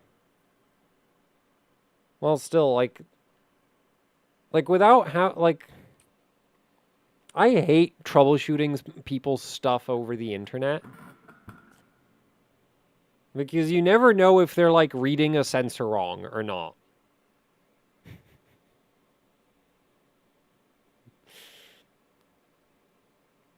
But the worst thing ever is when somebody sends you an email about how their GPU outputs no image. Because it's like, yep, that doesn't mean anything. Like, you could have a dead memory chip, you could have a dead VRM, you could have a dead memory VRM, you could have a dead core, the BIOS could be borked. Like, you know,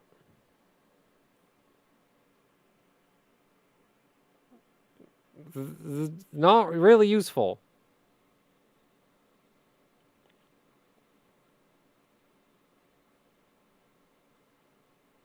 The 7800X3D doesn't ever reach its power limit or its current limit. It does reach the temp limit though, depending on how much cooling you have.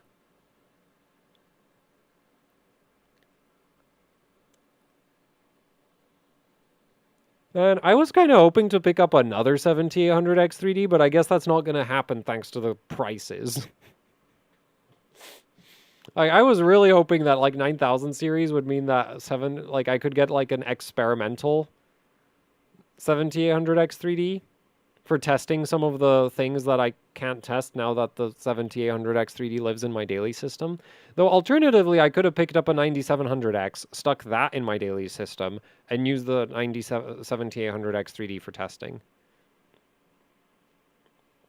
Also, I think this is going to be a good score. That GT2 had some seriously high FPSs in parts. I would wait for 9800X3D because right now 7800X3D prices are completely insane. No.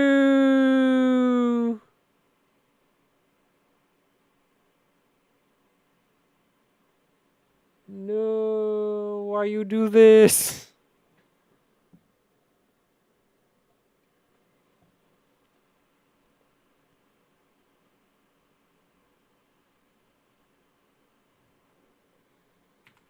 Nah, I'd go 13700 KF, not 12th gen. Because 12th gen, like, it just doesn't clock as high as 13th gen. So you're like you are giving up, in my opinion, quite a lot going for 12th gen over 13th gen. Okay, just a little bit more voltage. I really think we might be rolling over at this point.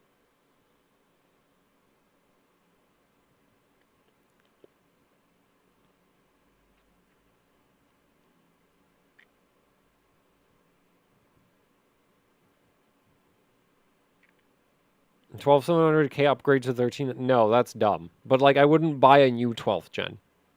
I wouldn't. Also, why would you? Like, if your priority is gaming performance, the main benefit of 13th gen is higher P-core clocks.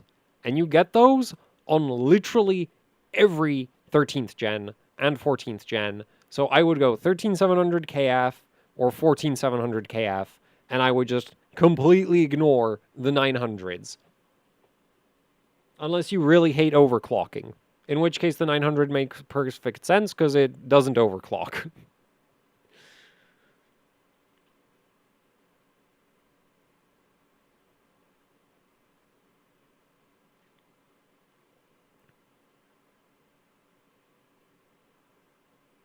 Yeah, 5500 all-core is really easy on 13th gen. More than that becomes a problem, but 12th gen doing 5500 all-core, not really a thing. Also, if you're like, you could experiment with like turning off hyperthreading depending on what exactly you're running. That might actually work better, and then you get some thermal headroom. Man, I was really hoping that when like Intel announced that for Arrow Lake, they're ditching hyperthreading, it meant that we'd get some giant P-cores that are just like absolute monstrosities. And instead we got freaking, hey, it's like 3% slower than 14th gen, but it pulls less power.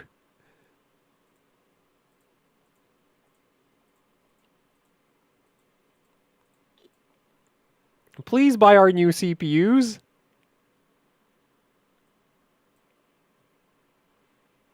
Also, we implemented and engineered a washer mod.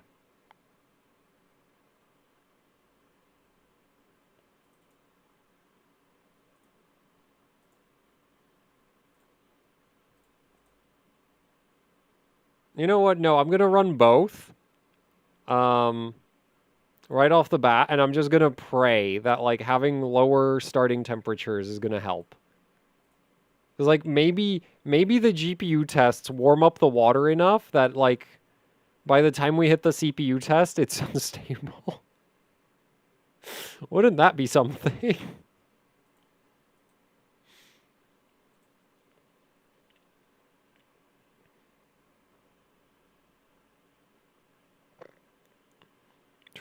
Nah, because with the tiles, like they have it like arranged for minimal thermal density. Like Arrow Lake is really cool as like a bunch of cool new technologies. It's just like it's not like it doesn't look like it's. It kind of feels like Zen 1, I think. I like it's not as bad, I guess. Probably because like Zen 1 was like for single core, it was way behind Intel. Not unusable, but like it was behind, like really behind. Whereas this is like a bit behind, and we have like the DLVR is working. Uh, we have like the E cores and P cores mixed together for better thermals. So it looks interesting. New memory controller. We finally have like a second gen Intel memory controller. Because the 13th, 14th gen memory controller, as far as I know, was like an optimized version of the 12th gen one. It wasn't actually a new memory controller. Still more of a difference than the 9000 series memory controller, because that's literally the same thing. Like, well, yeah, like more of a difference than the 9000 series memory controller. Because like the 9000 series memory controller is basically a bug fix of the 7000 series, not really anything else. Zen 1 and Zen 2 was... Nah, I dailied Zen 1 and Zen 2. Like, it wasn't great, but it also wasn't that bad.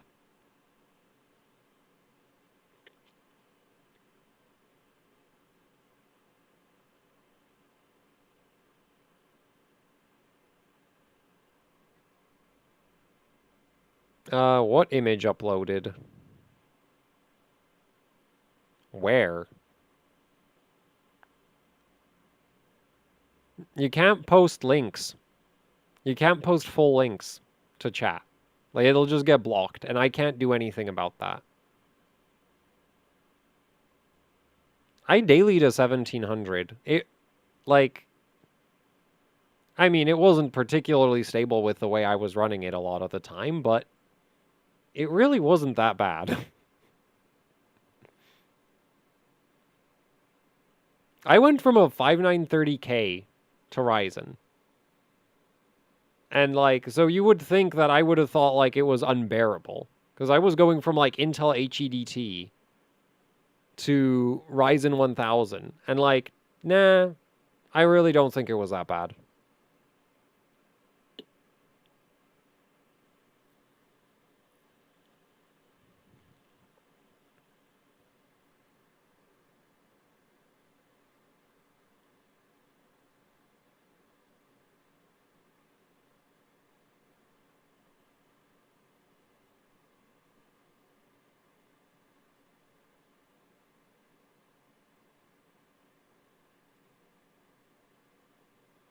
5000, 7000, 9000 series? What do you mean by that?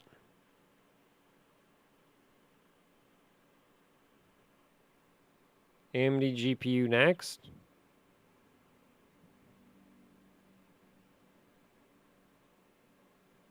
AMD GPU. So the reason I don't really do AMD GPU PCB breakdowns is because AMD's been locking down the overclocking. And also AMD GPU PCBs are really like... AMD doesn't make bad GPU PCBs. NVIDIA will quite happily ship bad PCBs.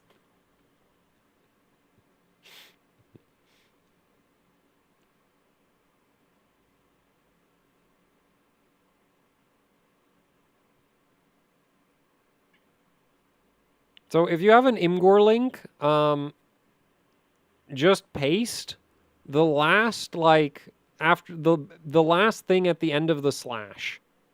Right? It'll be like Imgur slash whatever, or Imgur slash A slash whatever.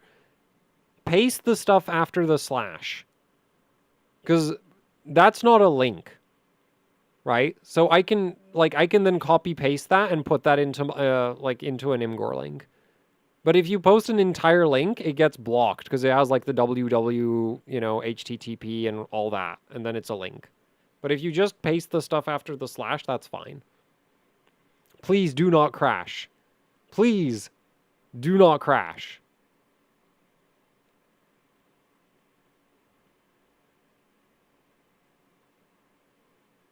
The only thing that has any meaning in my life is 3Dmark scores. Please don't crash.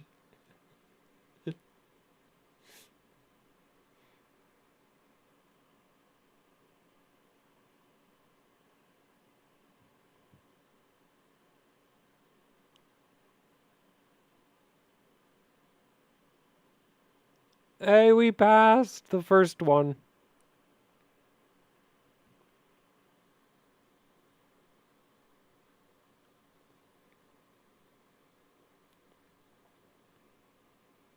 Man, this is running really fast.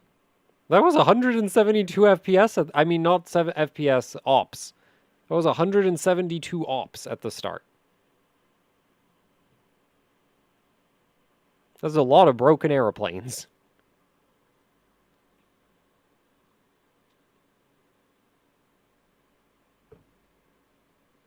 Man, I am so disappointed the GPU score decided to take the shit itself. No! Earlier in the stream, we had 164K overall because the GPU score was better.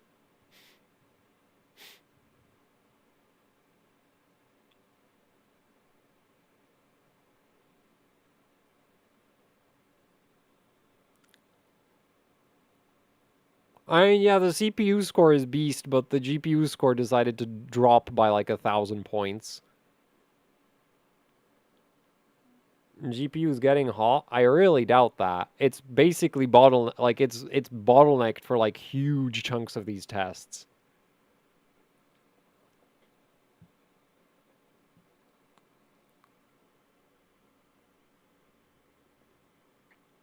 I recently bought a bunch of extra coax because, like, I want to do that thing where I measure a bunch of voltage points, like, bunch of measurement points on a motherboard at the same time.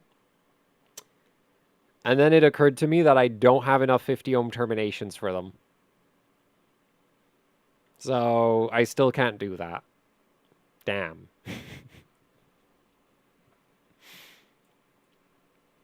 Well, I guess we're going to have to rerun it.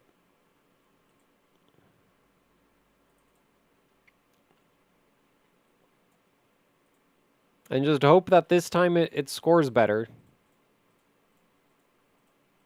It's every overclocker's favorite part of benchmarking is when, like, this is... Well, actually, this is really bad. This is up and down by 1,000 points.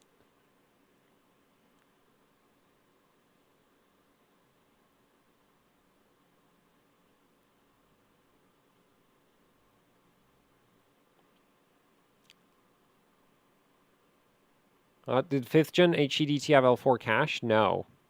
For Intel, no.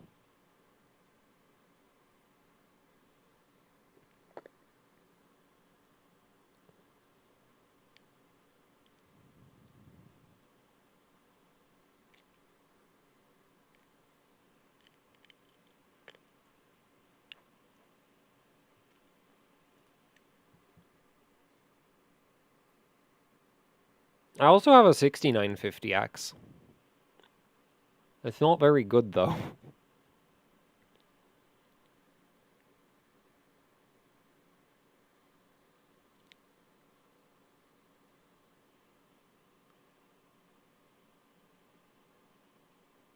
Next day, fresh cold boot.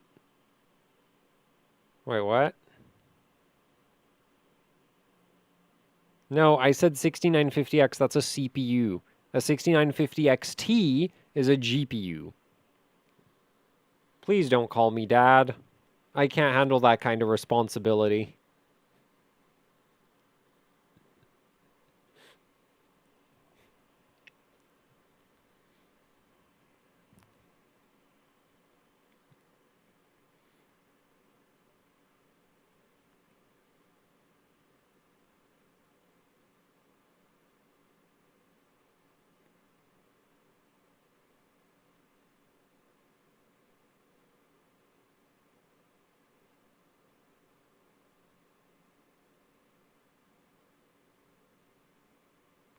Man, it's so sad how bad the 9950X is at, like, Fire Strike and Time Spy.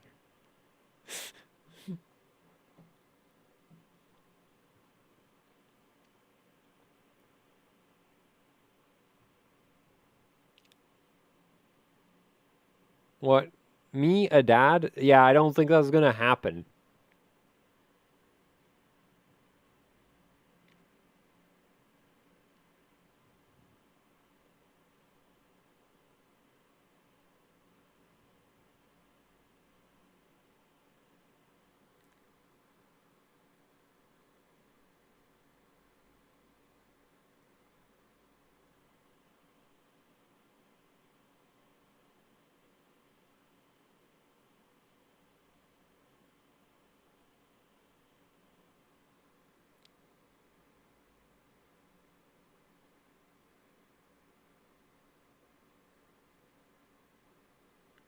Young, maybe, but, like, I've literally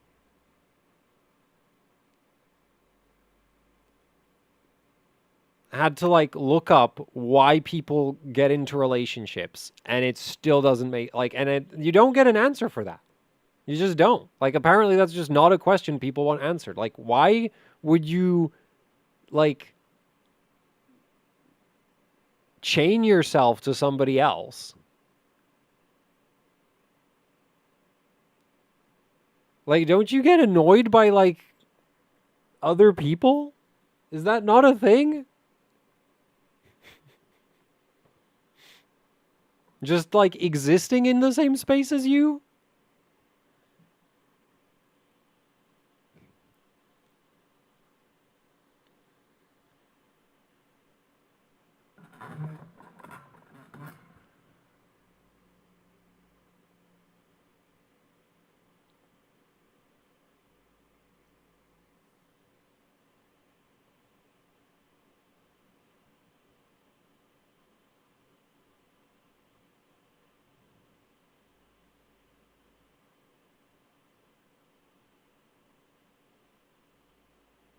Yeah, but I'd have to, like, actually try to find someone, which, as of right now, I haven't figured out why I should.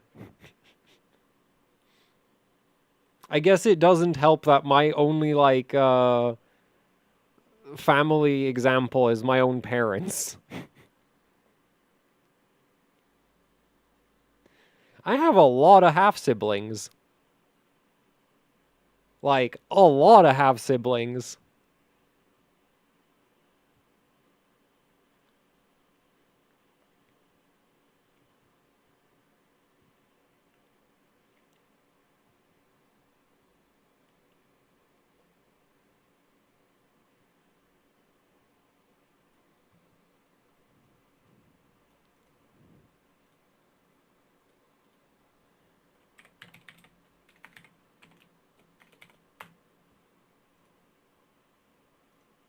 Okay, well, I see the screenshot. I, fail to see the issue? Yeah, this is a 5800X 3D.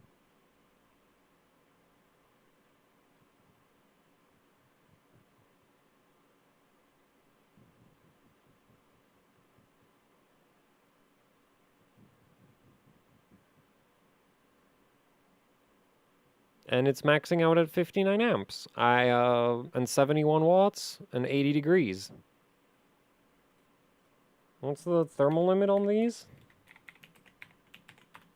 Hey, 164K. I mean, the GPU score is still bad, but I'll take it.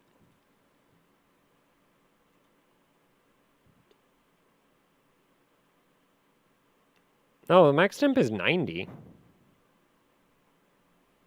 Yeah, so that's weird.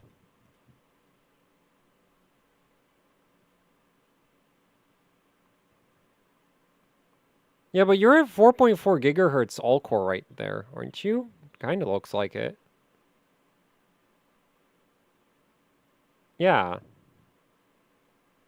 Yeah, so like evidently whatever you're doing just doesn't need more current than that. Because it's at like, if it's at 4.4 on all of the cores, then like it's, like I think it's just maxed on frequency.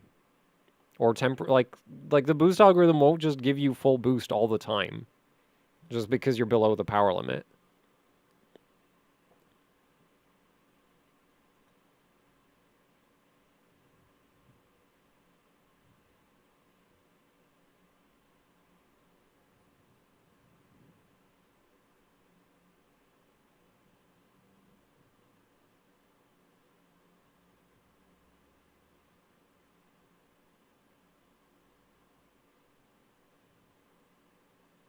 So yeah, I don't see like I don't really see what the problem is supposed to be.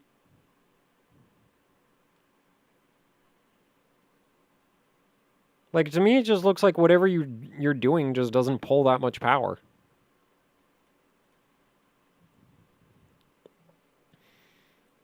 Oh, and now I get to find out that all of my validation utilities are outdated and I need to update them.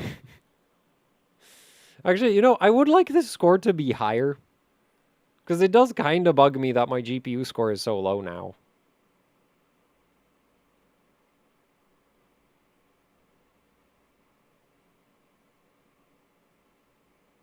I'm kind of wondering if we just rerun it again, if it'll go up.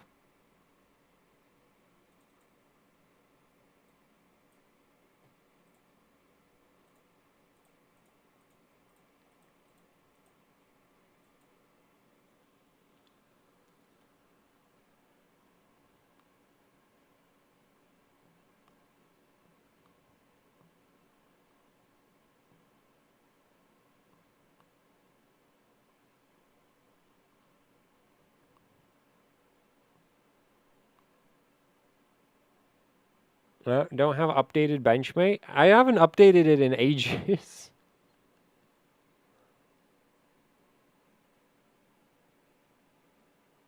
No, I mean like I might have to update CPU-Z and GPU-Z. Maybe even system info. Man, I really hope. Actually, no, because I recently posted a 980 Ti score.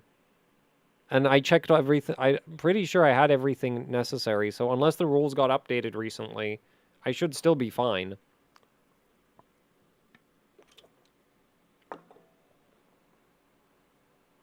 Does the 9950X go to 95C on stock? No. It runs, like, I think the highest I've seen it is like 89 on the AIO. And that's in Prime 95.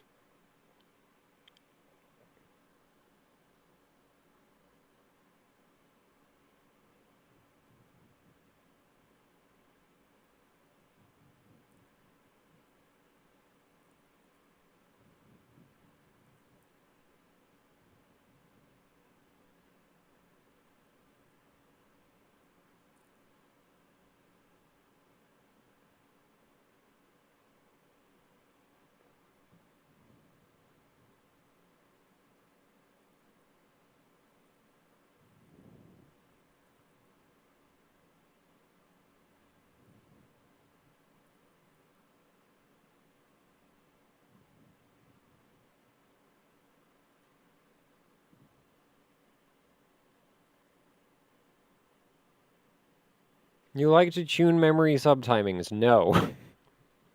Okay, actually, that's not true. Like, just doing timings at, like, a relatively low frequency, that's fine. That doesn't cause emotional damage. Trying to get DDR5 8000 to work on modern CPUs, like, that sucks. That really, really sucks.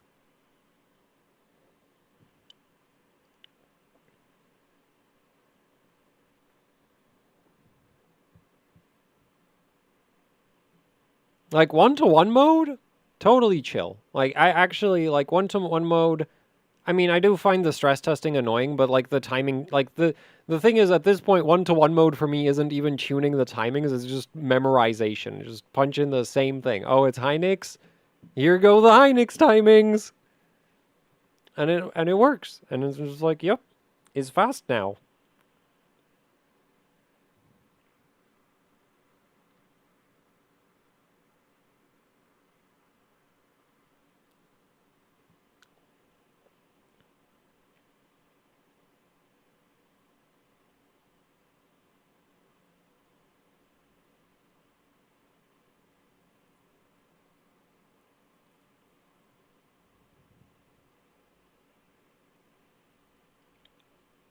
You know, I think the dynamic OC switcher from Asus for this might actually be viable. As much as I think it's a stupid gimmick most of the time, for this specifically, I think it would maybe be an option.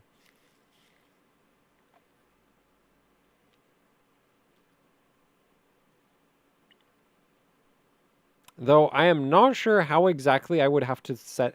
Man, see, this is the thing. I want it as a hotkey. Right? Like, I don't want, like, that's what I hate about, like, automatic, like, smart boost systems, is just, like, this isn't, like, I'm in my car, and let's take a video game analogy, but, like, I'm on a long straight in Need for Speed, and I punch the nitrous button, right? That's what I want. I don't want to freaking have to, like, calculate ahead of time that after, like, when I get on this straight, the engine temp will be this, and the RPM will be that.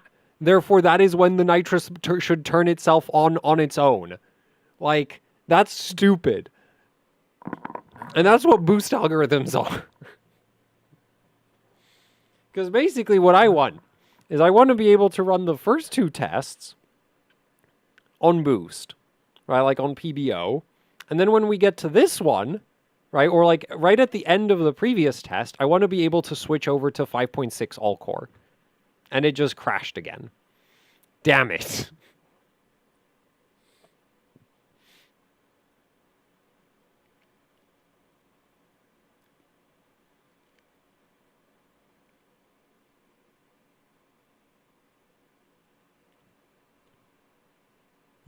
But I don't know what current this pulls.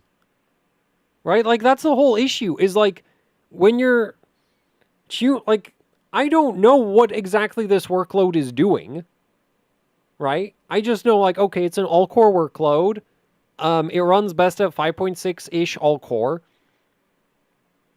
I need this to run at 5.6 all-core. And I need everything else to run at, like, 5.9. And I don't really... Like, and I don't want to... I want a freaking hotkey to switch between the two.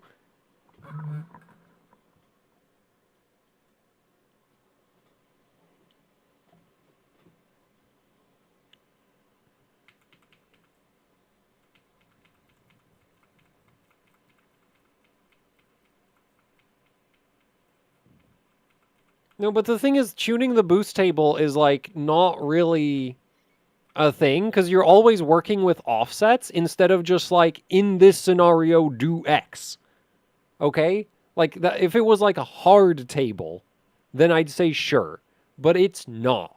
It's freaking, like, you're trying to, like, coax some freaking existing table to match your expectations, and it's just like, I want to write my own damn table.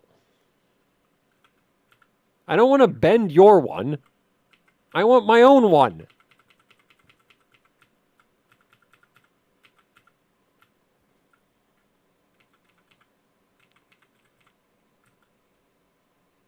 I mean, I guess we could just try give it more voltage.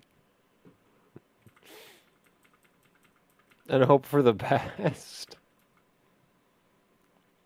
Where's the dynamic OC switcher thing anyway?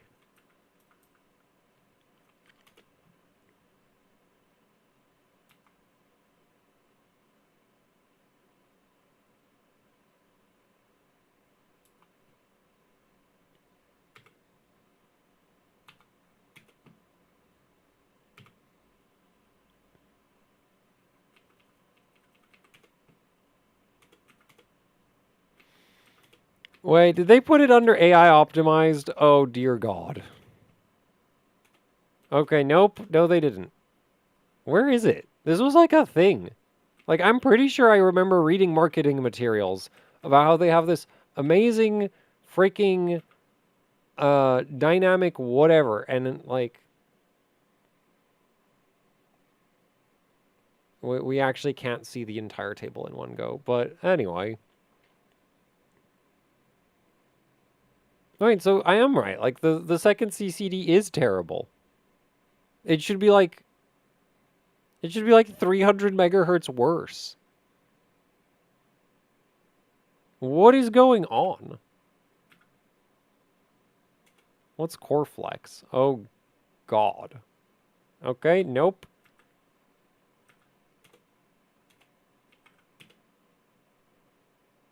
Nope.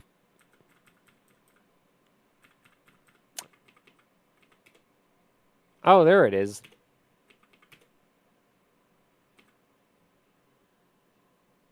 Dude, I have literally no idea. Wait, what? Oh my God, this is so stupid.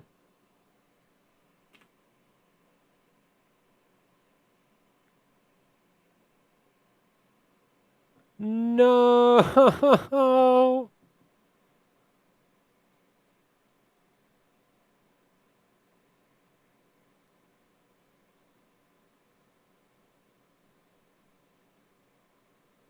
Because you know the test that we're trying to run, static? Yeah, that's the hottest part of the benchmark.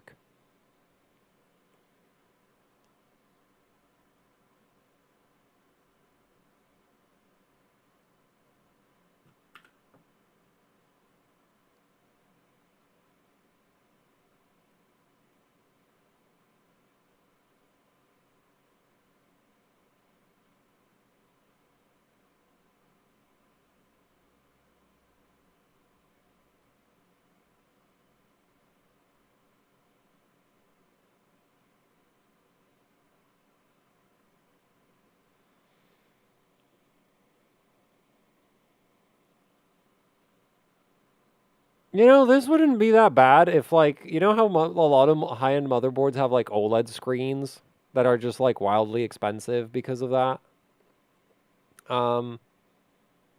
If those OLED screens gave you a current readout as you're running stuff, this might not be such a pain. Like, this would be a lot more useful. I have no idea how much current that last test is pulling. So I'd have to go, like, freaking measure it.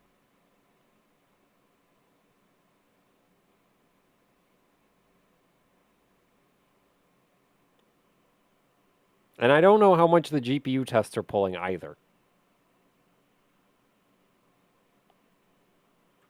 I mean, but this part's easy. This we just set insanely high because, like...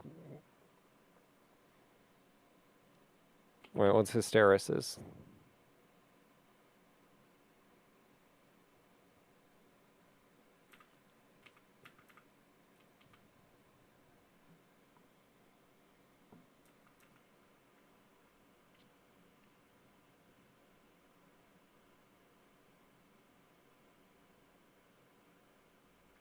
Let's try 50. And turn this down a bit. Actually, I wonder maybe it's this core that's crashing this entire time. Because, like, if we look at the table, it looks like that core is horrendous. I mean, that CCD is horrendous. But then again, the binning from the factory could actually be really shoddy, which isn't, like, they might have just half-assed it on the worst CCD. So who knows? Maybe it's not that bad.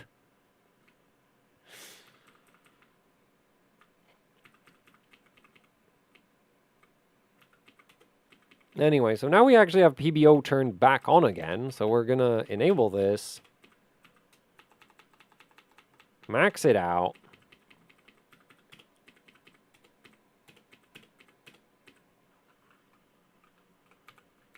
Set this to like 20 and like hope for the best. Maybe this will work.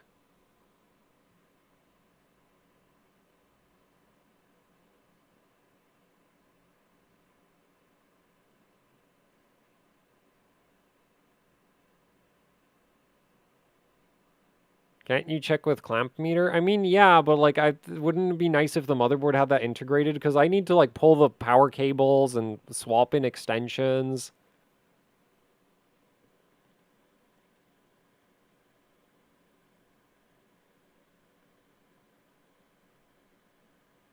I'm like really like I'm surprised. We have such expensive motherboards these days, but like you don't actually get any like cool features for that. It's just more VRM. And not even like just like more.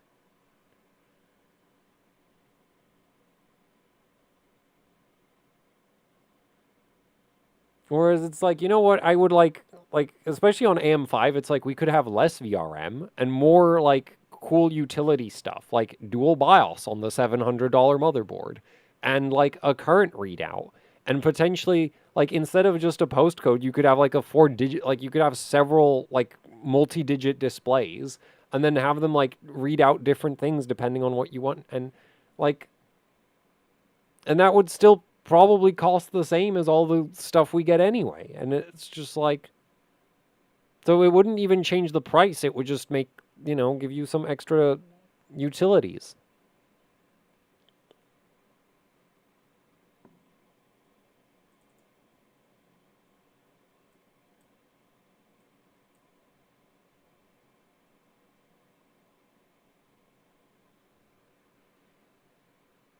Anyway, where's Afterburner? Because we do need to run the same overclock on the GPU for comparison.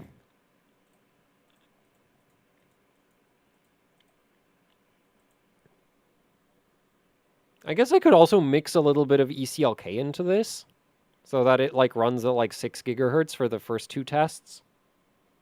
Maybe. I don't know what frequency the first two tests are running at. No, not a freaking phone app. Just 7-segment displays. They cost nothing.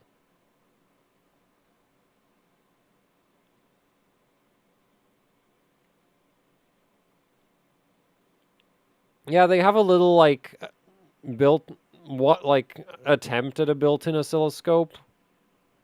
It's not actually high bandwidth enough, but it gets close. And they do have a latching system that's actually pretty good, as far as I know.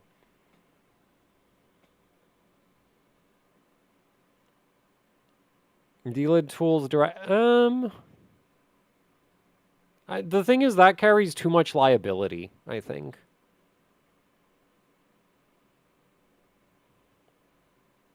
So I wouldn't like. That's not something that I wouldn't like. I'd be worried that would lead to a lot of people breaking their CPUs because people really don't know how to read. You know, like your motherboard comes with a manual, and if you know, and if you're like incompatible with physical paper, they also make PDFs. You can go to the manufacturer's website and download a PDF, and then you could read it, and it will tell you things about your motherboard, like where, say, the clear CMOS jumper may be, and other useful information. Totally didn't have to read a manual for somebody else recently. Not a thing. Definitely didn't happen.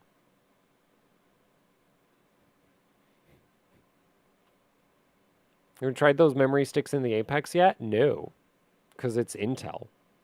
And I will avoid Intel at any cost.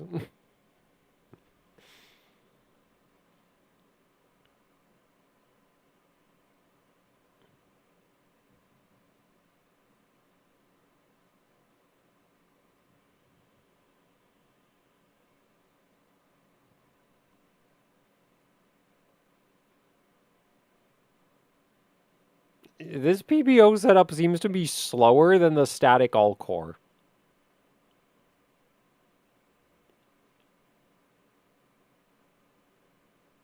Maybe I set it up wrong.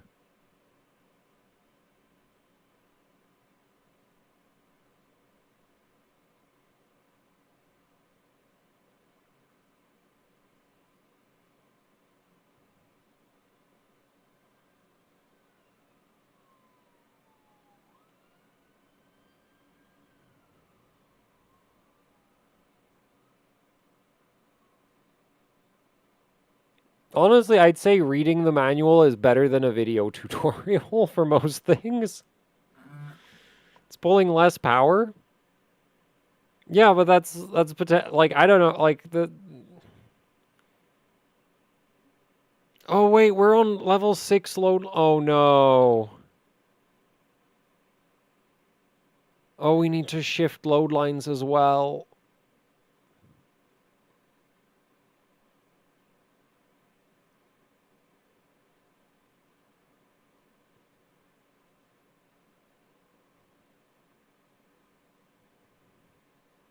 This is so clunky.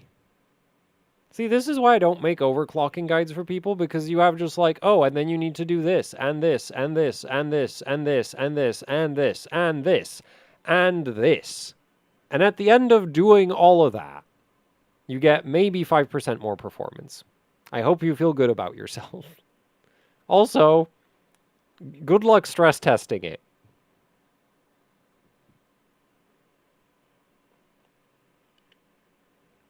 Like that's one thing I really hate about modern CPU overclocking is we have more like CPU overclocking stuff in the BIOS than ever before, and the performance gains are smaller than ever before.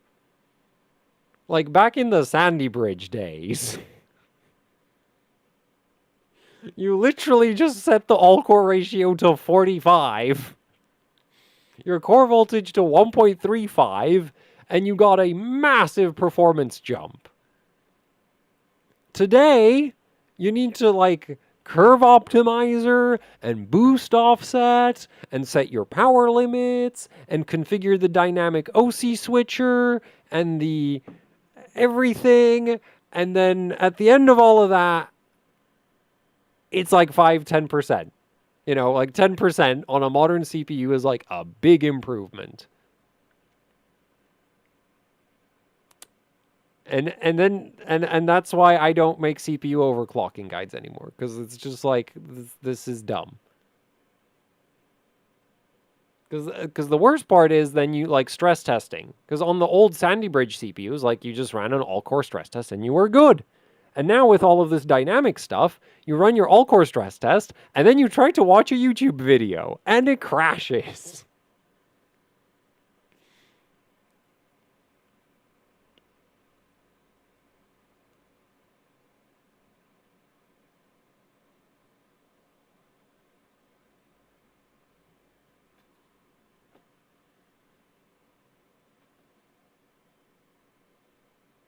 Oh, so now it's just slower across the board. So that just made everything worse. Amazing. I think that's mostly because of the load line. Oh my god.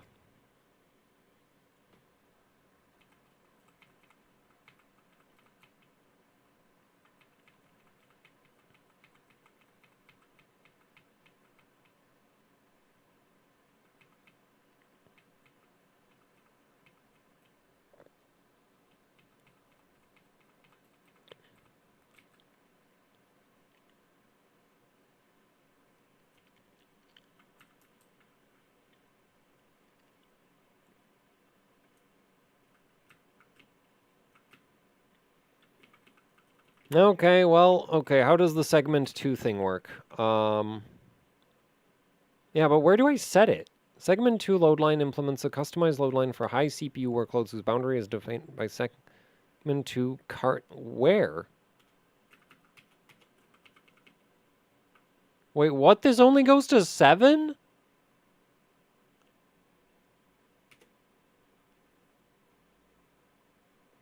Oh, wait. Oh, right. Okay. No, that is correct.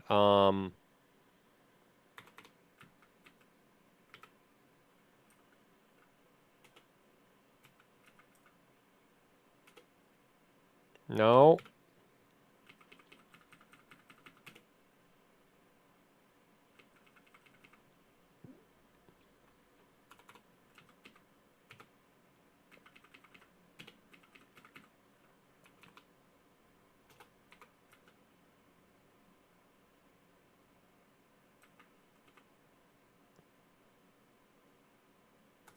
Yeah, because the thing is, I think there was like a ton of clock stretching for the first portion of the test.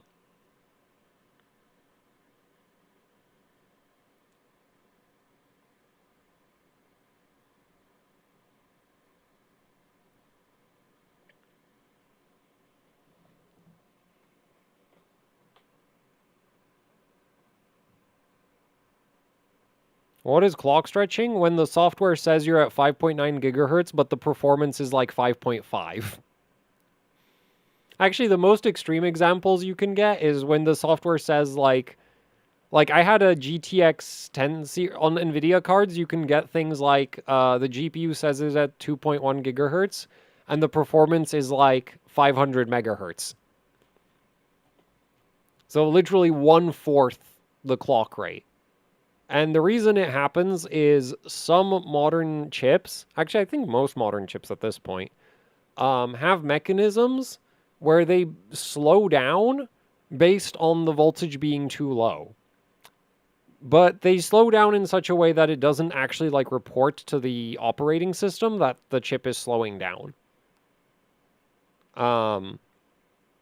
And the whole idea behind this is it massively, like, the main reason this exists is it massively simplifies power delivery, because you basically, like, if you watch my videos about, like, explaining how load line works and why it works the way it does, if you don't have any V-droop, you get tons and tons of undershoot and overshoot. And the overshoot isn't really a problem, but the undershoot will cause a chip to crash. So what basically, like, NVIDIA, I think NVIDIA was the first to do this, NVIDIA came up with was, well, if the voltage drops too low, the chip just temporarily slows down. And it doesn't tell anyone about it. It just slows down. You can't see it. You can't, like, the only way you know about it is because the performance falls off a cliff if it happens too much. But the chip just slows down anytime the voltage is too low. And now you don't have to worry about undershoot. So now you can just set an average voltage, right? Like, chip will run 1.2 volts on average, plus minus like 100 millivolts, and it's fine. It doesn't crash.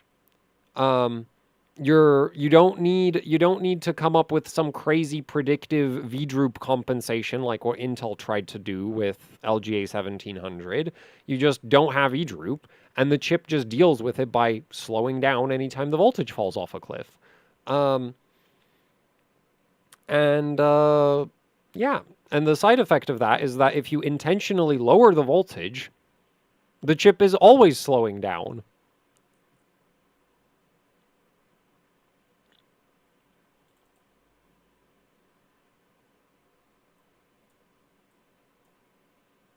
And I'm not sure how it's done in silicon.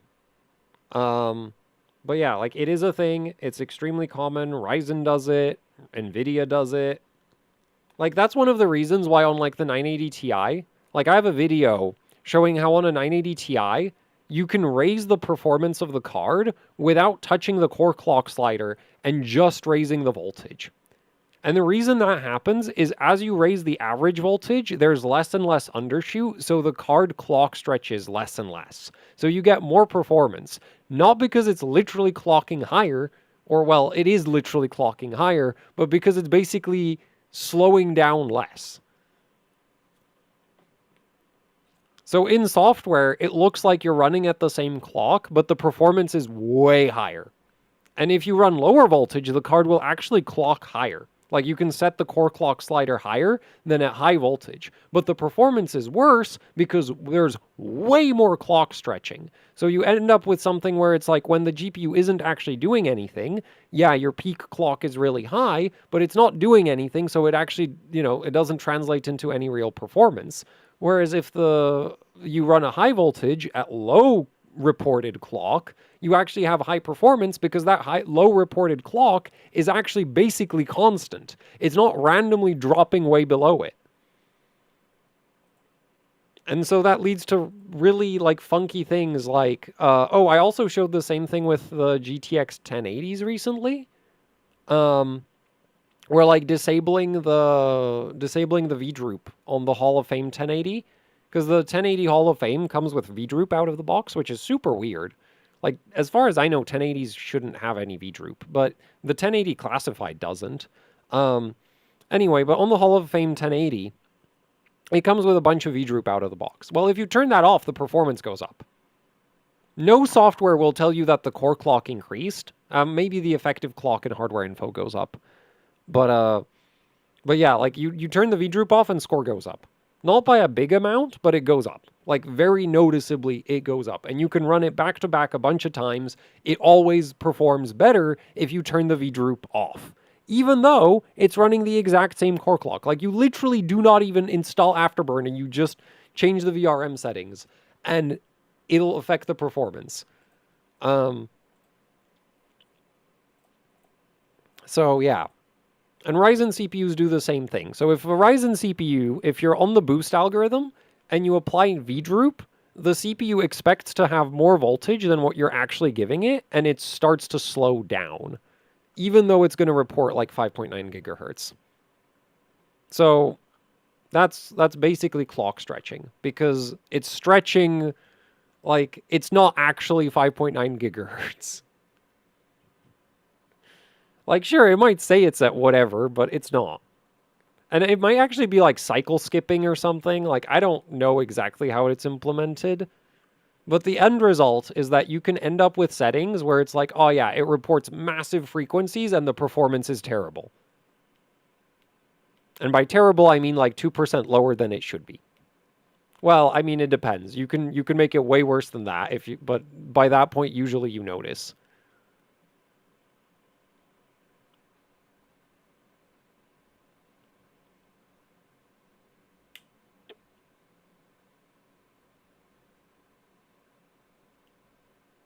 How does so I think I remember reading a paper about like Intel implementing like a really basic version of clock stretching on, I think, X58, where they basically just mixed core voltage straight into the PLL.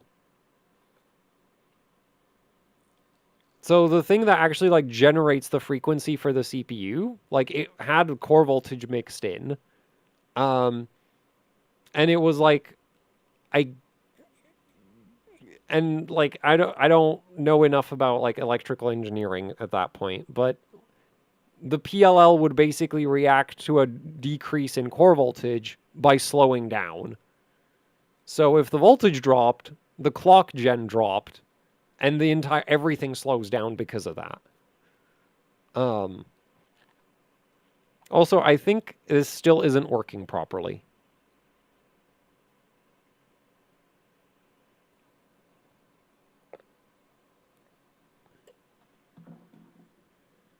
No, like the behavior I'm describing happens on GPUs with no power limits.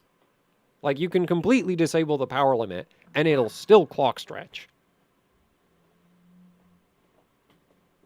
Also, I've been streaming for like 6 hours at this point because there was like an hour worth of stream that crashed, and my vocal cords are not doing great. As you can probably tell.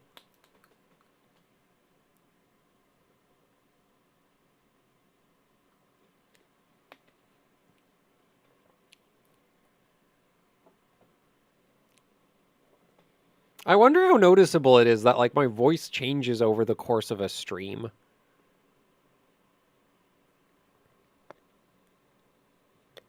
Not if you use curve editor. No, the curve editor in Afterburner doesn't bypass clock stretching.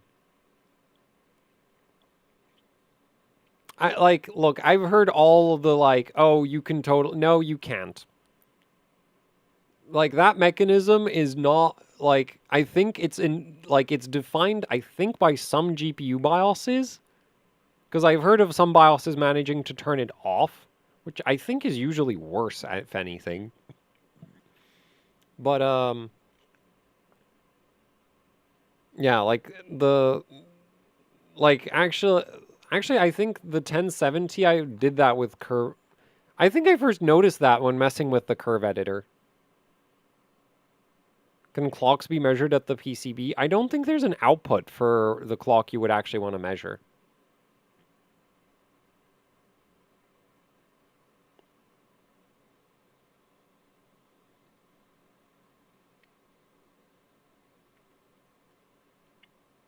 No, the problem with the, like, when I say clock stretching, I don't mean the frequency dropping in software. Like, if you see the GPU dropping in GPU Z, that's not clock stretching. No, clock stretching is when the frequency says it's 2 gigahertz and the performance is not equal to 2 gigahertz. If you see the clock dropping, that's just throttling. That's normal. Clock stretching, you don't see it. It doesn't show up in software. I think Hardware Info's effective clock readout tries to like pick up on it, but I'm not sure how good it is at it.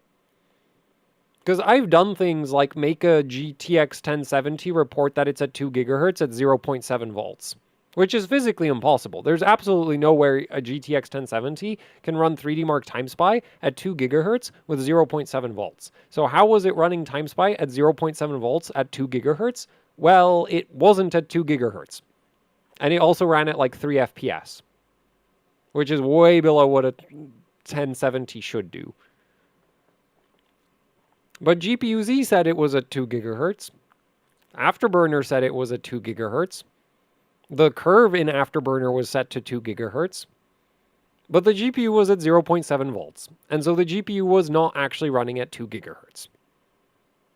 Even if all the software said it was.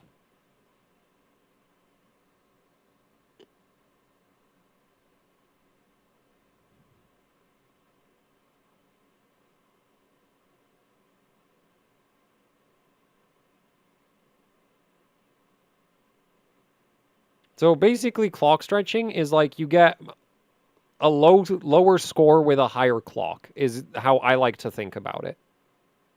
Because you're stretching the clock. Like the clock, you know. Okay, so this is even worse than before. Man, I hate this so much. Like this is, wait, did I forget to, oh, I forgot to I think I forgot to overclock the GPU. Oh, okay. Okay. So, okay. That's a stupid me problem.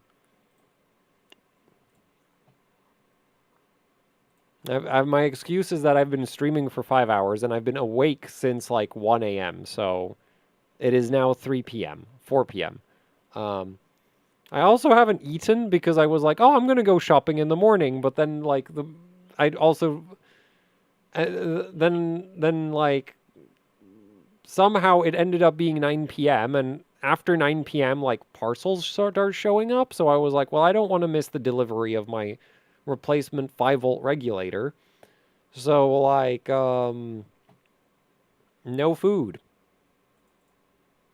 no sleep, only stream. And you can tell that my brain is starting to check out because I can't even find the feature tests. This is all set up.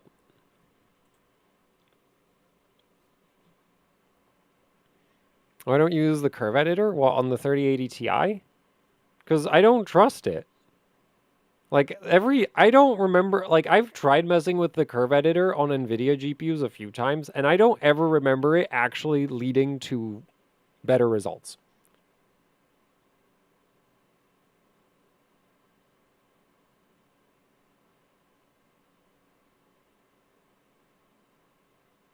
They don't have DoorDash? They do, but like there's a store like a couple freaking minutes away. Actually, it's not even like minutes. Like I can walk out down the street and like there's a bunch of takeaways and a Sainsbury's and a Lidl across the street. Well, not across my street, but there's like a crossroads, and on the opposite corner of the crossroad, um, there's a Lidl. So like, you know, when you live this close to a bunch of places with food, it just, like, it just feels weird to order freaking delivery to me. Like, that just seems so inefficient. It's like, I could literally just walk outside. Hell, I could probably run like a 5-minute ad break and be back with food before it finishes. Okay, not 5 minutes, but...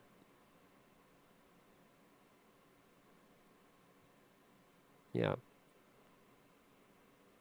And you'd think, like, so why didn't you just do that, like, you know, earlier in the day? And it's because, like, I didn't want to miss the delivery. Because with my luck, the moment I step outside the door, they're going to try to deliver it. So I'll come back to a we're sorry we missed you note.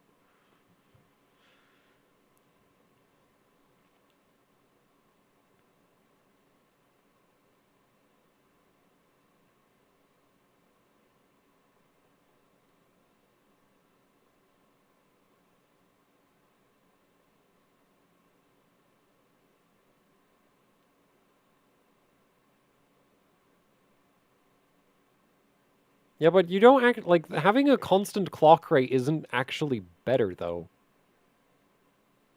Right? You want the highest possible clock at any given time.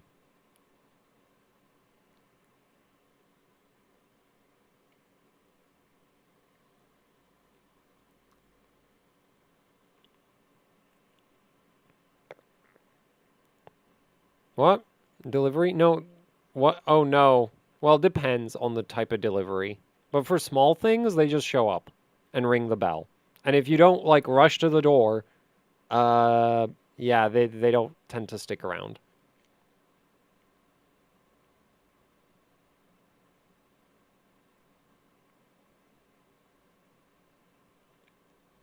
$9950X is the top line CPU, but what do you think about the price? I think the worst price in the 9000 series is the 9600X. That is by far the worst. They don't call you? No, not for like parcel deliveries. I've never actually ordered takeaway, or like I've never ordered food over the phone in the UK, so I don't know if they'd call for that.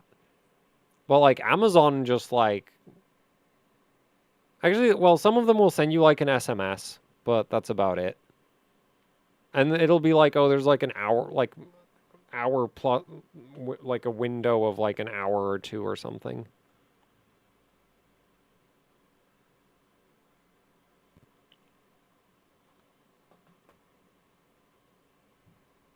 But they don't call.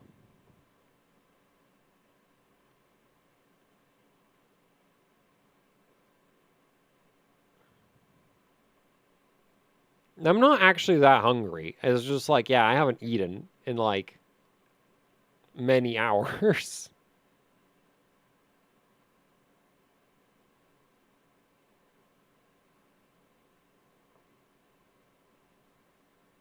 Yeah, but I usually run my GPUs without a power limit.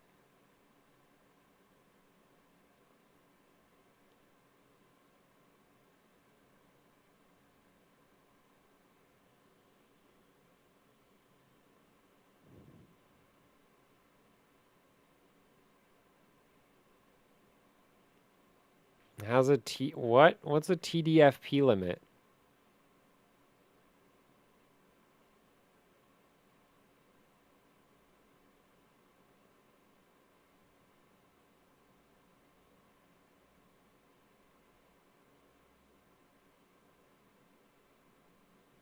I mean, this right now has a power limit, but that's mostly because I haven't decided to do anything about it yet.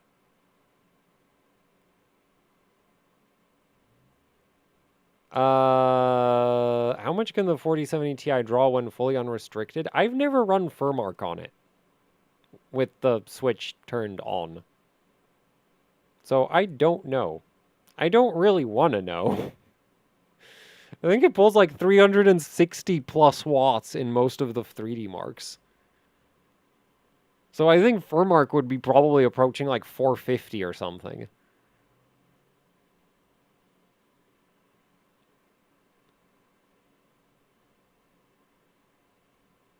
Okay, nope, nope, nope, nope. This whole setup that we're doing right now is still not work. I mean, maybe it's the random run-to-run variance. CPU score's good, though.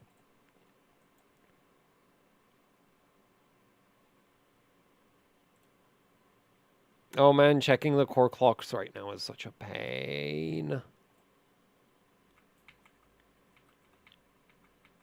I don't know where to get the 1000-watt BIOS. Also, I hate flashing NVIDIA GPUs. It's like, I don't, like, BIOS flashing AMD cards is so nice. And then BIOS flashing NVIDIA GPUs, it's like the flash utility really, really doesn't want to let you flash the BIOS. I hate it so much.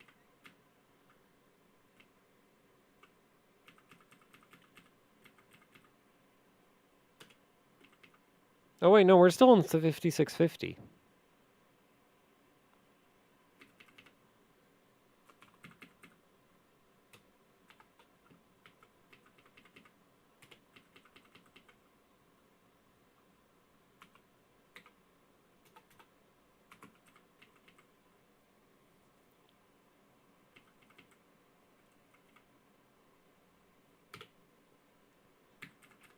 Actually, you know what? Because that worked really well for the GPU score earlier in the stream, the 102.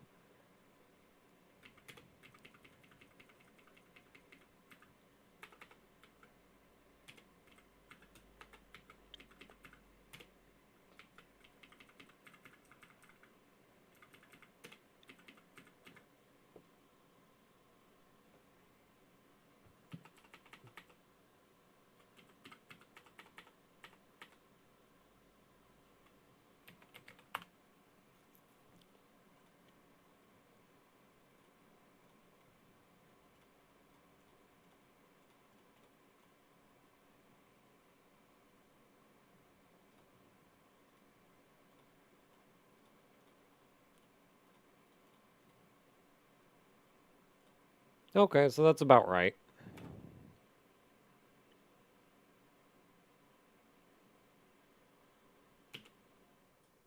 It's gonna have to. I think that's gonna retrain.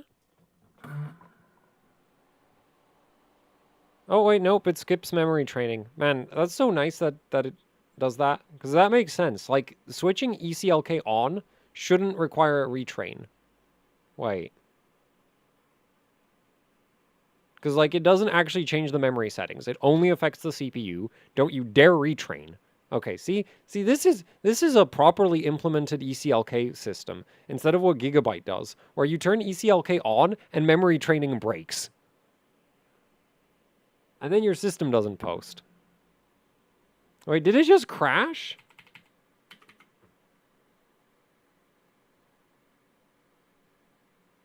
I think I set the curve optimizer too low. Oh, you gotta be kidding me.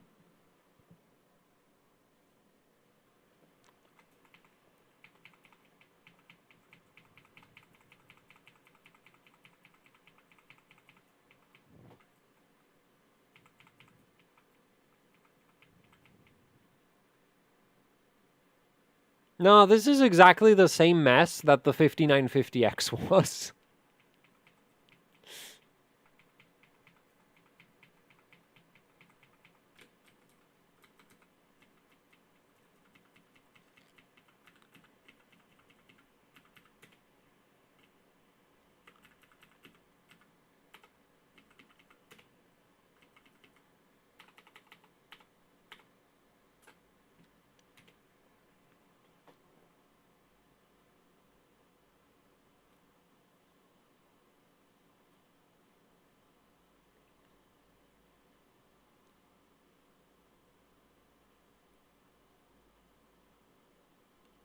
Core clock on what? On the CPU?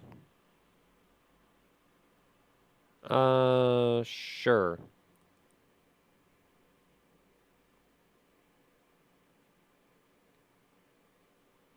Oh, GPU. It's just gonna be like 2 point something gigahertz.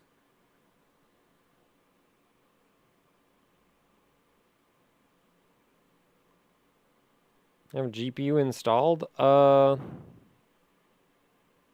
I don't think the iGPU should affect it. Our Asus X870E board's stable. In 1-to-1 mode, yes. 2-to-1 mode, not so much.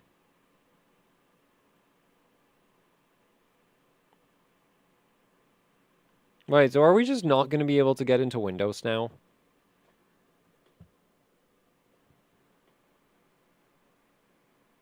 Oh, no, that was me hitting the HDMI cable.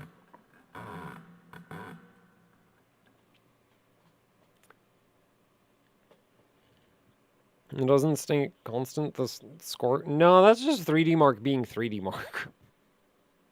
Seriously, the score going up by 1,000 points is less than 1%.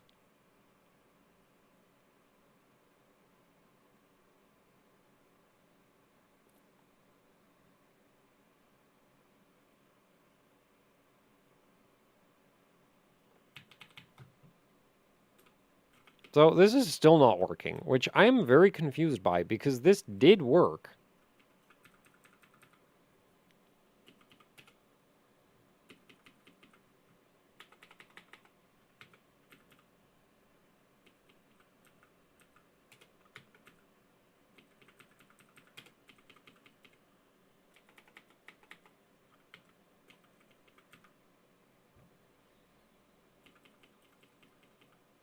Oh!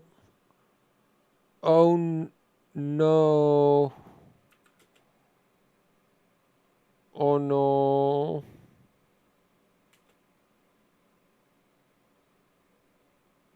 Oh, this is screwed.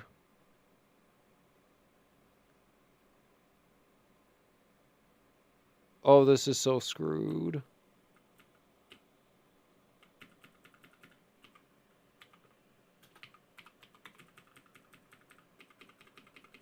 Okay, that's a bad idea.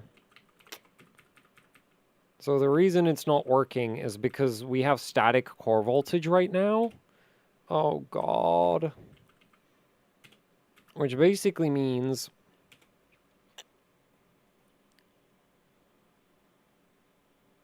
that when it's trying to boot into Windows, the voltage is too low. That would also potentially explain the performance.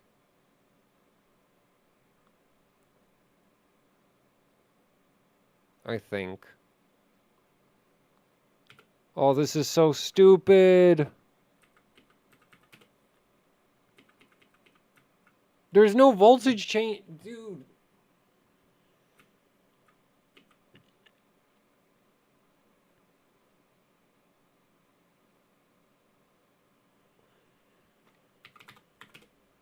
Okay, so that's in volts.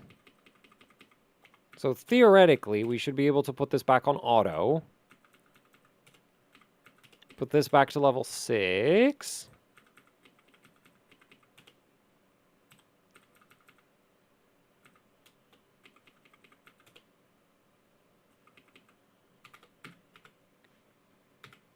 And this should start working again.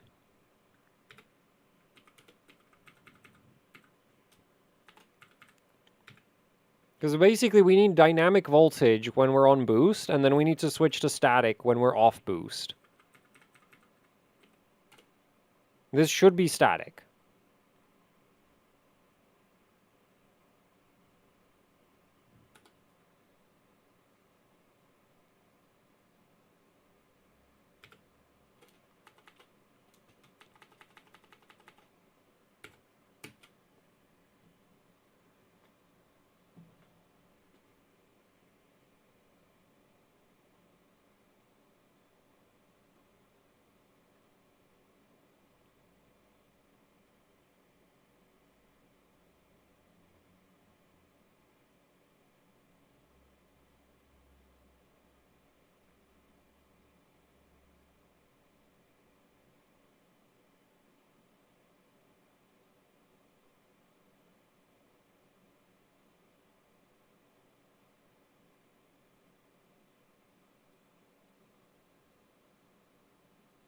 And it crashed again. This is so dumb. Because, like, I can't even check what it's doing until it's in the... Cause I don't have the oscilloscope hooked up to this thing.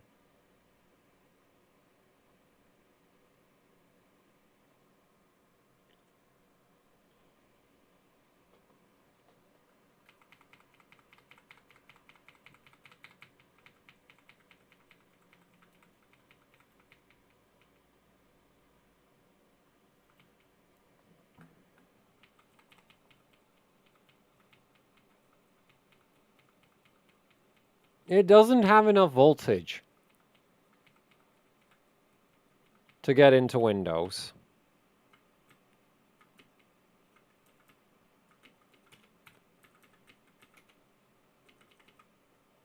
So at this point, it might actually be this. Though I find that kind of surprising. It's not like... Well, I guess 102 ECLK is kind of a lot of ECLK, isn't it? Yeah, normally with ECLK, you end up like you just... Like 104 ECLK probably... Well, you'd probably have to turn down the peak boost and not touch the curve optimizer at all. And once you go past 104, you usually end up having to turn up the curve optimizer. Almost.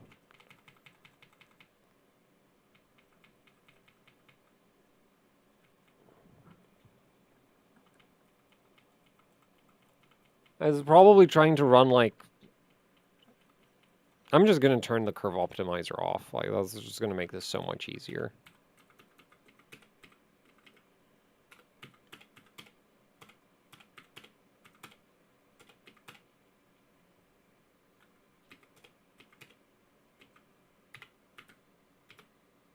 I don't think it actually accepts 0 as a value.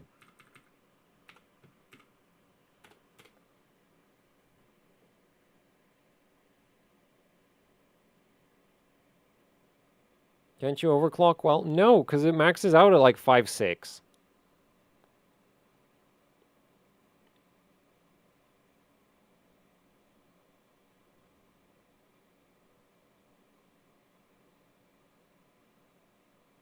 Well, automatic repair just crashed again. Oh, wait, no, it's running. It's just being stupid. It's just being slow.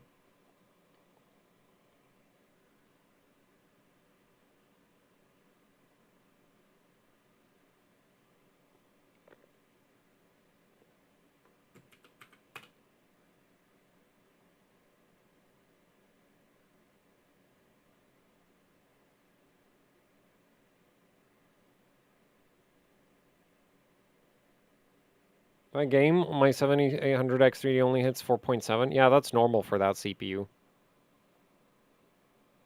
Like, if your game uses most of the... If the game you're playing uses most of the cores, it's gonna run at like 4.7, 4.8.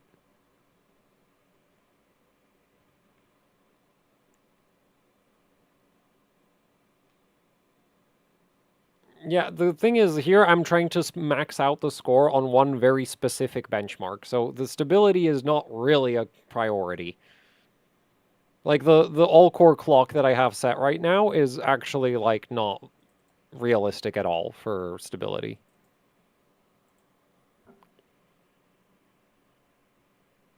Okay, so we're in the OS. I kind of wonder... Like, just, like, on the desktop, what kind of frequencies we're getting right now. 5.9...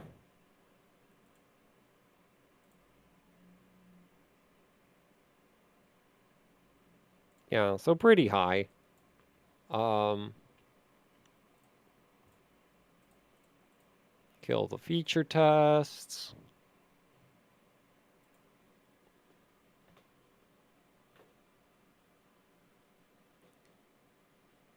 What could be the reason that the two cores don't boost to 6 gigahertz on a 14900 KF with undervolting?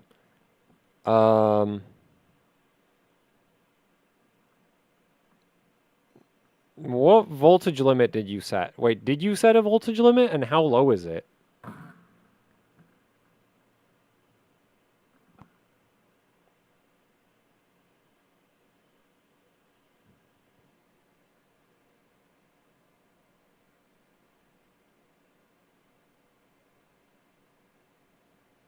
I think the start of that was rough.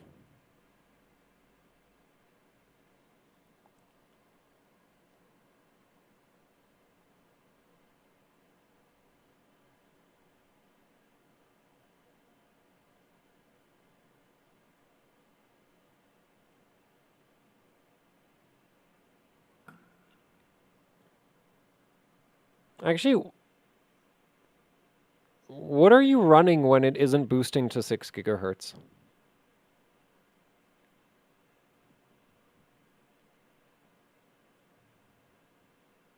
Because, like, if you didn't set a voltage limit, I don't know why. Like, how are you undervolting in some really wacky way that's breaking stuff?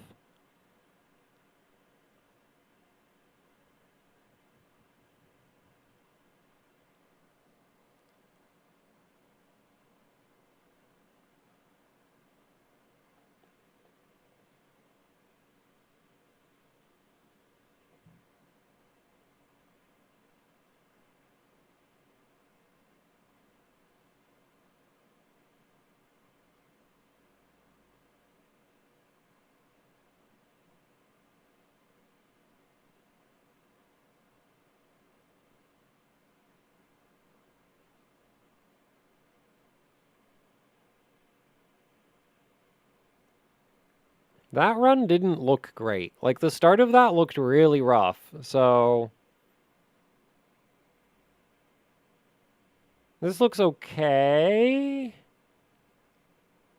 Maybe?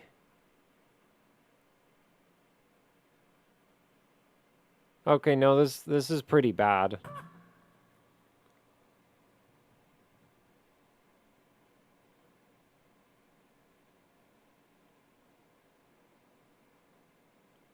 Yeah, this is really, like, surprisingly bad. I don't think this is going to be a good GPU score.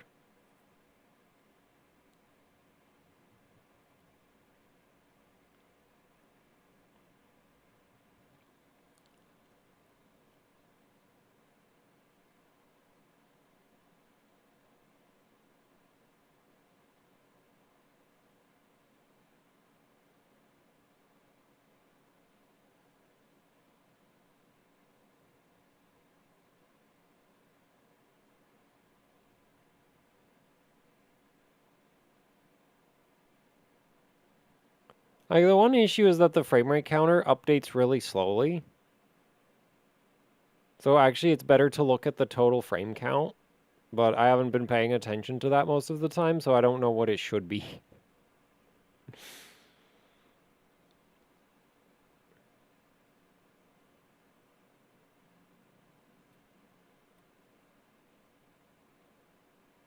Yeah, I know the 164K 3080 Ti is on a custom loop and probably doesn't have a power limit. But I still want to get the highest score possible that I can with this setup. Like, I do plan to turn the power limit off eventually, and also hook up the EVC2 so we can run more voltage. And I also really want to hook up the oscilloscope, because that was the main reason I wanted to buy one of these, was to see how is the voltage regulation on the best 3080 Ti PCB. V-cores are locked at 5.7, but they just don't boost. Yeah, but the thing is, like, I don't know why they wouldn't boost. Like, I don't know what you did.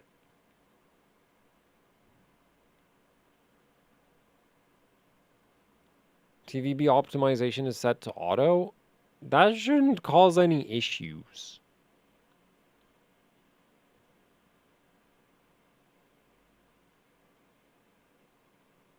Are RTX low hash rate cards overclockable? Yes.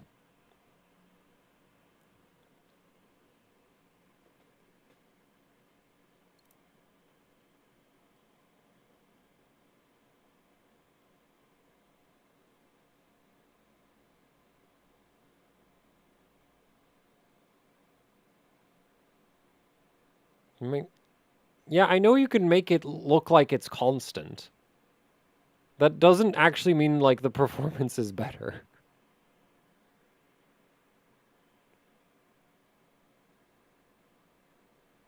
It gets higher scores. No, it doesn't.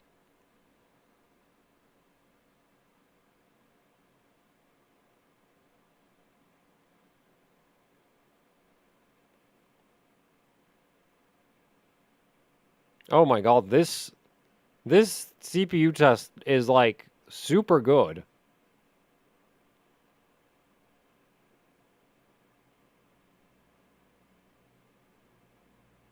Dude, the physics score is going to be crazy. Wait, what? It's terrible. Everything's terrible. What? I mean, the GPU score is not, but the CPU score... Oh, I think the first test, like, bombed.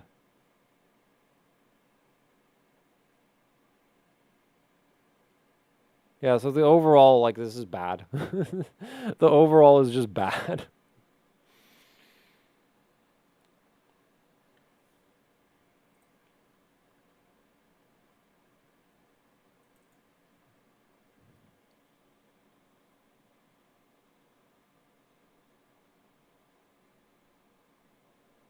Yeah, GPU is doing better, but not as well as it should be. Like, it's not the best GPU score so far. Actually, probably put this over here. I'm not even sure you can run Vantage windowed.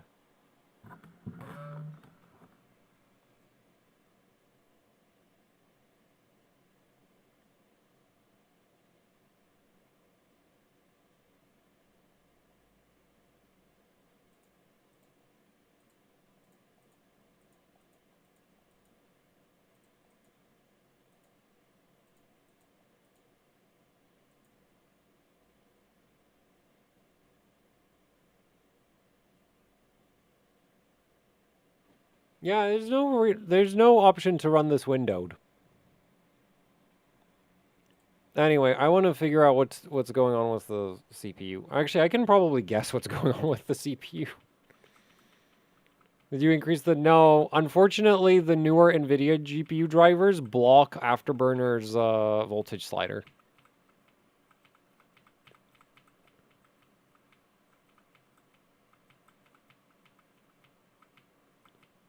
Or maybe my Afterburner is just bad, but, like, that's, like...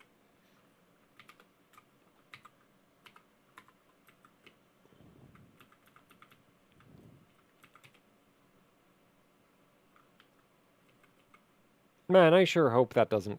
Wait.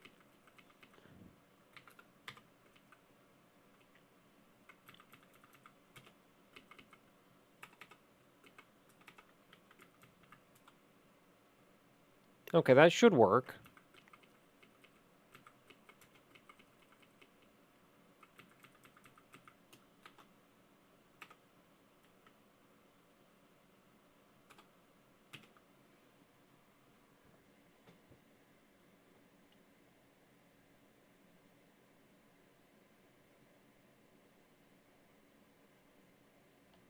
I mean, I don't expect the clock rate to stay constant, especially for Vantage.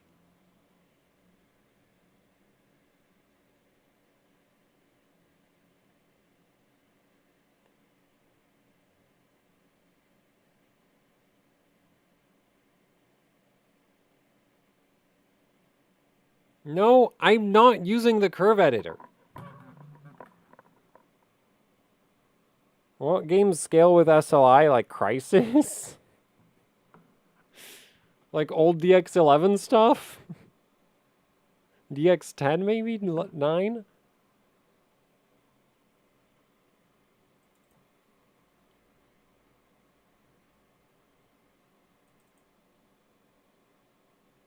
$1K. The score goes up and down by 1K on the same settings. If I run them back to back. And also, it's literally less than like 1% variation for this to go up by like 1,000 points.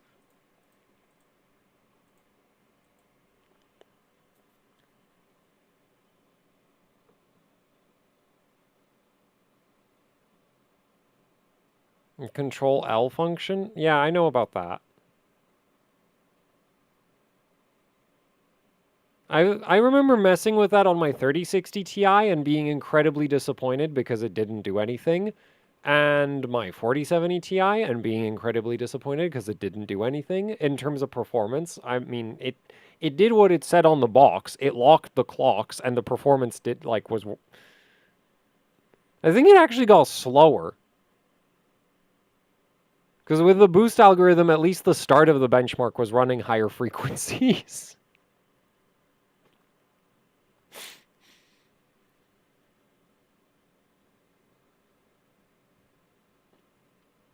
Because basically with a locked clock, you have to lock the clock to whatever the benchmark finishes at instead of what it starts at.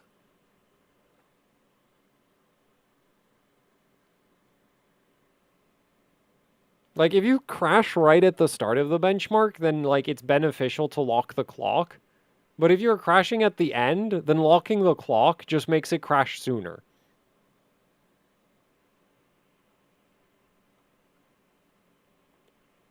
Because if your temperatures are going up as the benchmark runs, you actually kind of want the clock to drift downwards.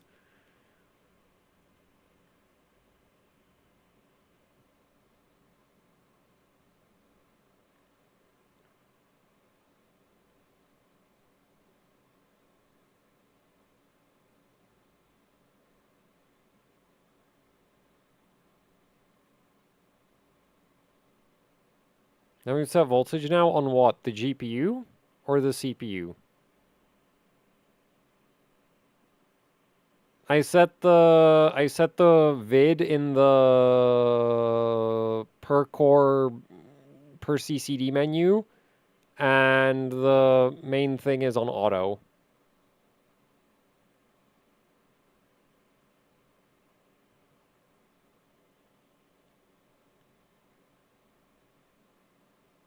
I kind of suspect this might crash because we're going to run 5660 for the CPU test, which might be too high.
I'm really worried that physics is going to crash.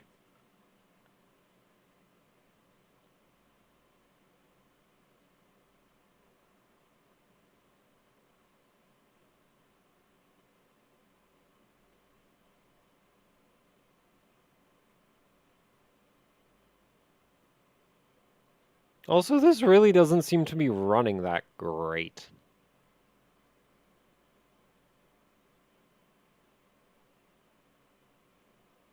Anyway, that was like 86,000 frames. Oh, it's running like garbage. Oh, it is running like hot garbage.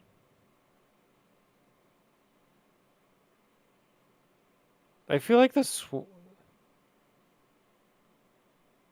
temps are higher than they were on the manual mode, but like this is running like trash. Like absolute trash. It's not crashing and it's running like trash. I have no idea.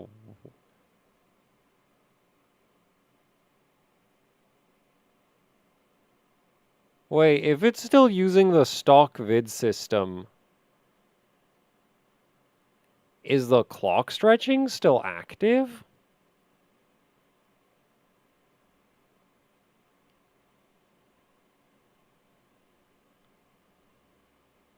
Oh no. It probably is. Well, I guess that simplifies things, because we don't have to worry about load line then.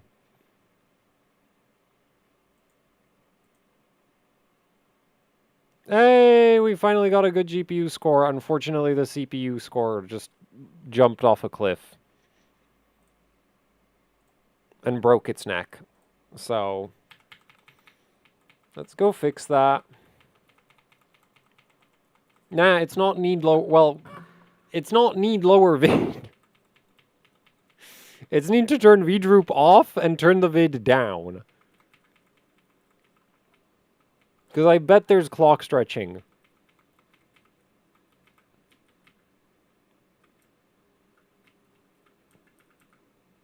When you're on the vid system. Because yeah, if this defines the core voltage the same way the boost algorithm does, then we're on vid.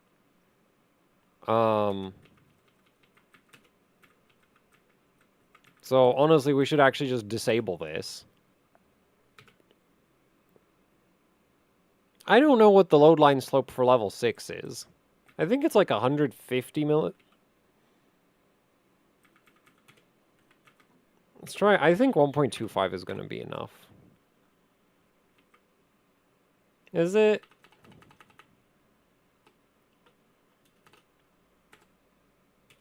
There's probably like 100 millivolts of V-droop for 16 core load. I don't know. We'll see. If the temperature's like way high, I'm wrong. If it's way low, it'll crash.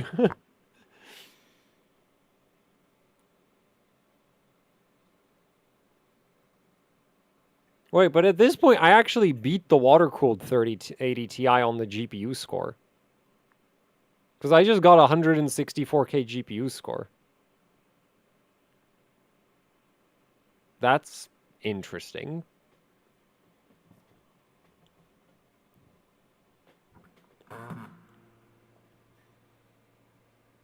I'm not sure why that would happen. Now, page fault in non-paged area is usually a memory error, but I guess it could be L3 cache. Or really any cache.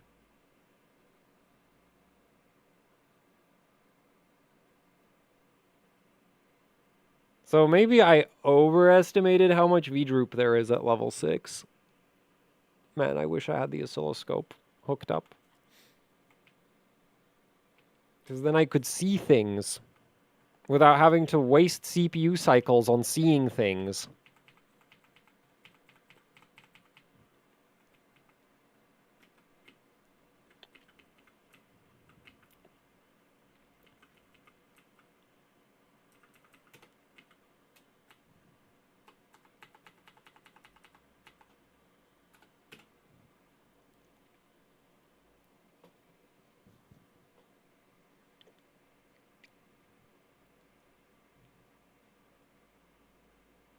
Though maybe the clock stretching isn't active, and then that's going to make things very difficult.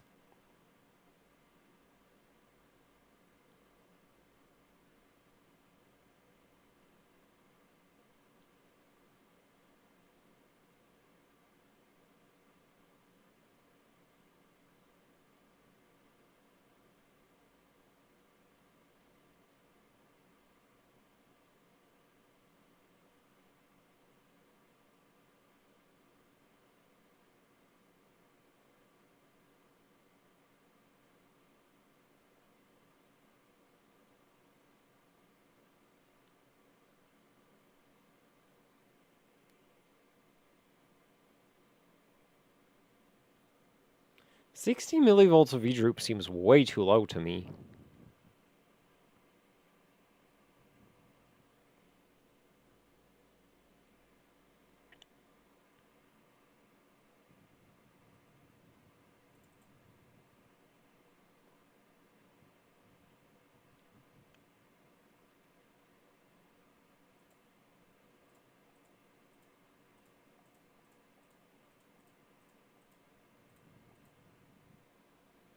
Then again, I have no idea how much current it's pulling, and I also have no idea how much V-droop there is.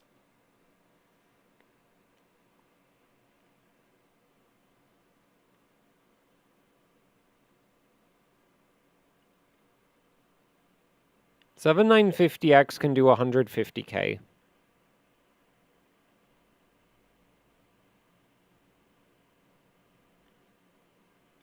Huh.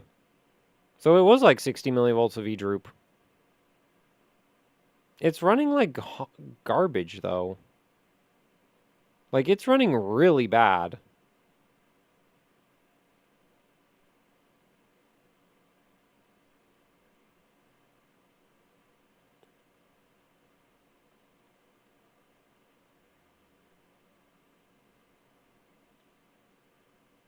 I think that was PBO running. I don't think that was the all-core clock, because that was really slow.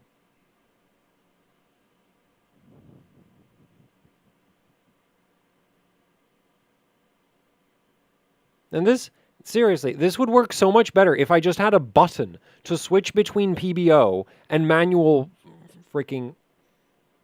Like, this is such a stupid gimmick anyway. Like, I would never try to set up a daily system with this because look, I'm literally just trying to get 3Dmark to work properly with this. And look at what a massive pain it's being. Yeah, this is just PBO again. So now it's just on PBO. What?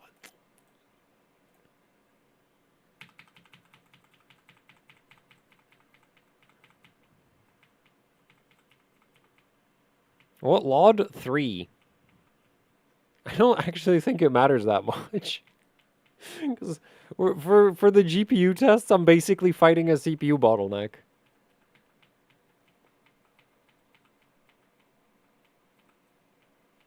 Man, you do not want to see what trying to get Vantage to run properly on a 14900K looks like. And when it does run properly, it still gets worse scores than a stock 9950X.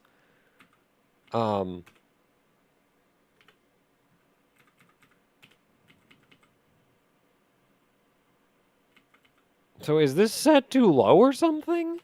I mean, set too high?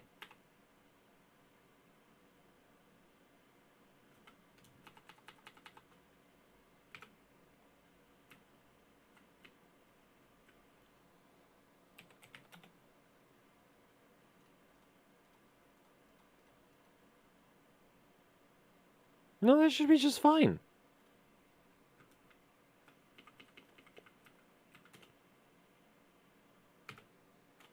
Alright, and I ditched the Digi plus VRM segment 2 thing.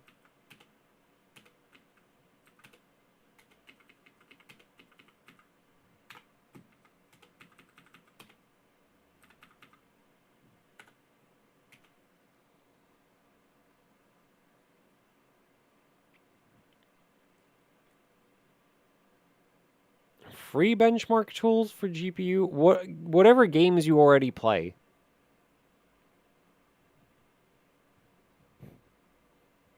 Like, as long as crashing out of the game isn't going to, like, negatively affect your teammates or something, like, I would just use a game to test.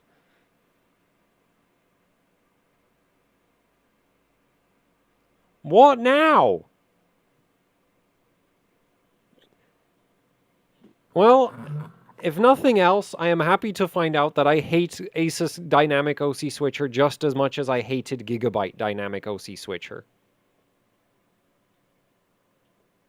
We can either have stability or we can have performance. We cannot have both. Actually, no, we can...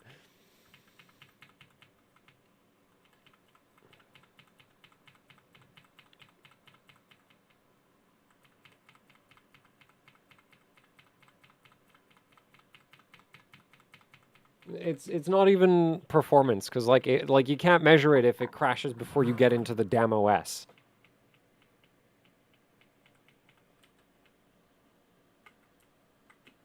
This is horrendous.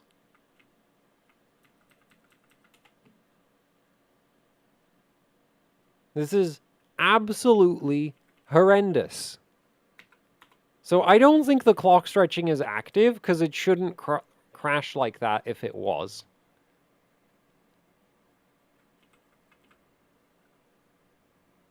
But where is the trigger? Man, I'm gonna have a mental breakdown over this shit.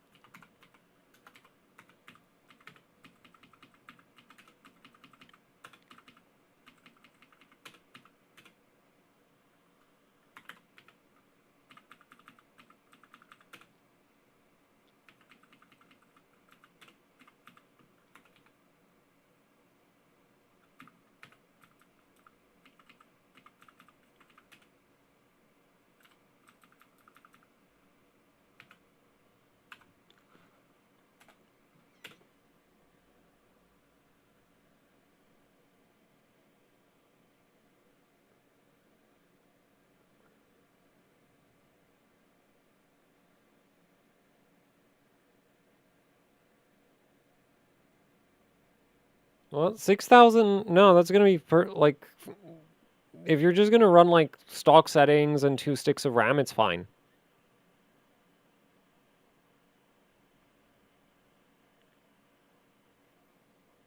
I hate dynamic overclocking. Why isn't it just a damn hotkey? Why do I have to try to figure out in what like... I want a boost button.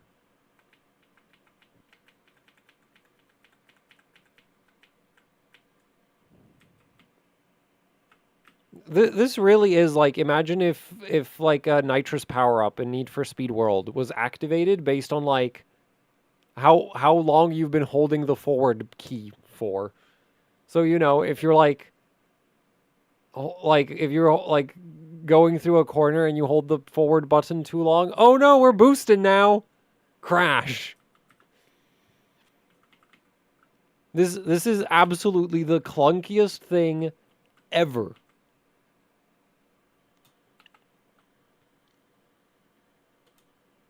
Okay, I guess maybe having the load line calibration trigger before the switch might be better.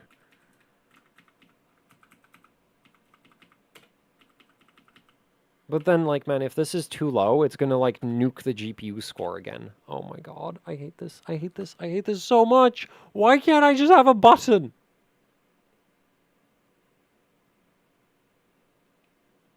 Or better yet, why can't I just, like, hard code the operating frequencies?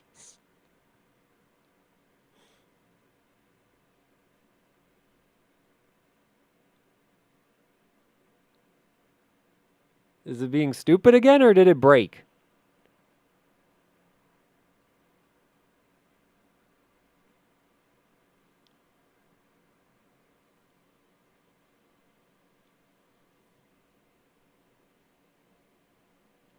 This is, like, actually the dumbest thing ever.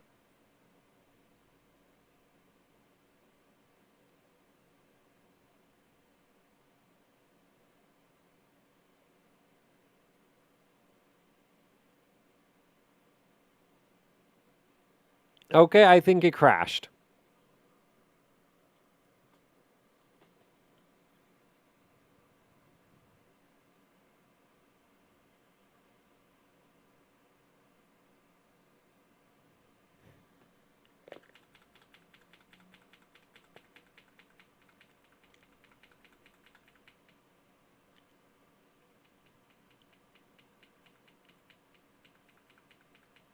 Hydra OC tool? No, that... absolutely hell no.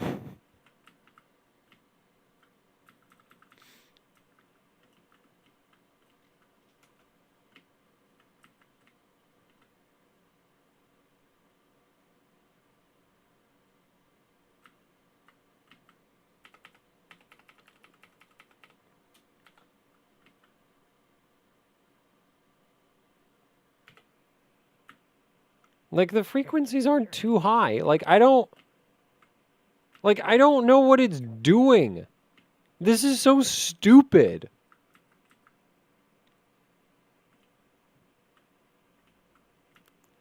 Like, why, yes, tune all these operating parameters for your CPU without having the ability to monitor what your CPU is doing on a millisecond scale. Because that's the scale at which the boost algorithm operates. Have fun figuring out what it's upset about now.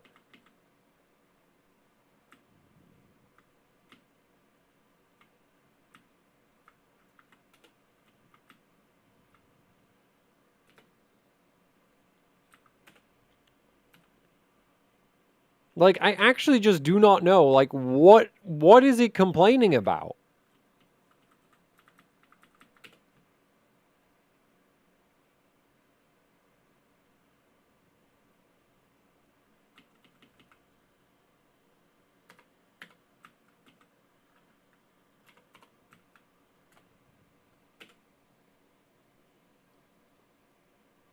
Because, like, 5.6 static worked.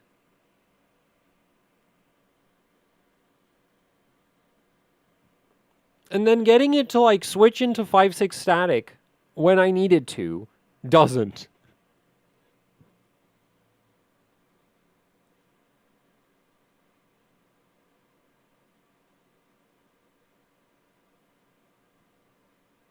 So I bet now it's going to run like garbage again.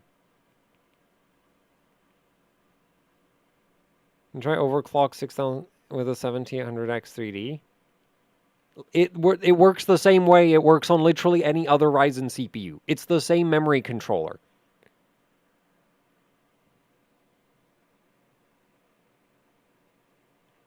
And my 7800X 3D is literally like bottom 1%, so it's not even representative of most CPUs out there. I don't know why you'd want to know how it behaves. Actually, I'm pretty sure there's a video showing how it behaves.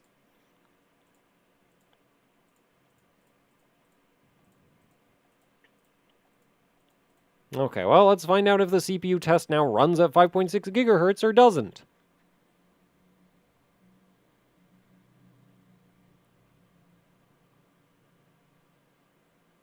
I tried your timings, but it's not stable. What board?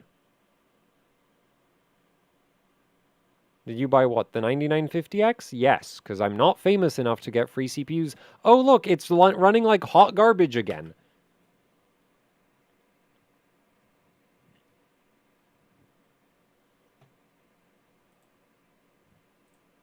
I love Dynamic OC Switcher. This is a well thought out feature that literally couldn't be surpassed by a hotkey.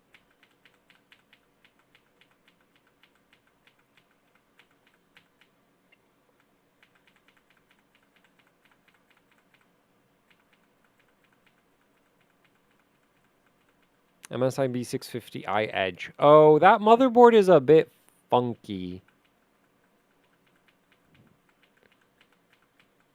Like, I am really like I thought because my past experience with Dynamic OC Switcher is like Gigabyte's copy paste of what Asus did. And I thought it was terrible. And at the time, I thought it was because Gigabyte's VRM is just really bad. So when it switches to static mode, the stability goes to hell. But now I realize, no, this entire feature is just bad.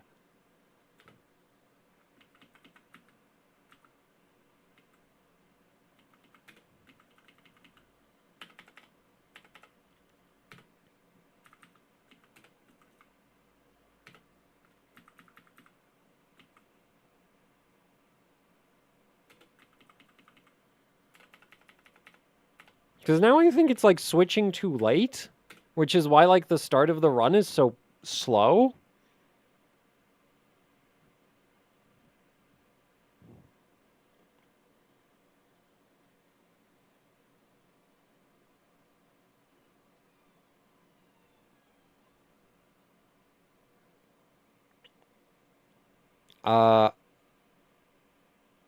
I set TRAS to 28 on what?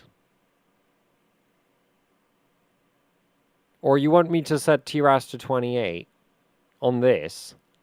Yeah, that shouldn't work.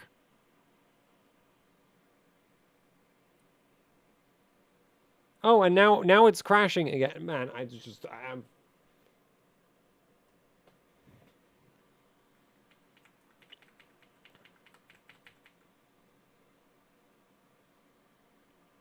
This is probably the worst overclocking gimmick ever added to a BIOS.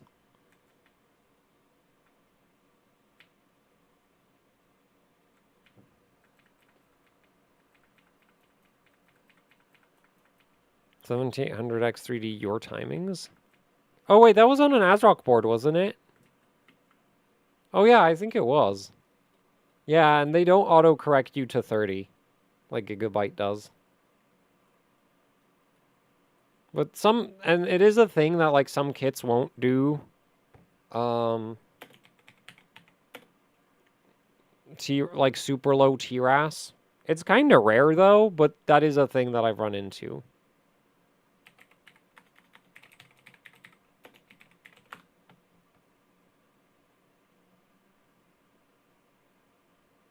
Nah, the 7800X3D is 2836, 2830.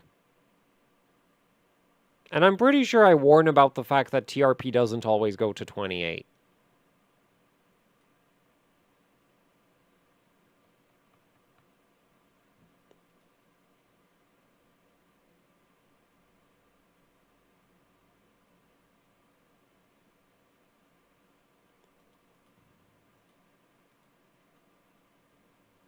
No, my 7800X 3D video is on a gigabyte board and the TRAS is set to 30.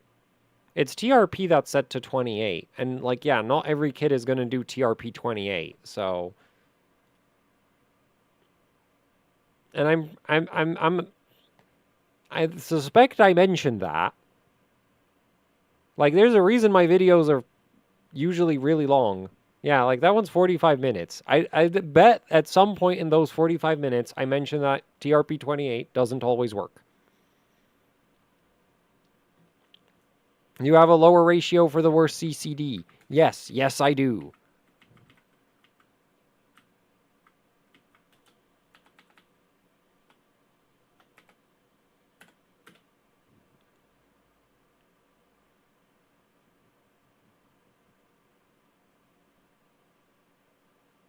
You can't even do Expo 6000 Cast 40?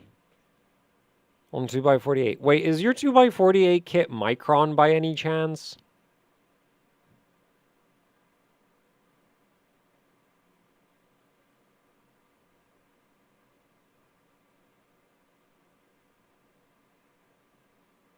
Because 6000 CL40 sounds suspiciously like a Micron bin.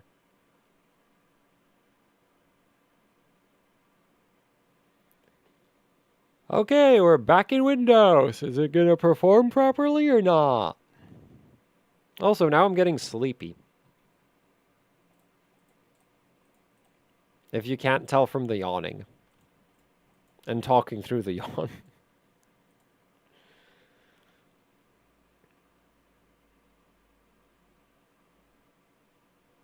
Oh, it's Micron. Yeah, that's probably why it doesn't work.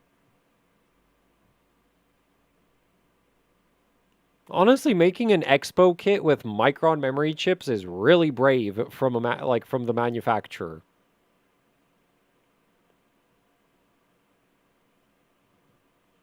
Oh, looks like the performance is finally where it should be.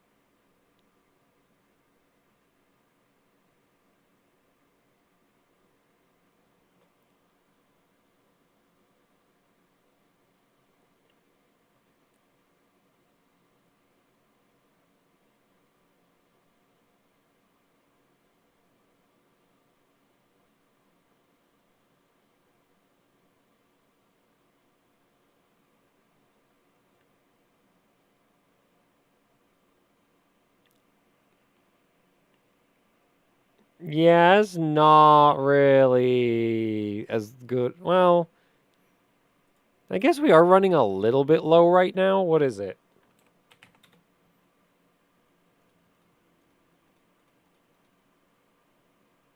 Yeah, it's a bit low.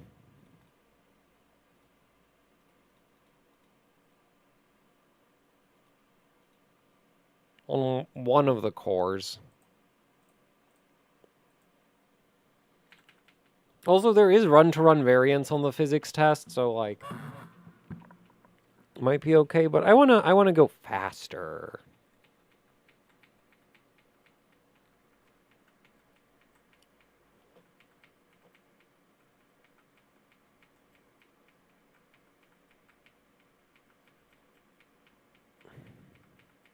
I think there's still some room in the like single core proportion of this.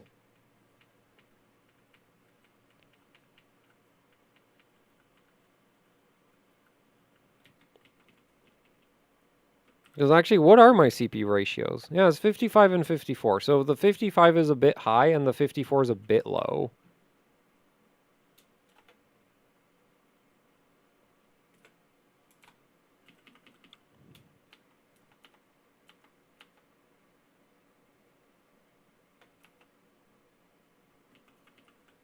Give it a bit more speed. Also, well, actually... Well, no, because for the PBO side of things, we still have this left.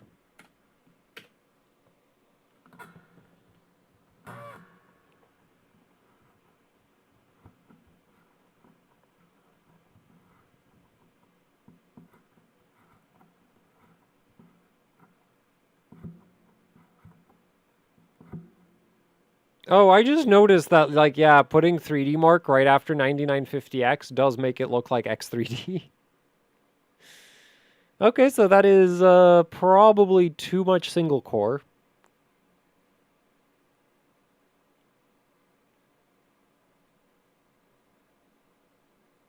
I kind of want to try the boneheaded approach of fixing that.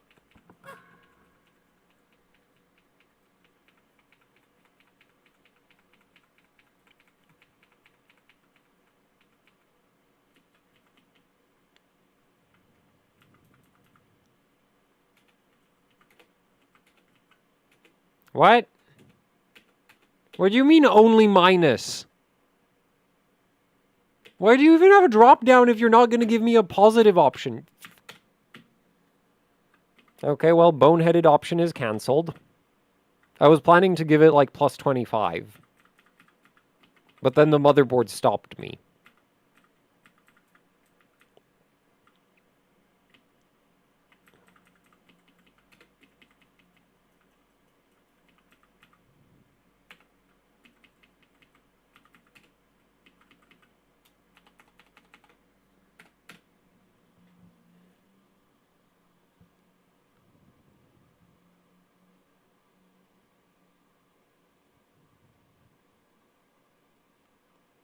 .02, because the voltage sensors on most motherboards are really not great. Especially MSI. MSI boards are, like, getting correct voltage readings out of MSI boards is a massive pain. Yep, it crashed again. I love boost.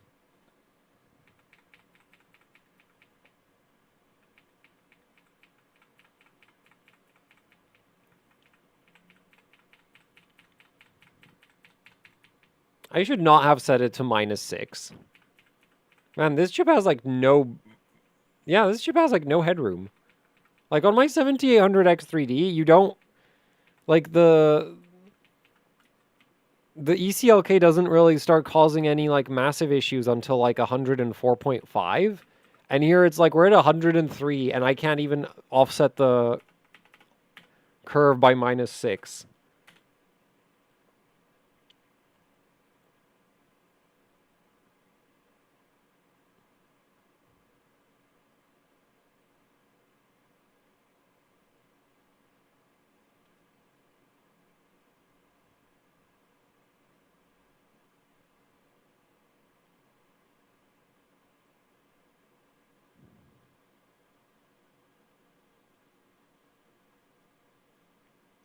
We're seriously gonna have to use a positive curve offset. Like, already. Oh boy. Is it worth overclocking GPU memory? Well, you can overclock your GPU memory for free, and it'll boost your FPS a little bit sometimes. So, like, I don't know. Do you like free performance or not?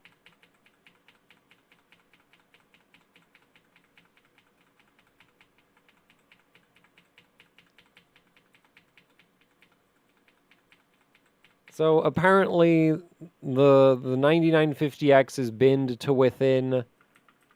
Well, actually, it might be crashing on single core. So, like... Maybe if I do this, it'll be fine. Even if we run this. Let's see if I'm right about that.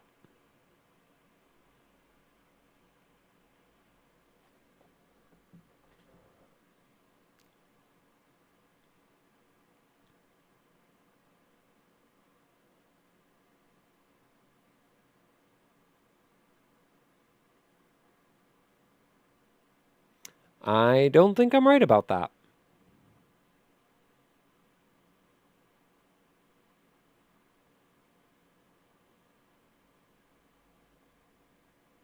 Now, this thing is really binned within a, like...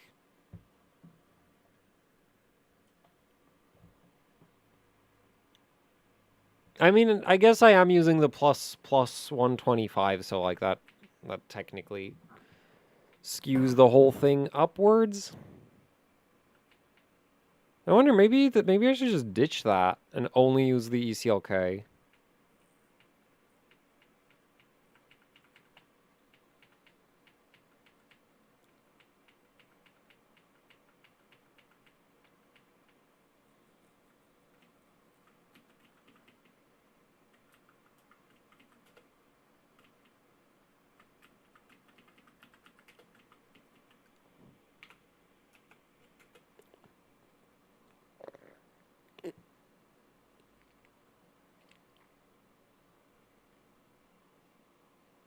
Are you going to test the Intel microcode? Yeah, I plan to once I get, like, the X870 stuff done.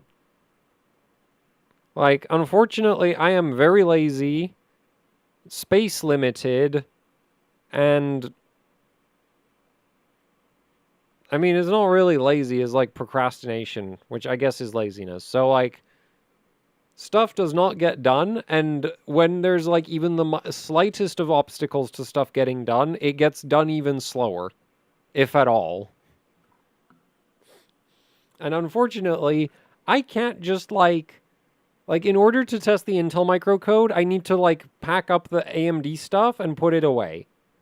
So I'd like to get all the AMD stuff first, and then, like, and yeah, so... If I was any more productive than I am, this channel would be a lot more successful than it is.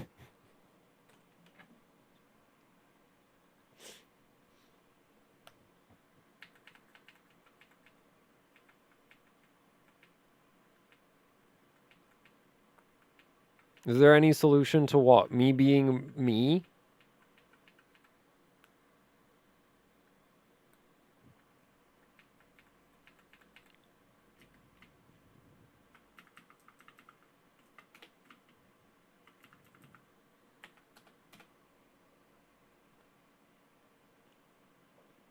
Does dummy sticks help? No.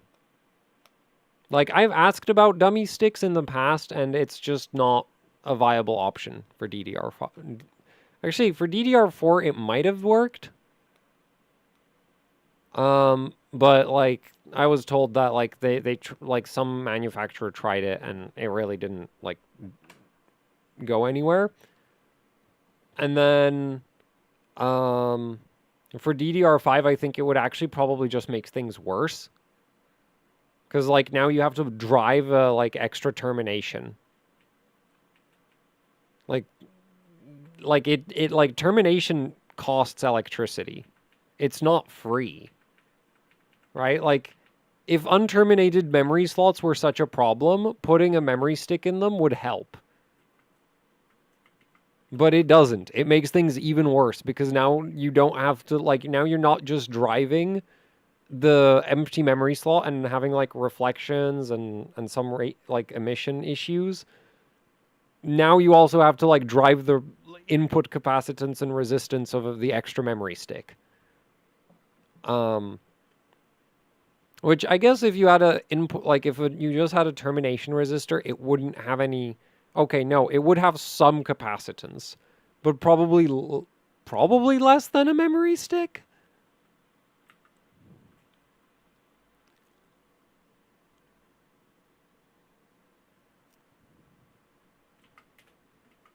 Okay, so I guess it's not boost. That is the issue here. It's probably this again.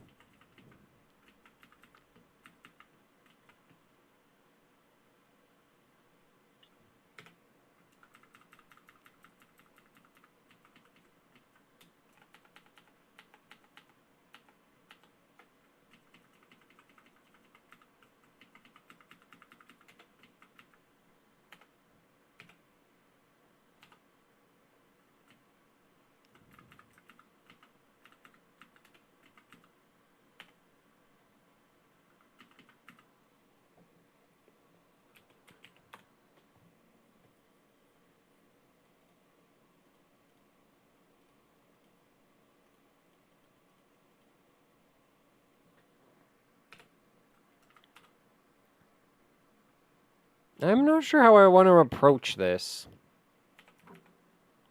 Because I want, like, 5660.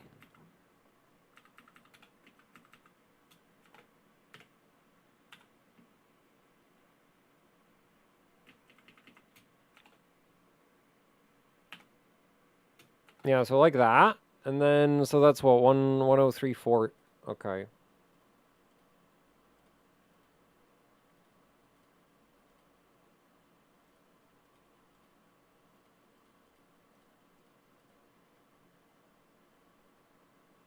Okay, so that should just be 54 then.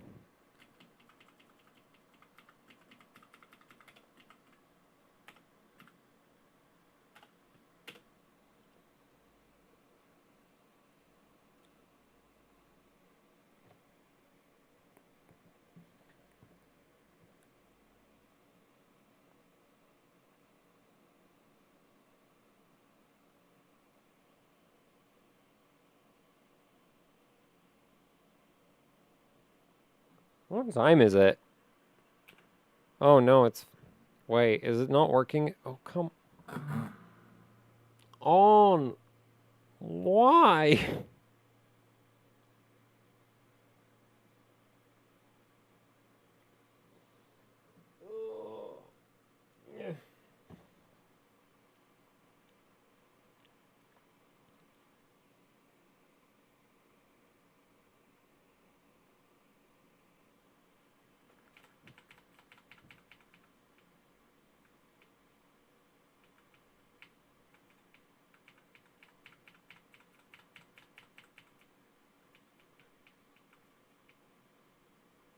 But I don't... The other issue is, like, I don't like the normie audience. Because they show up and ask normie-ass questions about normie problems that I wish they would just keep to themselves. I don't care about your Call of Duty performance. And I'm not going to help you fix it.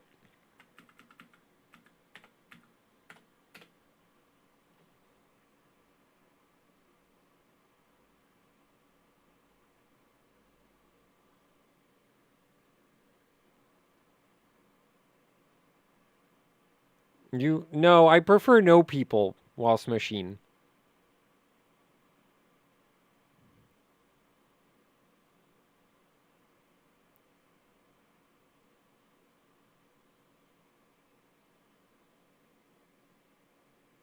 Man, this is pain. This is endless pain and suffering.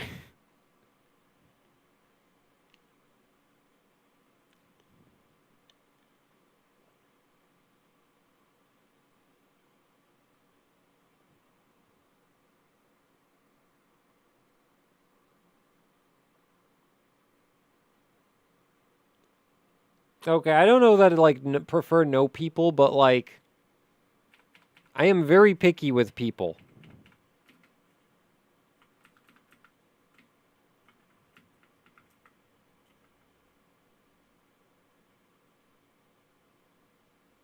To the extent that I just kind of don't bother engaging with most of them, because, like, I just assume that it's just not, like, it's just not going to be worth it.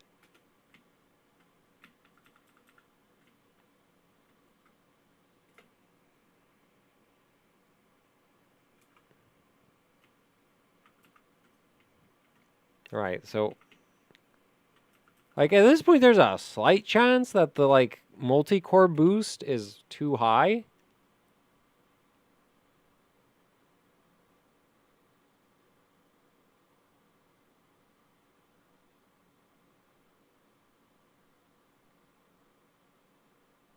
What did you say? What timings I should be worried about?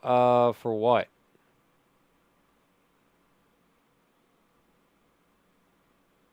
Okay, so we're back to this doesn't work. Why?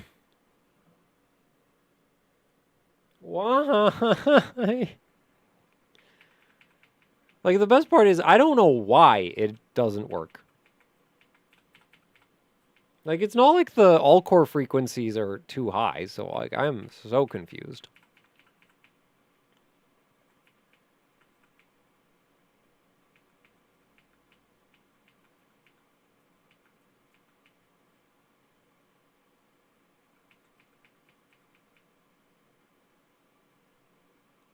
What? Just... Like, the timings from my video, the TRP might be too low for your memory kit, and the TRAS might also be too low. So, like, just don't set them that low.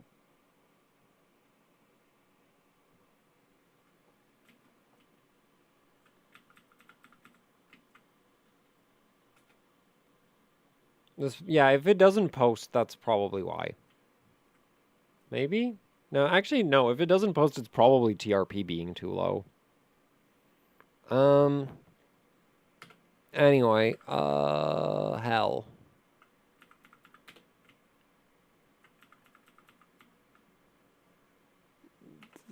Please fix.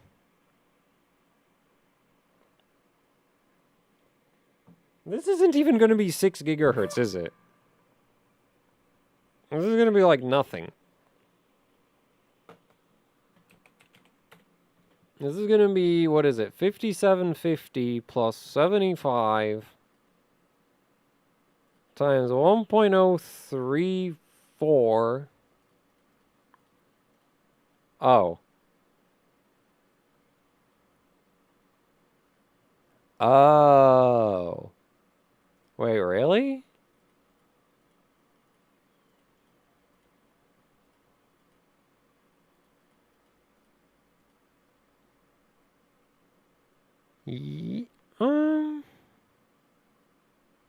Yeah. Yeah, that actually probably makes sense why it doesn't want to boot.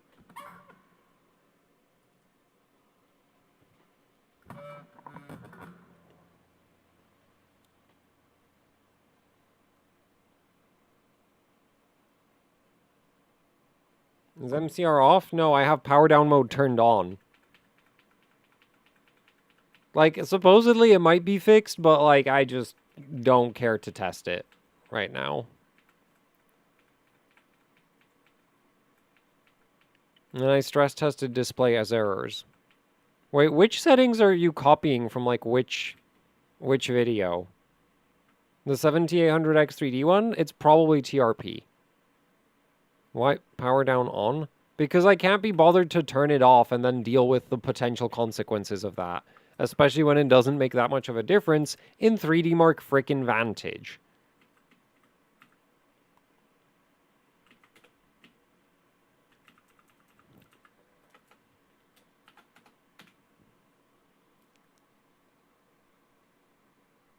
Did you fix the weird reboots? Which weird reboots? Oh, for my daily system. Oh, then I actually don't know what I wouldn't be working for you, because my daily system runs really relaxed timings by my standards. So I can't actually think what would be a problem.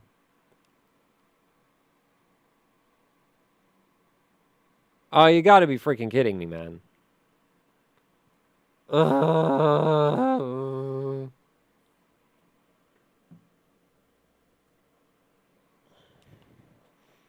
Okay, so I guess it's not too much single core boost, it's too much all core boost. Which we're hitting a lot earlier than I thought we would.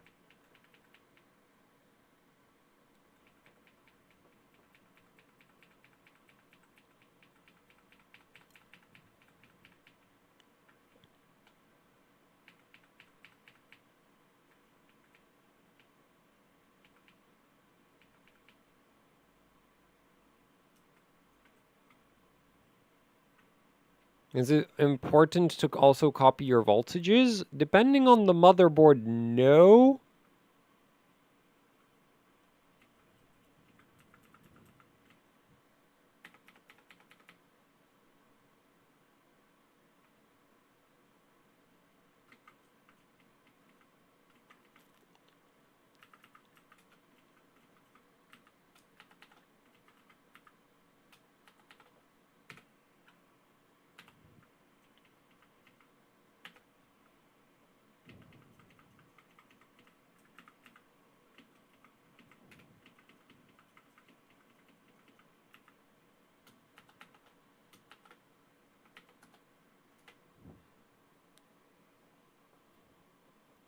Does SP prediction actually mean anything? For Ryzen, I don't know.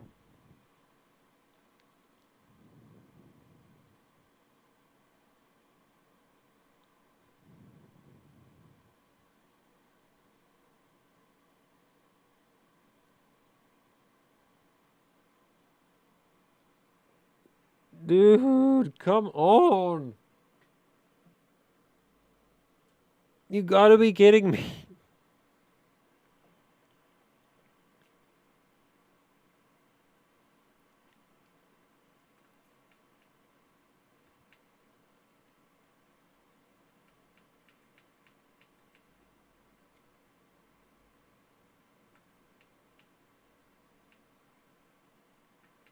I should have saved that, like, score where the GPU score was really good and the CPU score was terrible. Because the overall was actually still really good.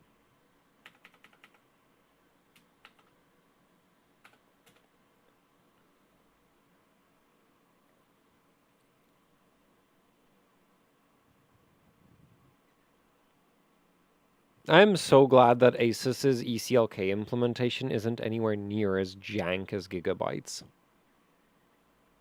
Because if this was a Gigabyte board, we'd be clearing CMOS so often.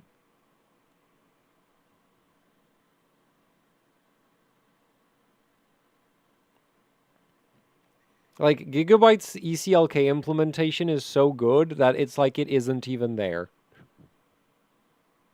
Because you don't want to use it.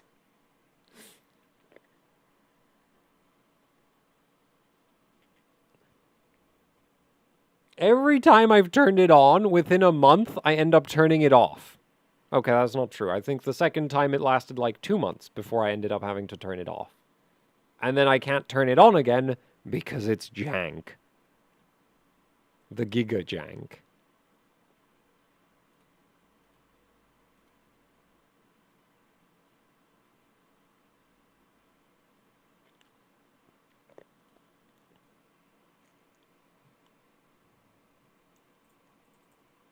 I really, really want to try ASRock for that reason. Because they also have some boards with ECLK, and I like want to see, like, did at least ASRock figure it out? Because I think it's kind of lame that the only option for, like, a non-mega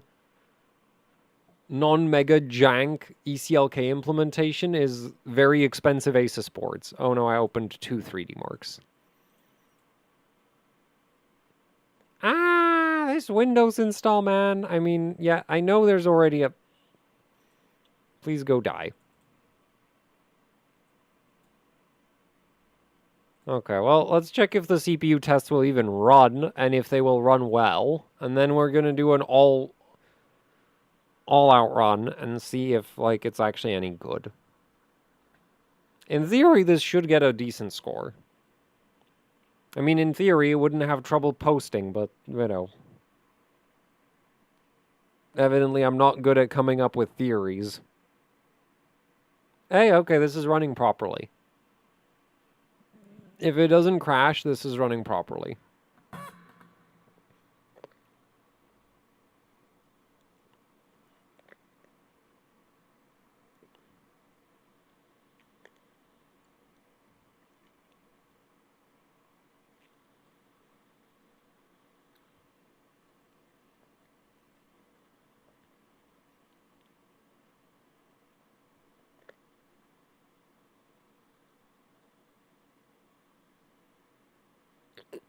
No, I mean by that, like, the score is good.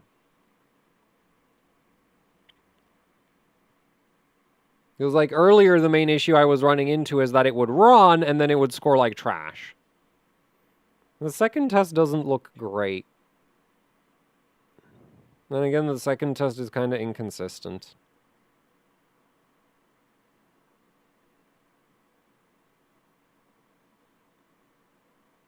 Oh, no, that's actually a decent. That's, what is that? That's 175? So yeah, that's actually a decent, like, CPU test score. So now let's turn the GPU up and hopefully smash that other 3080 Ti. Because there's a score, it's not actually the top score, that has like 164K GPU score. And I, like, earlier in the stream, I got 164K GPU score, but my CPU score was like 173K, and I thought that was really lame. So, yeah, I've been torturing myself to get, like, both at the same time with the... by trying to, like, optimize the dynamic OC switcher more.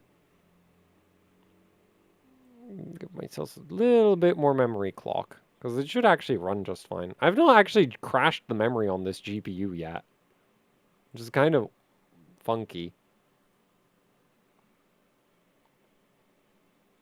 30, 38, 96, and copy everything else. That might work. Like, the thing is, like, I can't know for sure that it isn't some other timing that's screwing your system over. What's CPU OC? It's like a dynamic switcher, ECLK, PBO.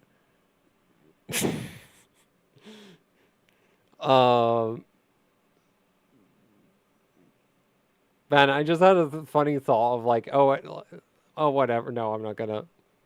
But yeah, so there's dynamic OC switchers set to run 5.65-ish on the good CCD, and then just under 5.6 on the bad one. And then there's 102.4 ECLK, and PBO is set to like -1 with plus 100 megahertz and 400 watt power limit and stuff.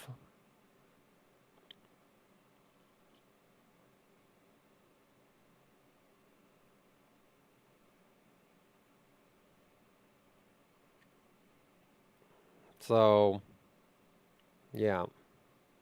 Well, this isn't a stability test. I'm just trying to get the highest score possible. Even if it as long as it doesn't crash, it counts. Like, this could be glitching out to hell and back due to instability, and it would still count. The only way it wouldn't count, I mean, well, okay, that's not true. If it glitches out so bad that, like, you get a billion FPS because the GPU stops actually rendering anything, that doesn't count. But as long as the frame rate, like, doesn't, like, bug out, it counts. Okay, I think this first test was not great.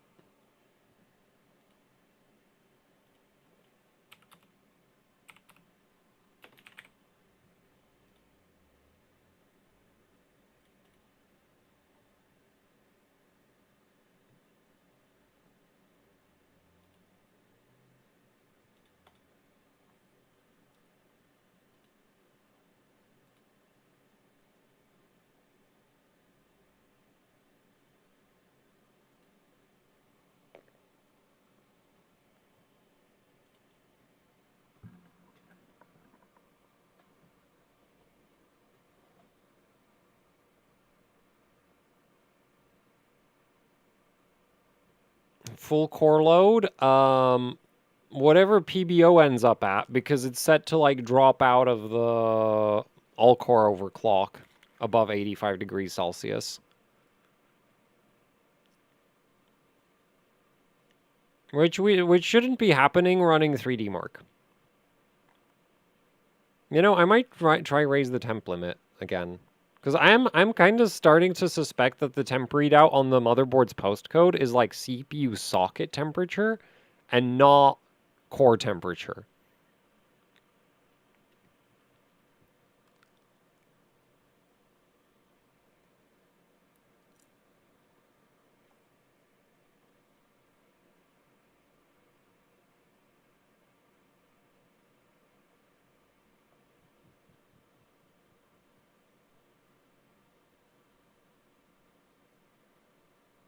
I don't think this is running very well.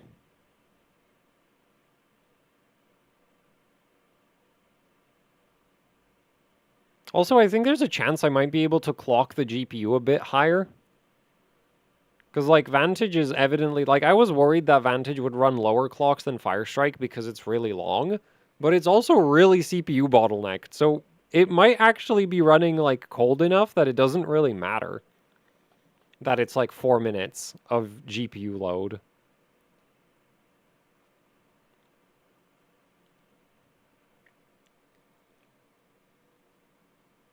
Because on slower GPUs, that is actually a real concern. Is that, like, Vantage is really hard to run because it's long. Not because it's hot. Well, I mean, it's hot and long. If your GPU is slow enough.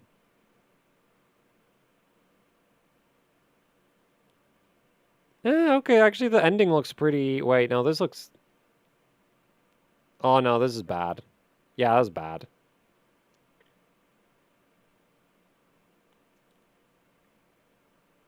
Oh, and this is running like garbage again.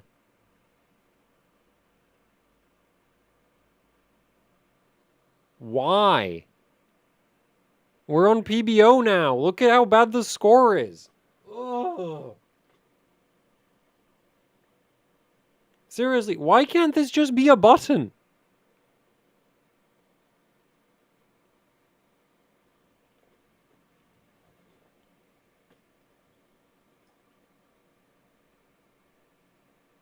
I might have to play with the hysteresis setting and like just set it to 0. Because yeah, now we're on my all-core overclock. But the first test ran on PBO, so it ran like garbage.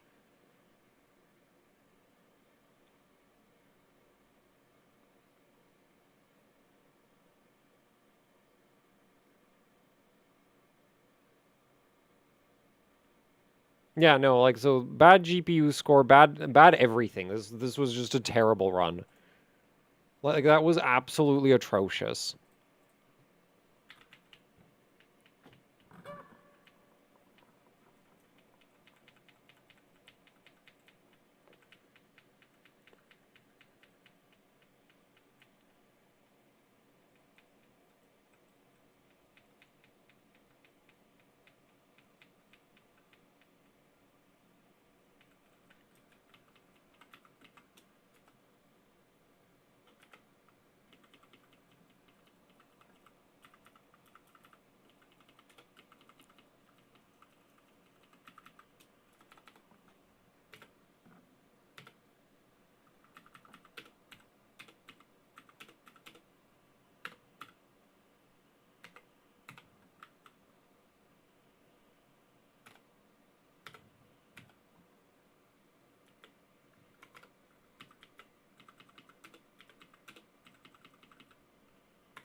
That's 3Dmark Vantage.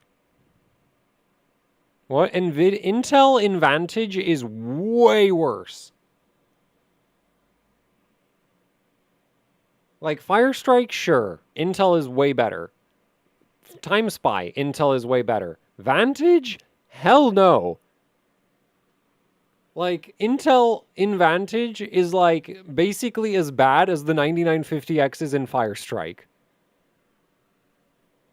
Actually, it's worse.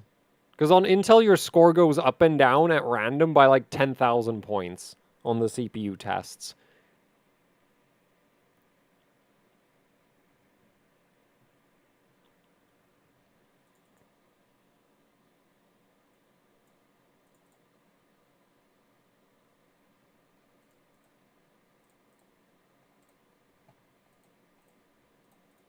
We're just going to run everything, because, like, evidently pre-testing was not, you know, like, didn't help.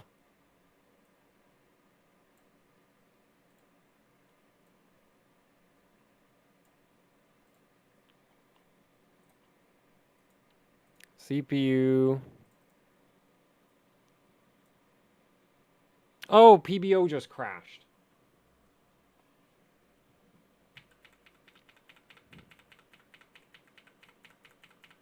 I mean, I did raise the single core max boost, so that kind of makes sense, but like, man.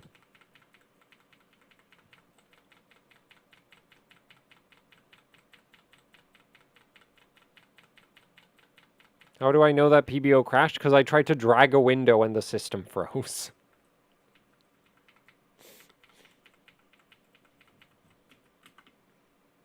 Which is like, yep, that's exactly what PBO does. I'm kind of tempted to give this a little bit more. Because it's not like it was thermal, like, temperatures doesn't look that bad.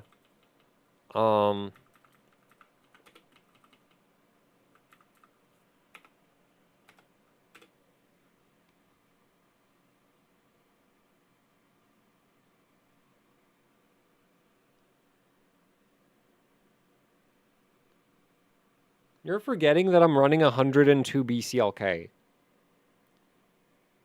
So, like, right now, my max boost is...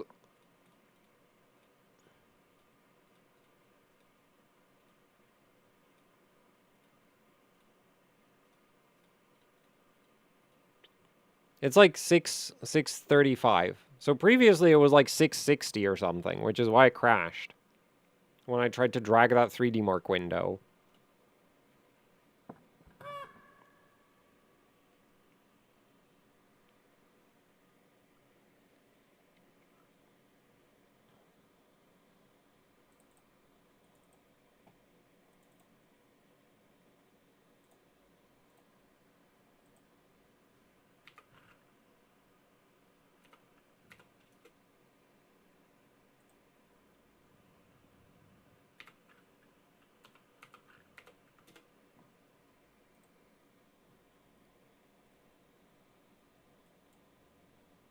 You know, is Vantage gonna open or not?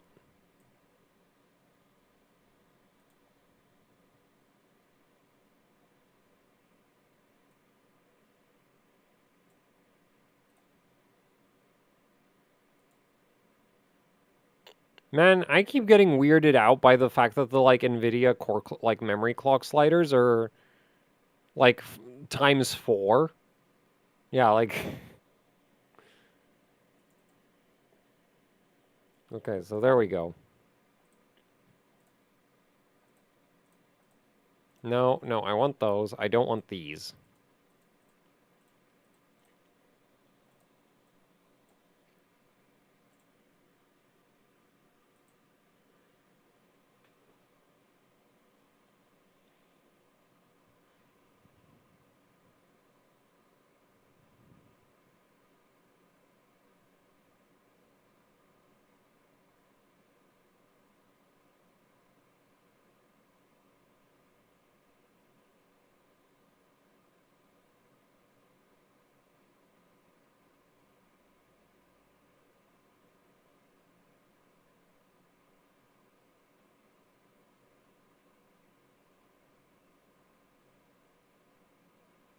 What memory is your what temperature is your memory at, Frunk AF?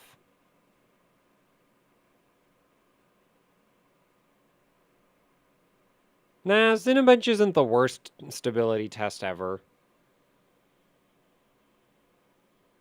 Like, it at least loads the CPU to 100%. And actually, funnily enough, with the Intel instability, it's one of the... Like, Cinebench 15 is very, very good at crashing the unstable BIOSes.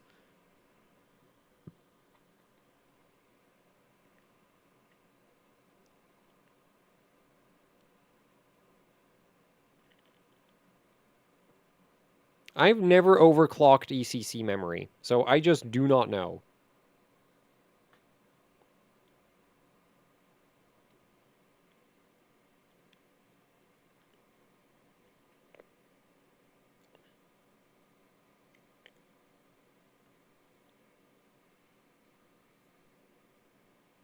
High 40s, low 50s typically.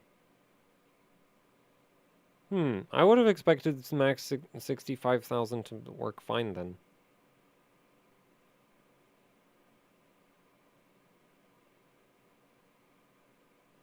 Weird. I mean, I'm pretty sure my daily system is just on 65, like, max register limit.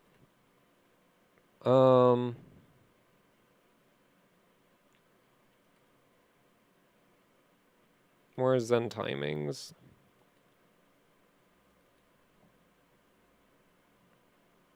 Yeah, my daily system's just on the register limit. I've never noticed any issues.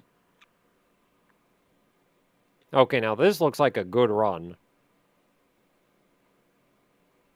I mean, I did also push the GPU a bit harder.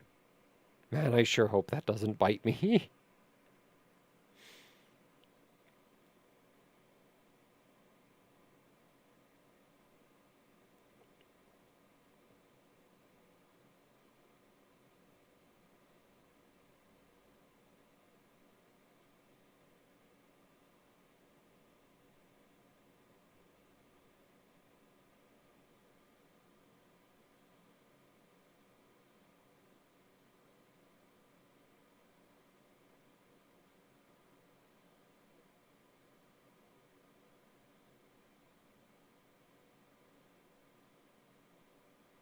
You know, I wonder what temperature my tap water is right now. Probably too early for it to be really cold. Though it has been like single digits outside for a couple days now. So it might actually be like sub 20 water temp coming out my tap.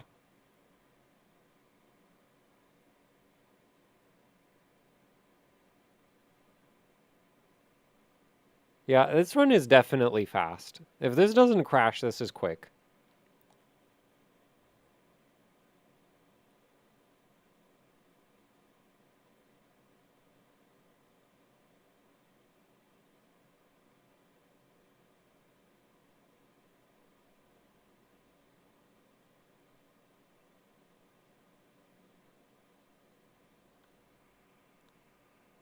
So I've never played Halo Master Chief Collection. I think that's what MCC stands for. So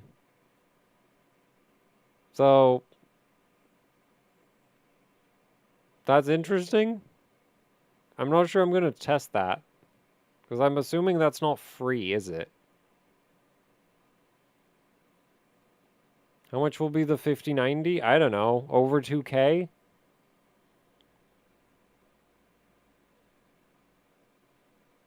Wait, what? Why does it...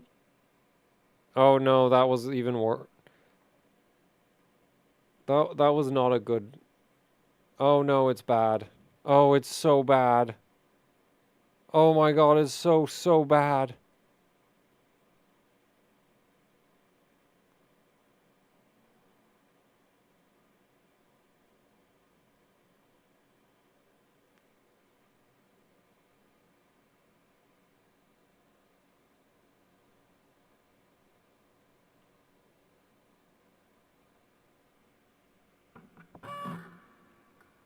Well, this is an absolute disaster.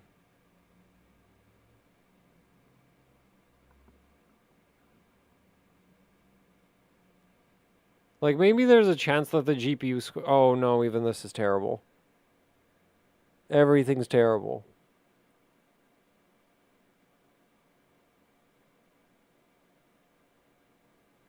This entire run can be summed up in these airplanes crashing and burning. Yep, that is just a complete... Like, that is... Like, we're back at where the stream started. This is just a complete disaster. Bad GPU score, bad CPU score, everything's terrible.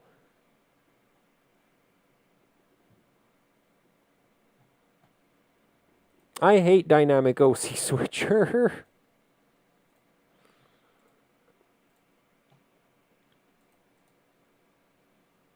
Like, this is such a bad run.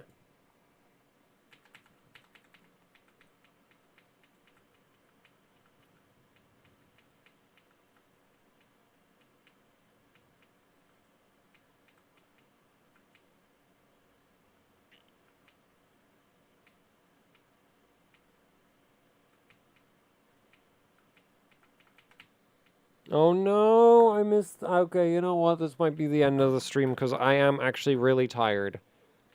And this is not getting better. So, like, I do still want to try get a better score. Because I think the highest score I got during this stream was like 165k. And I'd think like 166k might be possible then. But, yeah, it's not happening today. Not now. So, well, the main question is, like, do I stream more of this? Because obviously, like, the more time I spend on this, the less time I, like... This is why, like, this is why I freaking...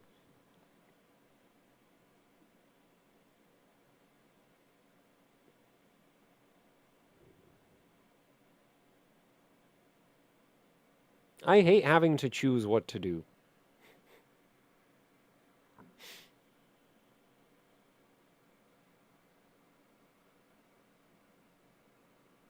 Because, like, I do actually, like, personally, I would much rather do this for, like mess with a 3080 Ti for several days straight than, like,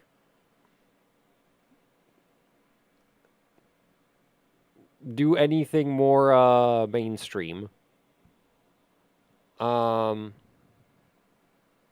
You repair that 290? Which 290? The Strix? No, I gave up on that. It's become spare parts.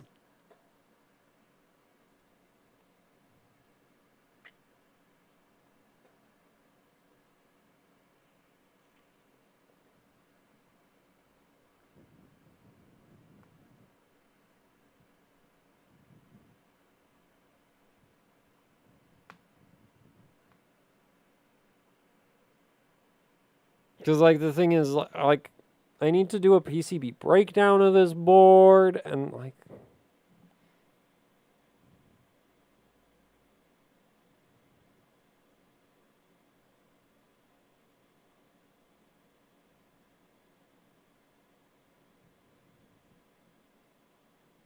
And, like, Arrow Lake is a thing.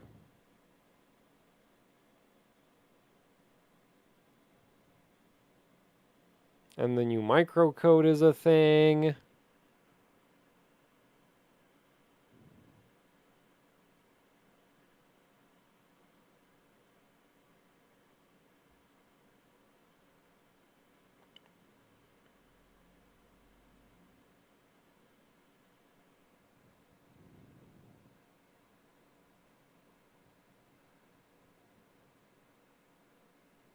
Did you get a sample of Arrow Lake? Not yet, so I'm gonna have to probably do something about that.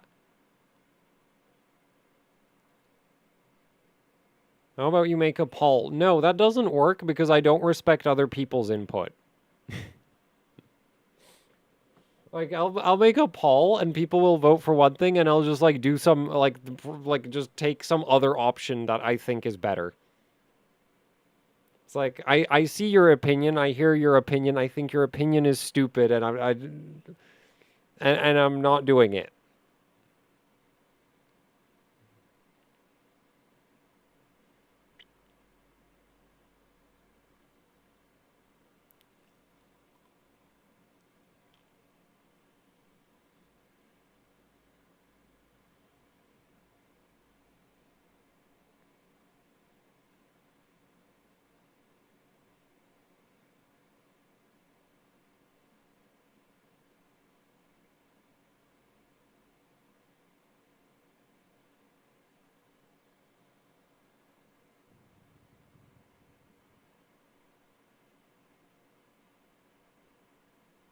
Cooling the IO die probably would help with memory speed.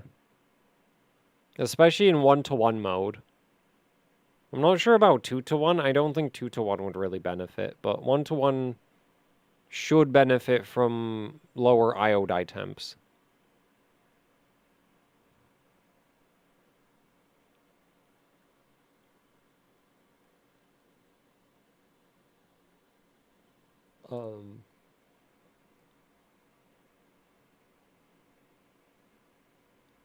Yeah, so I'm gonna go sleep. And then probably wake up and just, like, choose not to make a choice. And then regret it, like, in a few days when I don't have enough content.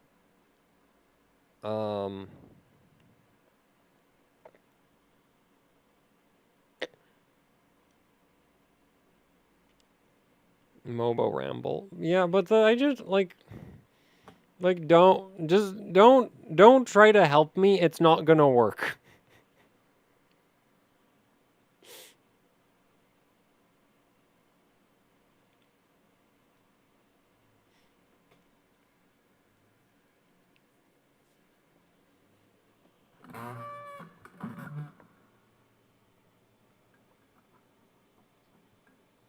So, oh man, this stream was 7 hours.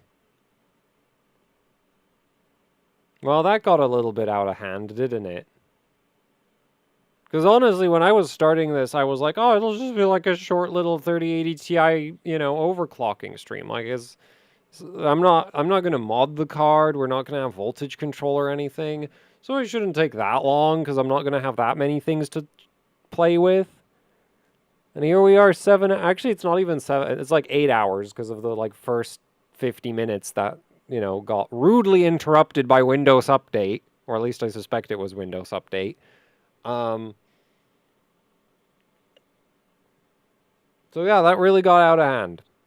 It's kind of funny how like all my streams end up like this, where I'm like, oh, it's not going to take that long, and then 8 hours later, oh no. And that should give you some idea of my like time prediction and management skills. Just be a nice little 2-hour live stream, you know, just 2 hours times 4.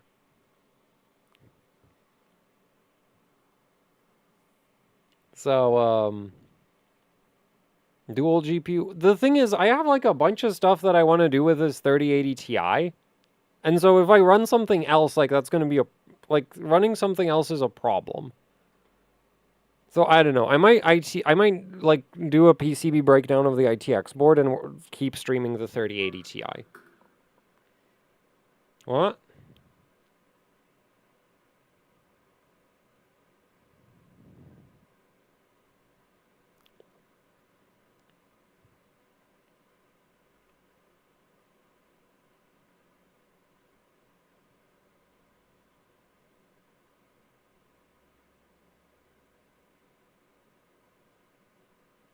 Well, plans. I mean, I really want to hook up the oscilloscope to it. And then probably remove the power limit. Although I don't have the right size shunts, and like this 3080 Ti is a bit too nice for me to just like. Then again, I think the secondary shunts, it probably doesn't matter. Let me check. I wish I had a spare 3080 Ti. Because the thing is with these like 30 series NVIDIA cards have like 8 shunts on them. You might be like, why do they have 8 shunts? There's only 4 power connectors. Well, yeah, like if NVIDIA GPUs made sense, they wouldn't be NVIDIA GPUs.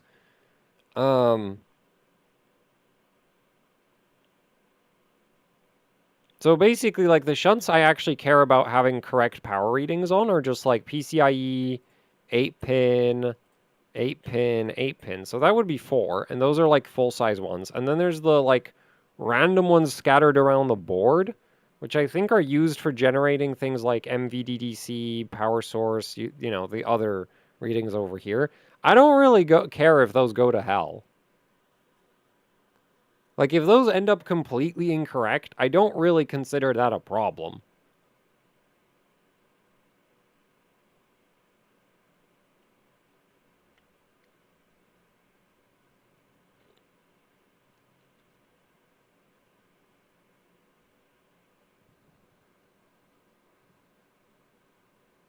Why is it 90 watts on idle? Because it's not idle. It's at 1725 core.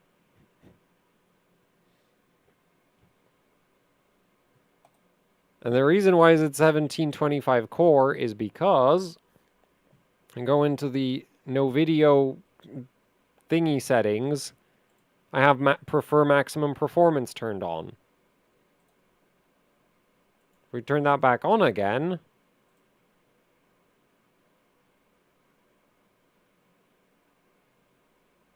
well, theoretically that was supposed to reduce the power draw, but I guess the GPU is dumb.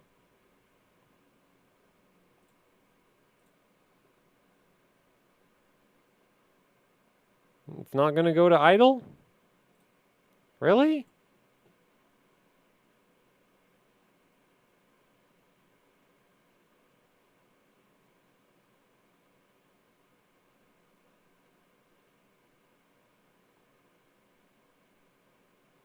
Where did the power settings go again?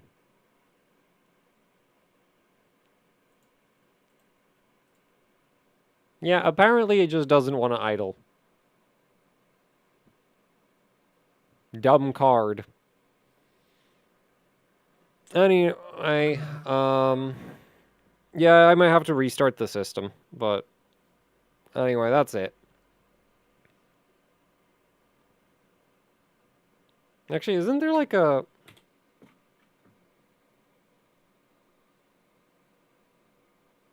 driver reset hotkey? Oh, well, that didn't help either. Oh, well, I don't care. It's not like this is a daily system.